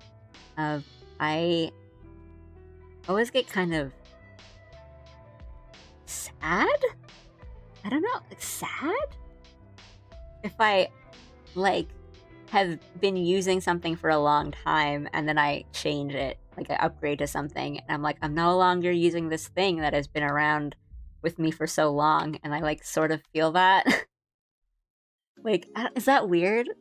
It's a little weird, honestly. It's a little weird, but like I've had this phone for so long and I need a new one, but I'm just like, oh, but like my phone. It's not necessarily like a Toy Story 3 sort of thing, but just like, yeah, like I've had this. I like I've been that way when I upgraded like my PC, like before my current PC I had like a gaming laptop and it was okay. It served me really well. It wasn't that honestly that great for like gaming, but it was able to handle a lot of heavy duty stuff. So I did a lot of like animation and video editing and stuff like on it. And it was a bit of a powerhouse back in its day. But it was right, this feeling of like when I got my new PC, I was like, oh, but like this laptop has been so good to me. Like now I'm just gonna leave it. But now I'm just like, oh man, I'm so glad I got my PC.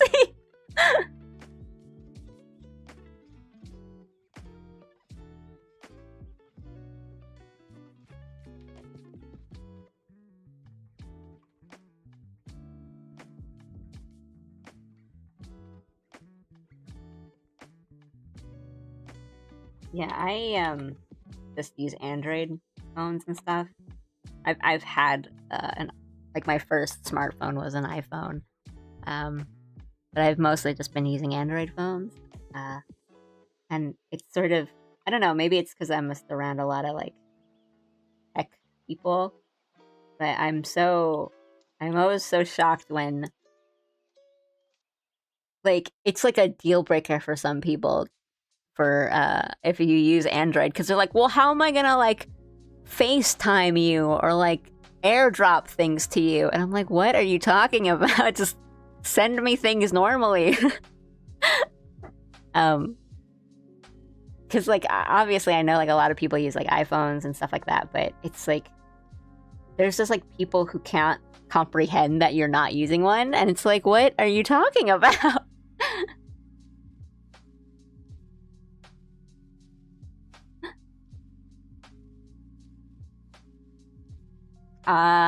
Like the Zoom and different like functions and stuff. Like once you change, like different. Yeah. Taking pictures of cats can be tricky because they'll either run away from you or they'll stay so still, but then your camera just decides not to focus for whatever reason. I hate Apple because I've used it for so long I can't switch off. Oof.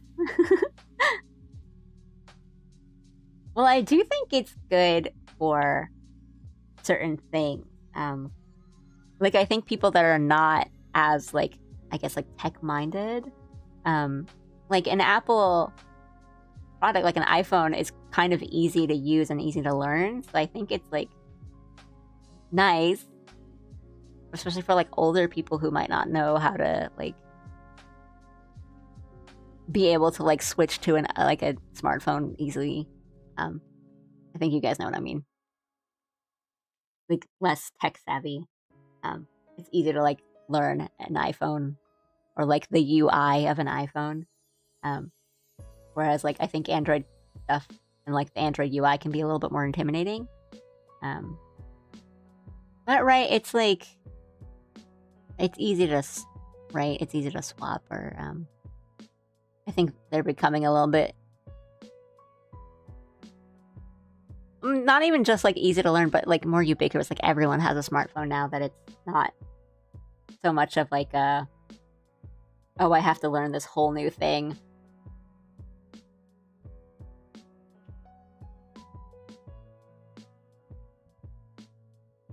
But I mean, there's so many options for people who don't, use like a computer as much. Like,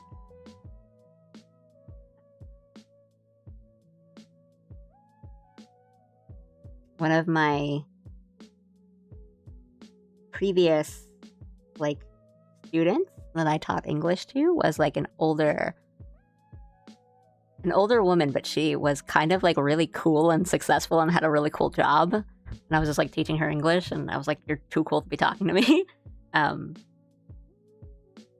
And she was like, "Oh, well, like I am not very good at using computers. Like I haven't really needed to do like she did a lot more like hands-on things with her job. But then she's like, "Oh, well, now I need to use it a lot more. But I use like an iPad, like a tablet for more of my stuff. And it's like it's easier."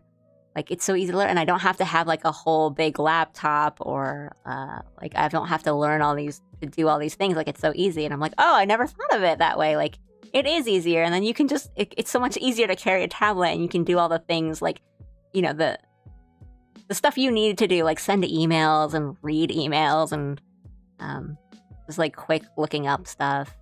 Like, it's a little more useful than a phone, but it's not as heavy duty as, like, whole PC or a laptop. But like, yeah, it's like I wouldn't really use it, but I'm glad it's there for people that it's easier for them to use.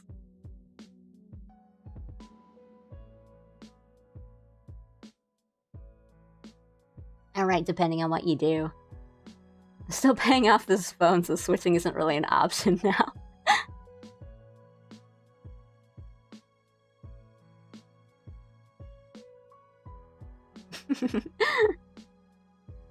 Phones are really expensive. I don't blame you or anything.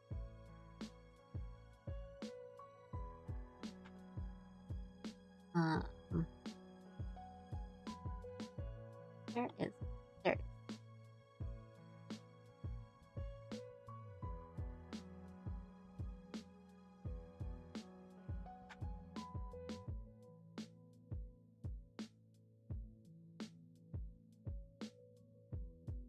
What I really need now is a GPU. Dude, my heart goes out to you. Like, good luck getting PC parts of any kind. I know, like, prices are going up really, really high lately. Why is this not? Oh, it's wrong. It's the wrong layer. That's why. Yeah, like, honestly, if you can afford it, I'd say get it sooner rather than later because prices are like really going up. And I mean, like, the thing I can say is like at least no, I mean GPUs are always just kind of expensive, and it's they're just gonna get worse. But I mean, the one thing I can say is like at least it's not RAM. Because it's bad. It's really rough. I had a friend who just got a new PC or like a upgrade and stuff, and that was kind of rough. But it was also like, oh, I just got it at the right time. So yeah, I think if you can afford it now, like grab it now if you can. It's bad. It's rough. So, good luck. Like that's not sarcasm. Like really good luck.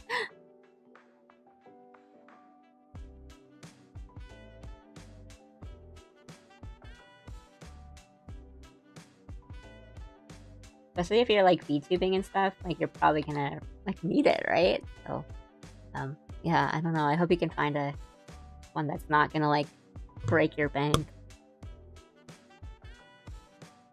I'm gonna use this pretty decent, but unfortunately it's acting up and sometimes resets the whole computer. Oof. We'll probably double in prices as well because it uses RAM too. A different kind of RAM, but still, oh my goodness. Dude, that's rough. That's really rough.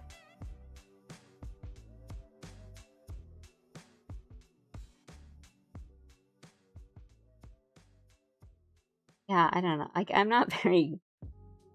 I don't know that much about, like, PC parts and building and stuff, but,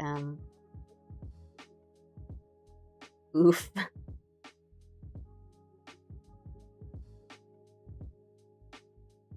Like, yeah, I was gonna say, like, if it's not... If you don't need... If it's not, like, a dire need of an upgrade, like, you can still play, like, all your games, then it's fine. Like, you can probably wait a bit. But if it's, like, resetting your computer and, like, it's just crashing and stuff, that might be a little rough.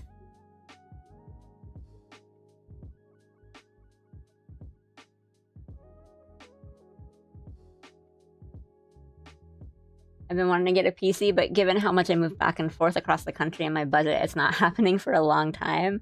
Yeah, I don't know what to say. Because, right, like, that's just the truth of it. I think, if you're moving back and forth, it's kind of annoying to even try to transport it, which I don't think I would. Like, you would just kind of have to find a place on, you know, either side to, like, store it.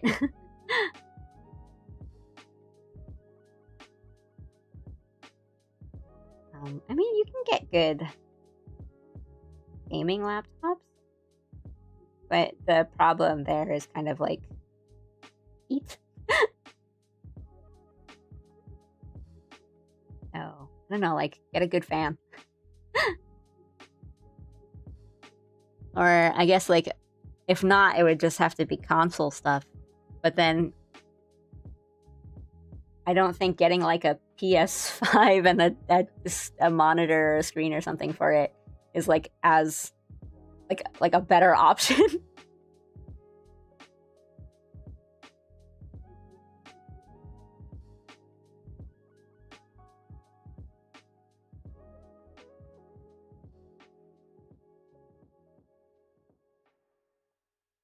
Oh, I see, I see. I'm a game dev, so a good GPU is a must, but bad timing. Yeah. Oh my goodness, that's like real bad timing. It's not even just like, you know, your GPU like pooping out on you, but no, that's so rough. Best of luck to both you and your PC part troubles and your old man. Goodness. Yeah. Best of luck, really.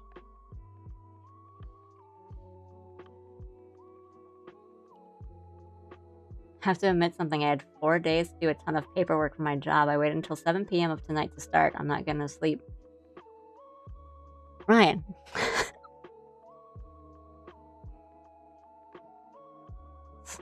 Scold you a little bit. Because that's, I don't know, part of my personality. Gotta be the sister, big sister, teacher, whatever vibe I've got going on right now. I'll scold you a little bit, but good luck. You can finish it. Just focus. Get it done. Hopefully you can get some sleep tonight. And yeah. Good luck. And then, I mean, I've been going on for a while, but maybe I'll stick around for a bit and just kind of like, you'll have something to listen to. Godspeed. Yeah, Godspeed, Godspeed. Instead, you had a horrendous take about race.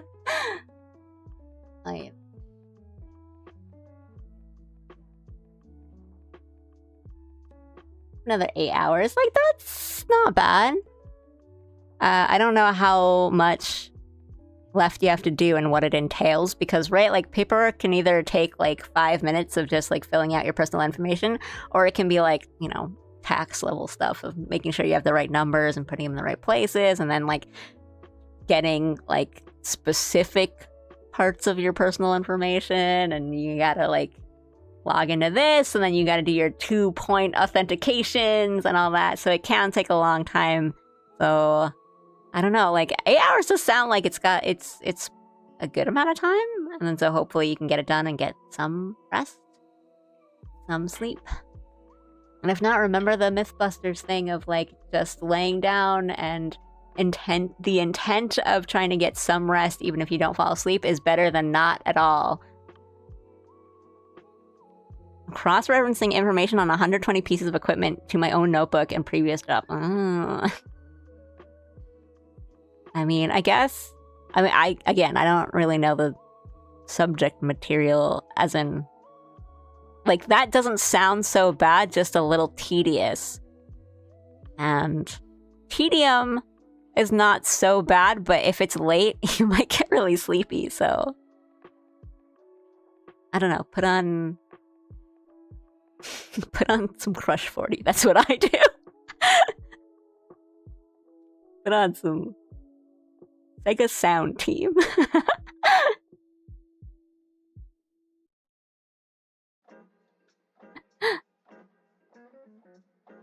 Oh no. I have my Chillhop playlist.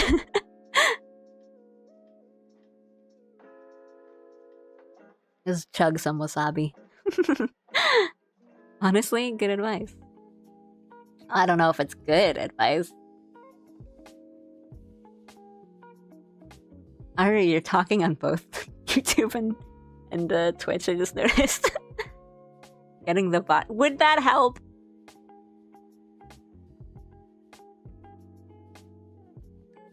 I was like, do you really want to be, like, wasted? Well, I don't know. How good is your alcohol tolerance? I'm very weak to alcohol. Oh, I've been using a gaming laptop with a laptop stand, and it's been working all right for the past 5 years. Just gotta tell it to lock in even longer. As long as it's not making that sound, you know what sound I'm talking about, then it's fine. You know, like, a laptop fan is busted when it starts making the sound.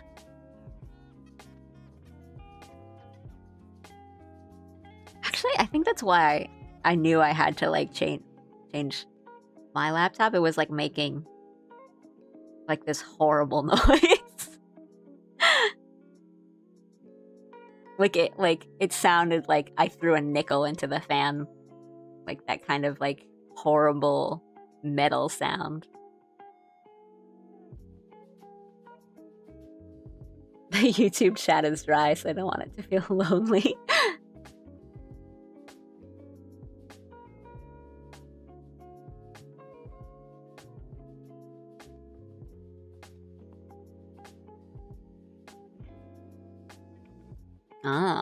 Well, I am a tiny Asian woman, so...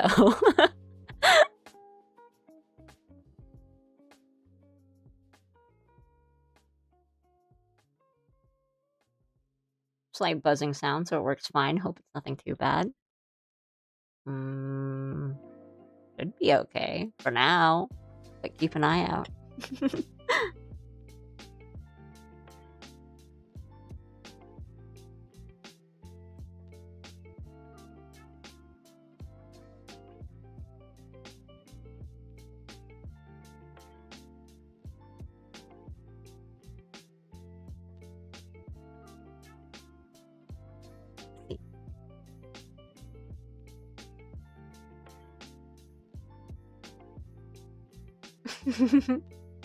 A Japanese cousin would sip some beer and her face would go bright red and she'd be smashed drunk. Asian glow, I think it's called.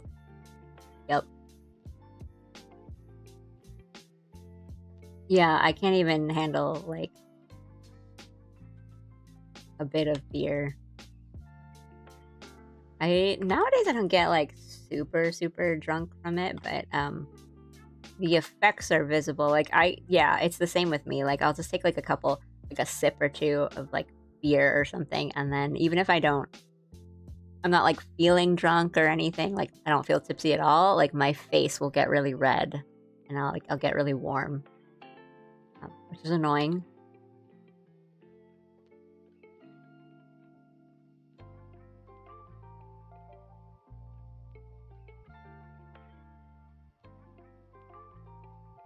I'm not much of a drinker though. There's also like, I don't have much of a tolerance built up or anything.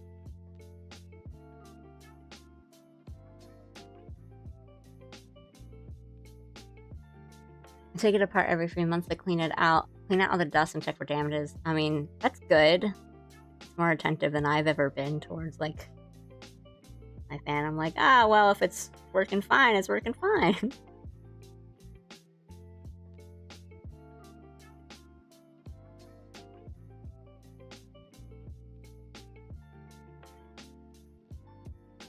I'm feeling all pretty heavy drinkers that have stayed away from alcohol my whole life, so I don't really know.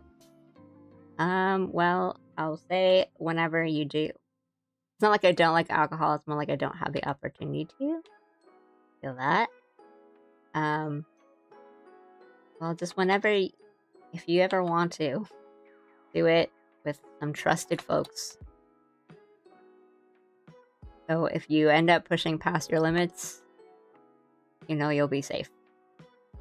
Or taken care of at least, because that can really suck. Like, that can be really bad and dangerous, honestly.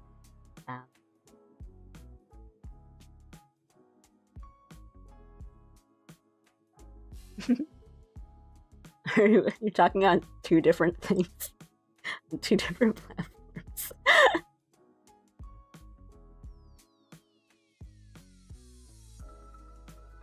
Oh, goodness.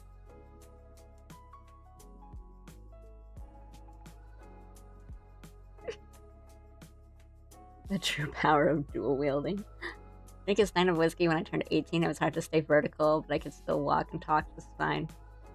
Wow. Impressive. I think I'll share the University Alley story. My first experience, actual experience, like I've had champagne but and stuff before it, celebrations and whatnot. My first real experience with let's get wasted of alcohol was I was in university and I just took shots, shot after shot after shot, and I was like, oh, that's not so bad. And I took way too many, and I was just throwing up the whole night.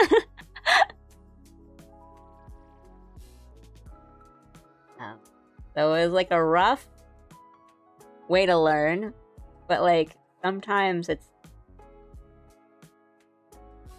sometimes that's not so bad, right? Kind of knowing how bad it gets, and that having that be your first time is it's now right? That's the way to find out when it's your first time. Because if it wasn't, I'd be like, oh, well, that's I can just drink all I want, that's fine. And I would just be taking shots all the time. Usually the sober friend when it comes to gatherings, so you know how bad, right?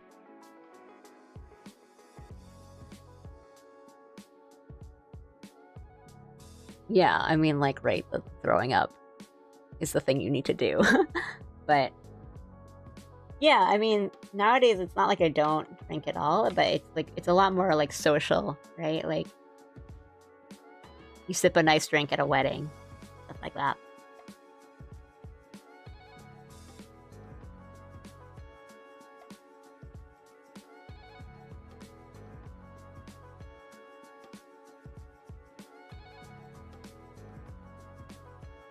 Performative drinking.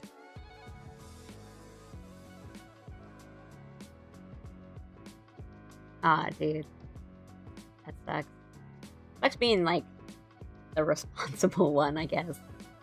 I hope they make it up to you, because that stuff's really important.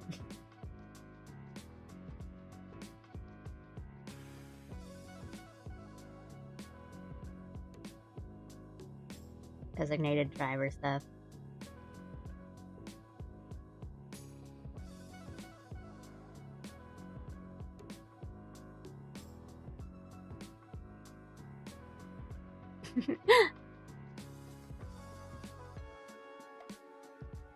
Japanese whiskey is really good, and it's an easy like gift to people.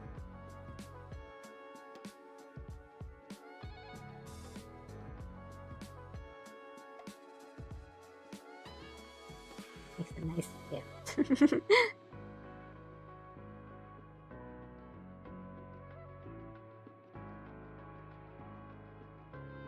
I mean, it's nice if they pay for your meals, but it's also like, you know, if that was me, I'd feel like I need to do something else too. Like, oh man, I feel so bad if I like threw up in someone's car or something.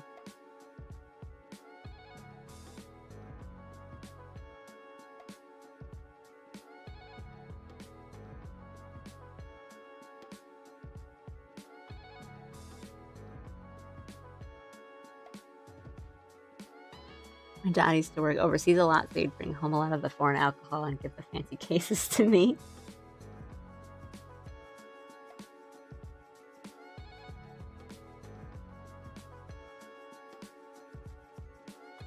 I don't know much about alcohol, so I was like, oh man, when I'm asked to get some as a gift, I'm like, I don't know what is good wine. I'm just gonna ask the lady that works here, what's a good wine?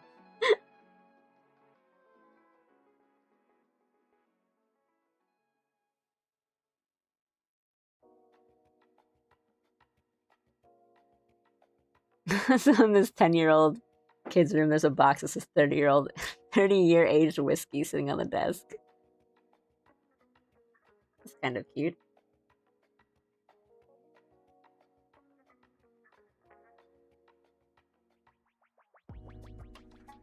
I really like umeshu, but I like a lot of plum things. Not really surprising, I guess.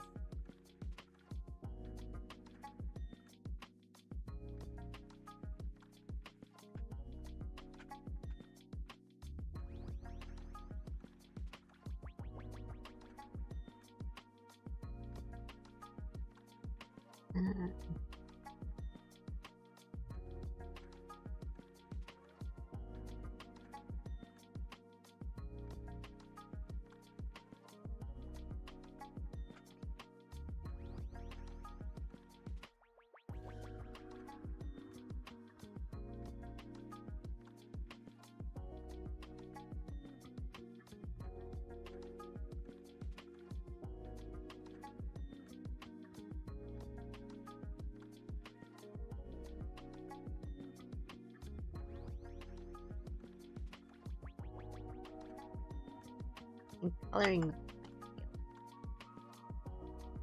weird.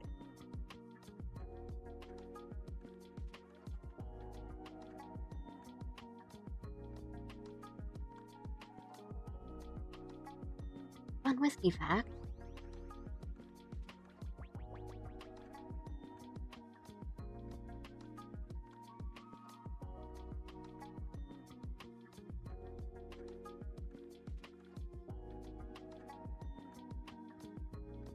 In 1820-ish, the Mississippi River had developed corn farms. Corn didn't ship well, but alcohol did, so whiskey was cheap. Americans drank on an average 7 gallons of whiskey each year. That includes women and children in the statistic. That is a funny fact. Whiskey was cheaper than tea. Wow.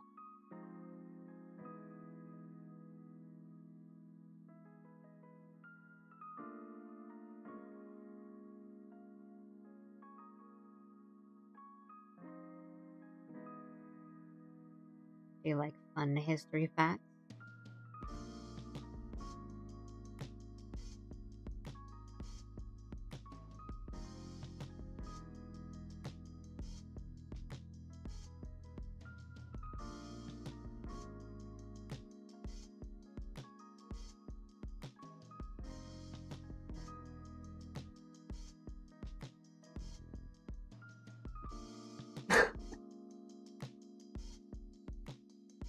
Korean plum candy.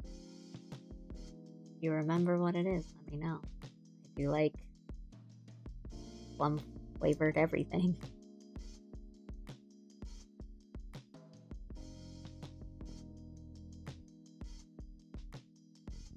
Oh.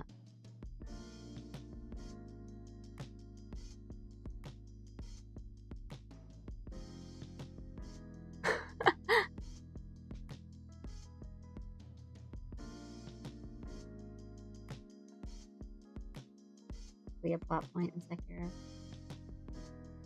I need to wake up in 5 hours for work. I've made bad choices. Some bad choices have been made tonight. Good night, Drakey. Thanks for sticking around. We have fun here.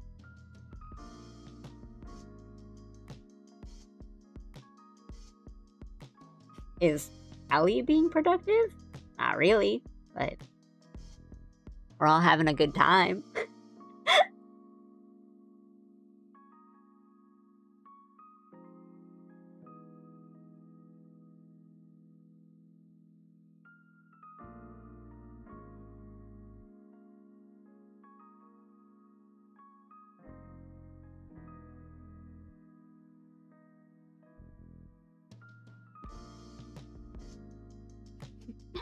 You just search up Korean plum candy. The first result is the candy I'm talking about. Okay, sweet. That works. Oh, I should have. Wait, do I not have like a alert command up? I have some commands up, but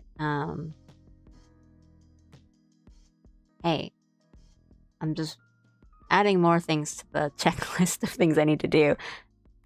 Oh, no worries.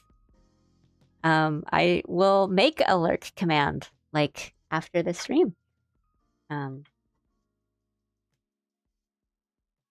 I've wanted to make one, so it's a good reminder.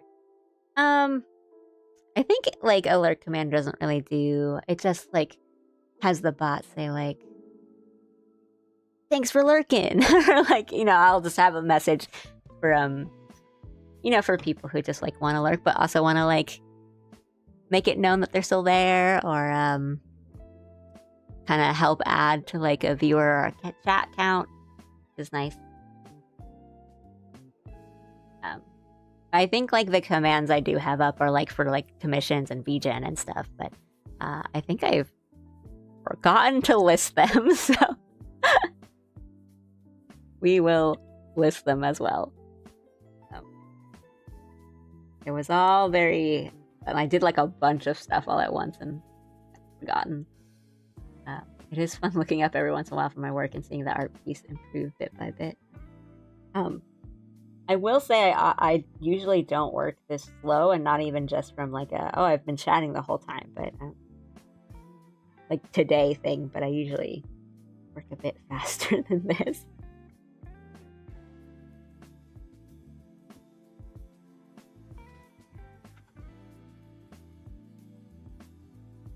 I usually don't work with such like dark colors all the time. If anything, I'm a little.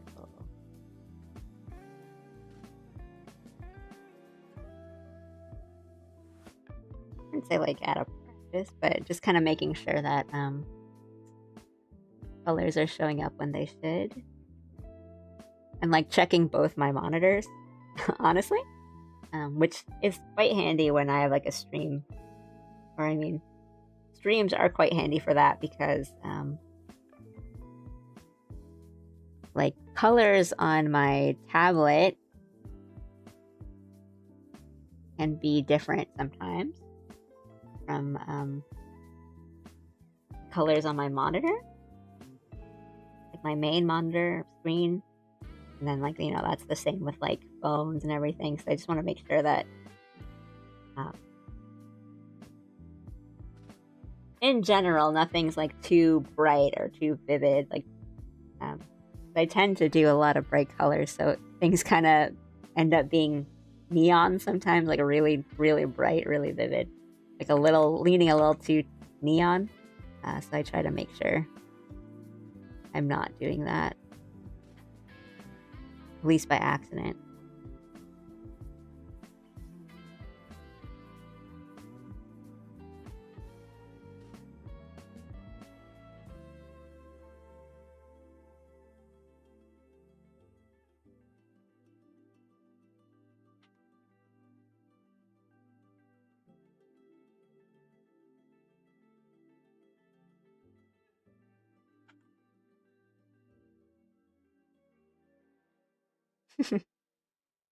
Good night, part 2, Drakey. It's not like a Drakey sign off until we say goodnight to him like 3 times. Sorry, I don't want to call you out.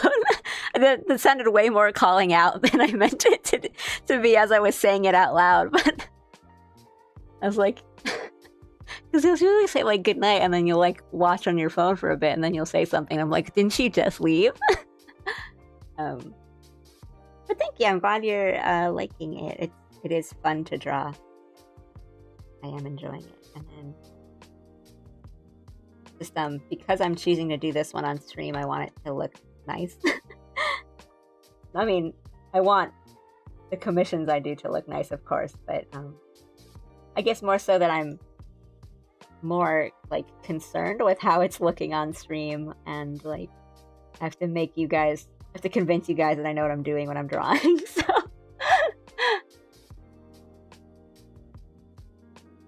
like if I'm not streaming out, I tend to just be a lot like looser and like messier, and you know, it's like whatever, I can just like delete this or like undo it. But on stream I'm like, I need to like give you a semblance that I know what I'm doing.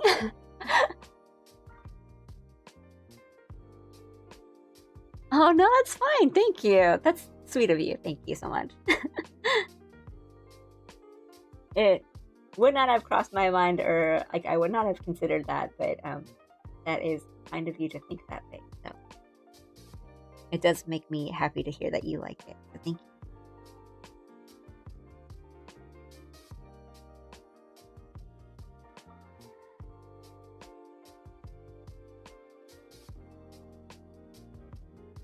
I haven't even finished like doing the line art for the wings and stuff, so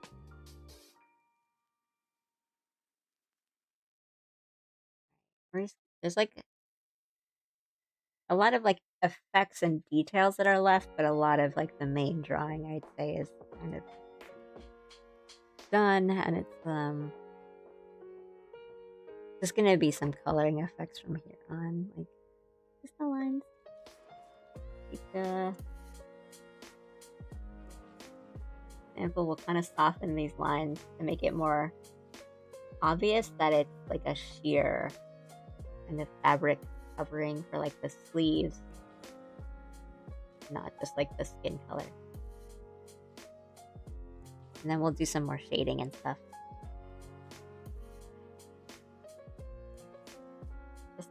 Just like softening the line like that, and it gives it.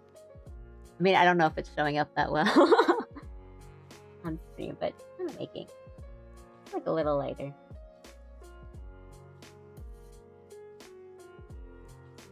A bit more obvious.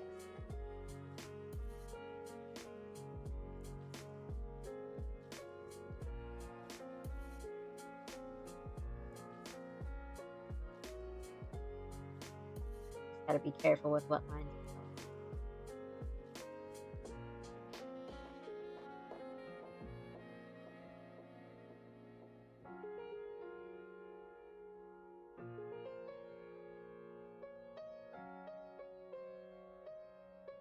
The hair is mesmerizing. In like a good way.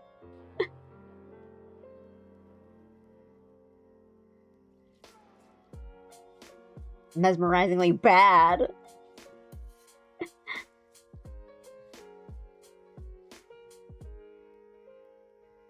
I'll take it as a compliment though.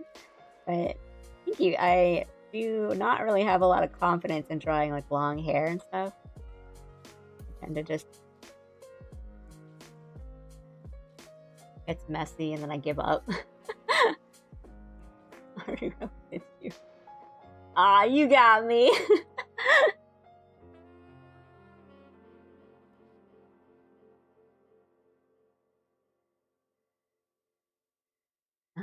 A lot of it that's left is like glitter effects and some kind of shininess.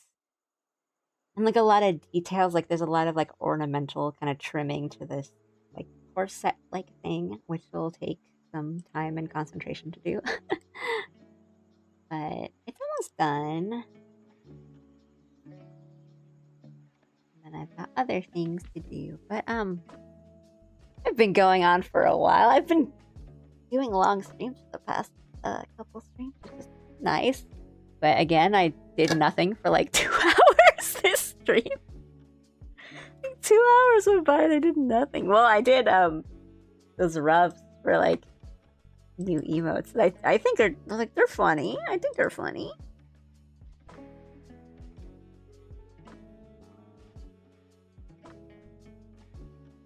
But I mean, to be fair, that is what I set out to do this stream. I wanted to get some rough ideas down for new emotes and get some work done on that commission.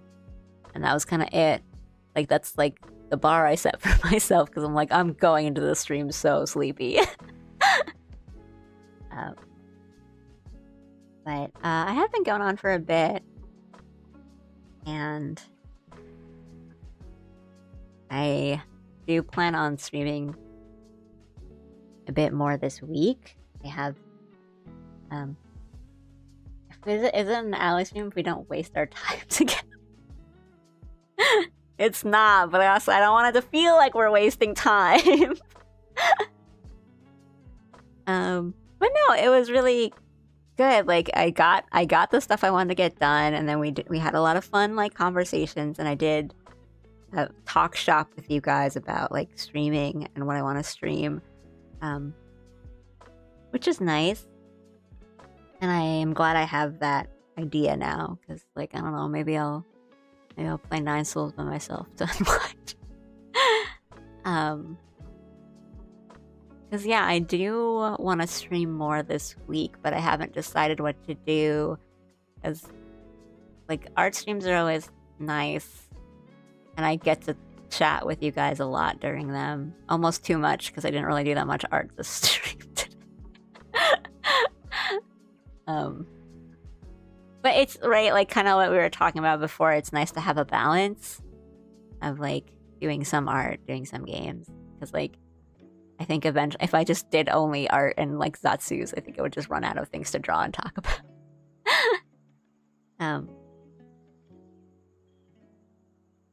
Yeah, I'll like maybe, I don't know. I know there's like Outer Wilds DLC, but I might want to just do another game, and then maybe next week will just be nothing but, you know, I'll just finish the DLC however long it takes me. But I don't know.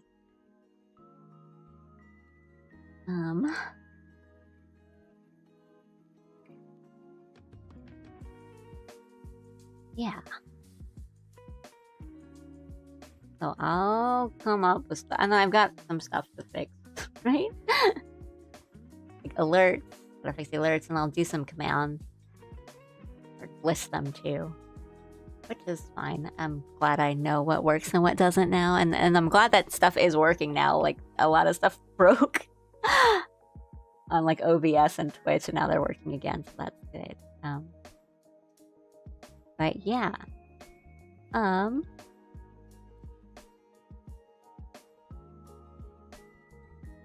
more streams this week, and as usual, I'll say my like usual stuff. There's links for VGen in my descriptions and the about on Twitch, on YouTube. Just scroll a bit, you'll see them if you're interested in commissions. And I'm on Twitter. I'm not as active as I should be on there. And all that good stuff. There's a coffee link if you feel inclined to tip. You don't have to. But saying that now, because maybe we want to try rating someone today. I've never rated someone before, but I don't even know how this works. I'm just gonna click this, see what happens. Right on Twitch. But we'll like sign off like YouTube later. Click this.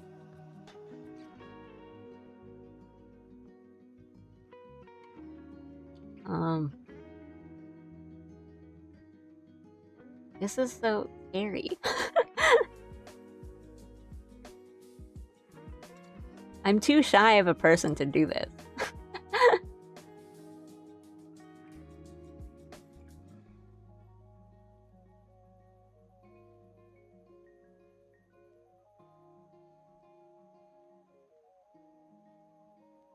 I'm scrolling down the rating thing. I also barely know how this works. I don't know if I like click something and it just instantly raids, or if I like can see.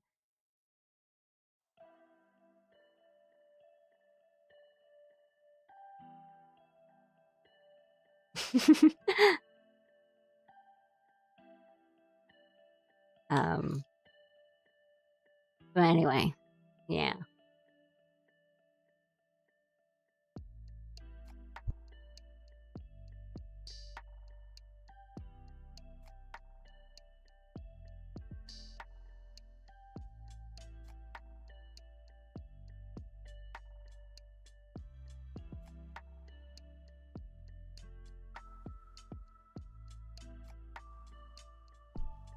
How does rating work? Can you rate anyone? Like essentially, so I can just pick like if I have a username ready, I can just send you guys over there. But I can also like scroll through channels or like people that are like streaming now and like art, and then I can just like look through them and find one that I'm like, oh, that looks nice. I'll rate to them.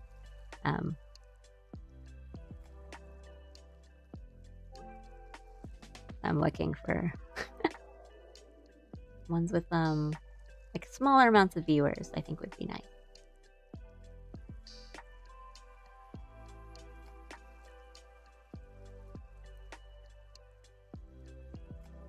Give me a second.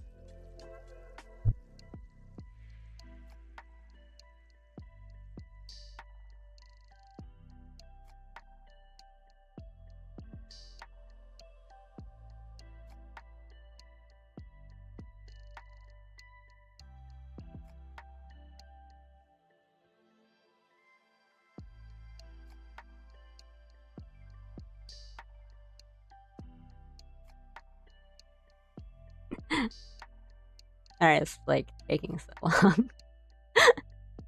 I just want to be kind.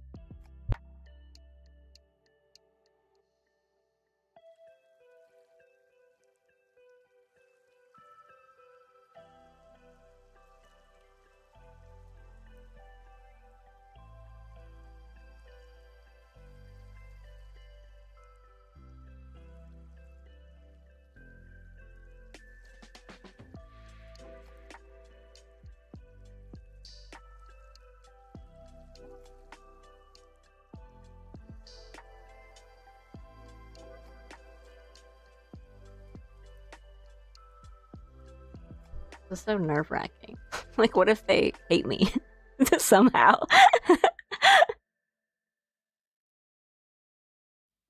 Why can't one of my friends that have Twitch be streaming right now? That would be so much easier.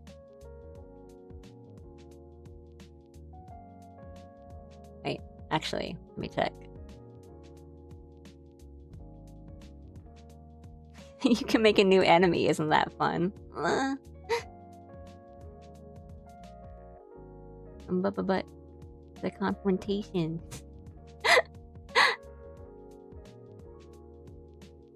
Give me. I also want to make sure I'm doing this correctly.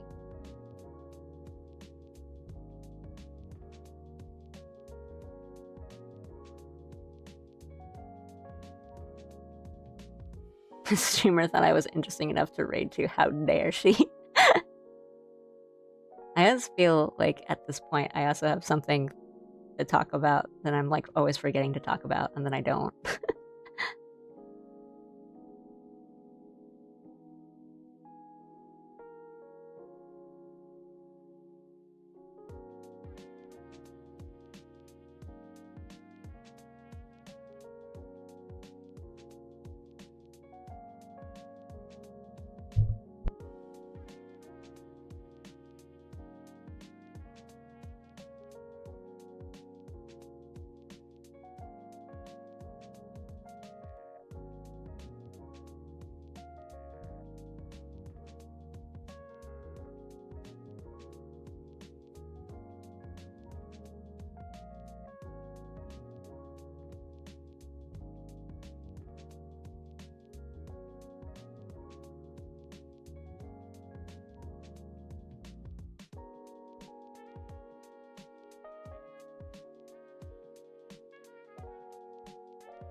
Okay, sorry. I actually had some things to work out.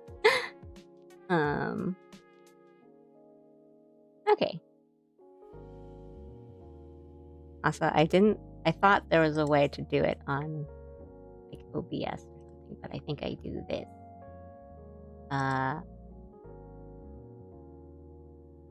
Wait. Wait.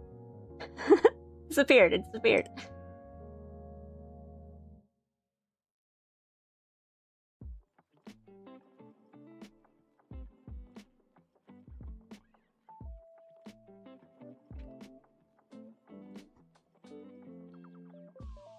Okay. I'm gonna see if this works. We might raid. And if it just signs me off on Twitch, then thanks for coming, and I'll see you guys later. And if not, then I will like sign off on YouTube. Let's try this.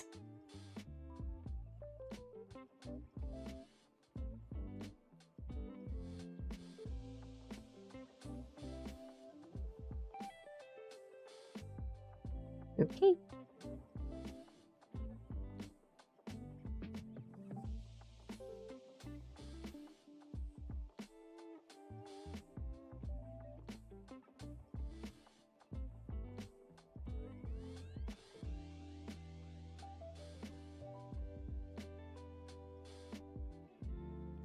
Might be like a minute, but it should take us over. I don't know how this works. But yeah, if not, then I'll see you guys later. I don't know how this we're trying new things. I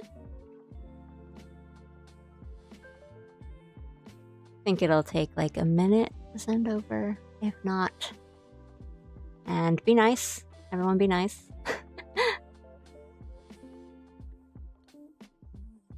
Oh, really? I literally was just scrolling through like the art like category on Twitch, and I was like, oh, she looks cute and she sounds cute, and you know, like I was also just checking like viewer numbers and stuff, so I was like, I'll pick her. So that's how that happened. Sorry, I was being so selective. I was like, oh, they have to be nice and cute, and I want to pick someone good. So nice to know that I picked well.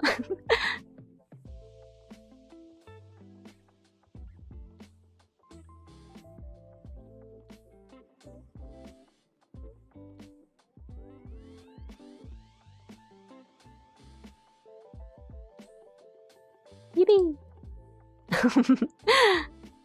Anyway, good night, and be nice on our channel, and I'll see you guys like tomorrow. I don't know what we'll do. Probably play a game. Sorry, the end was so awkward. I just wanted to make sure I was doing stuff right. Actually, I'll stay on for a bit while I like say something nice to her.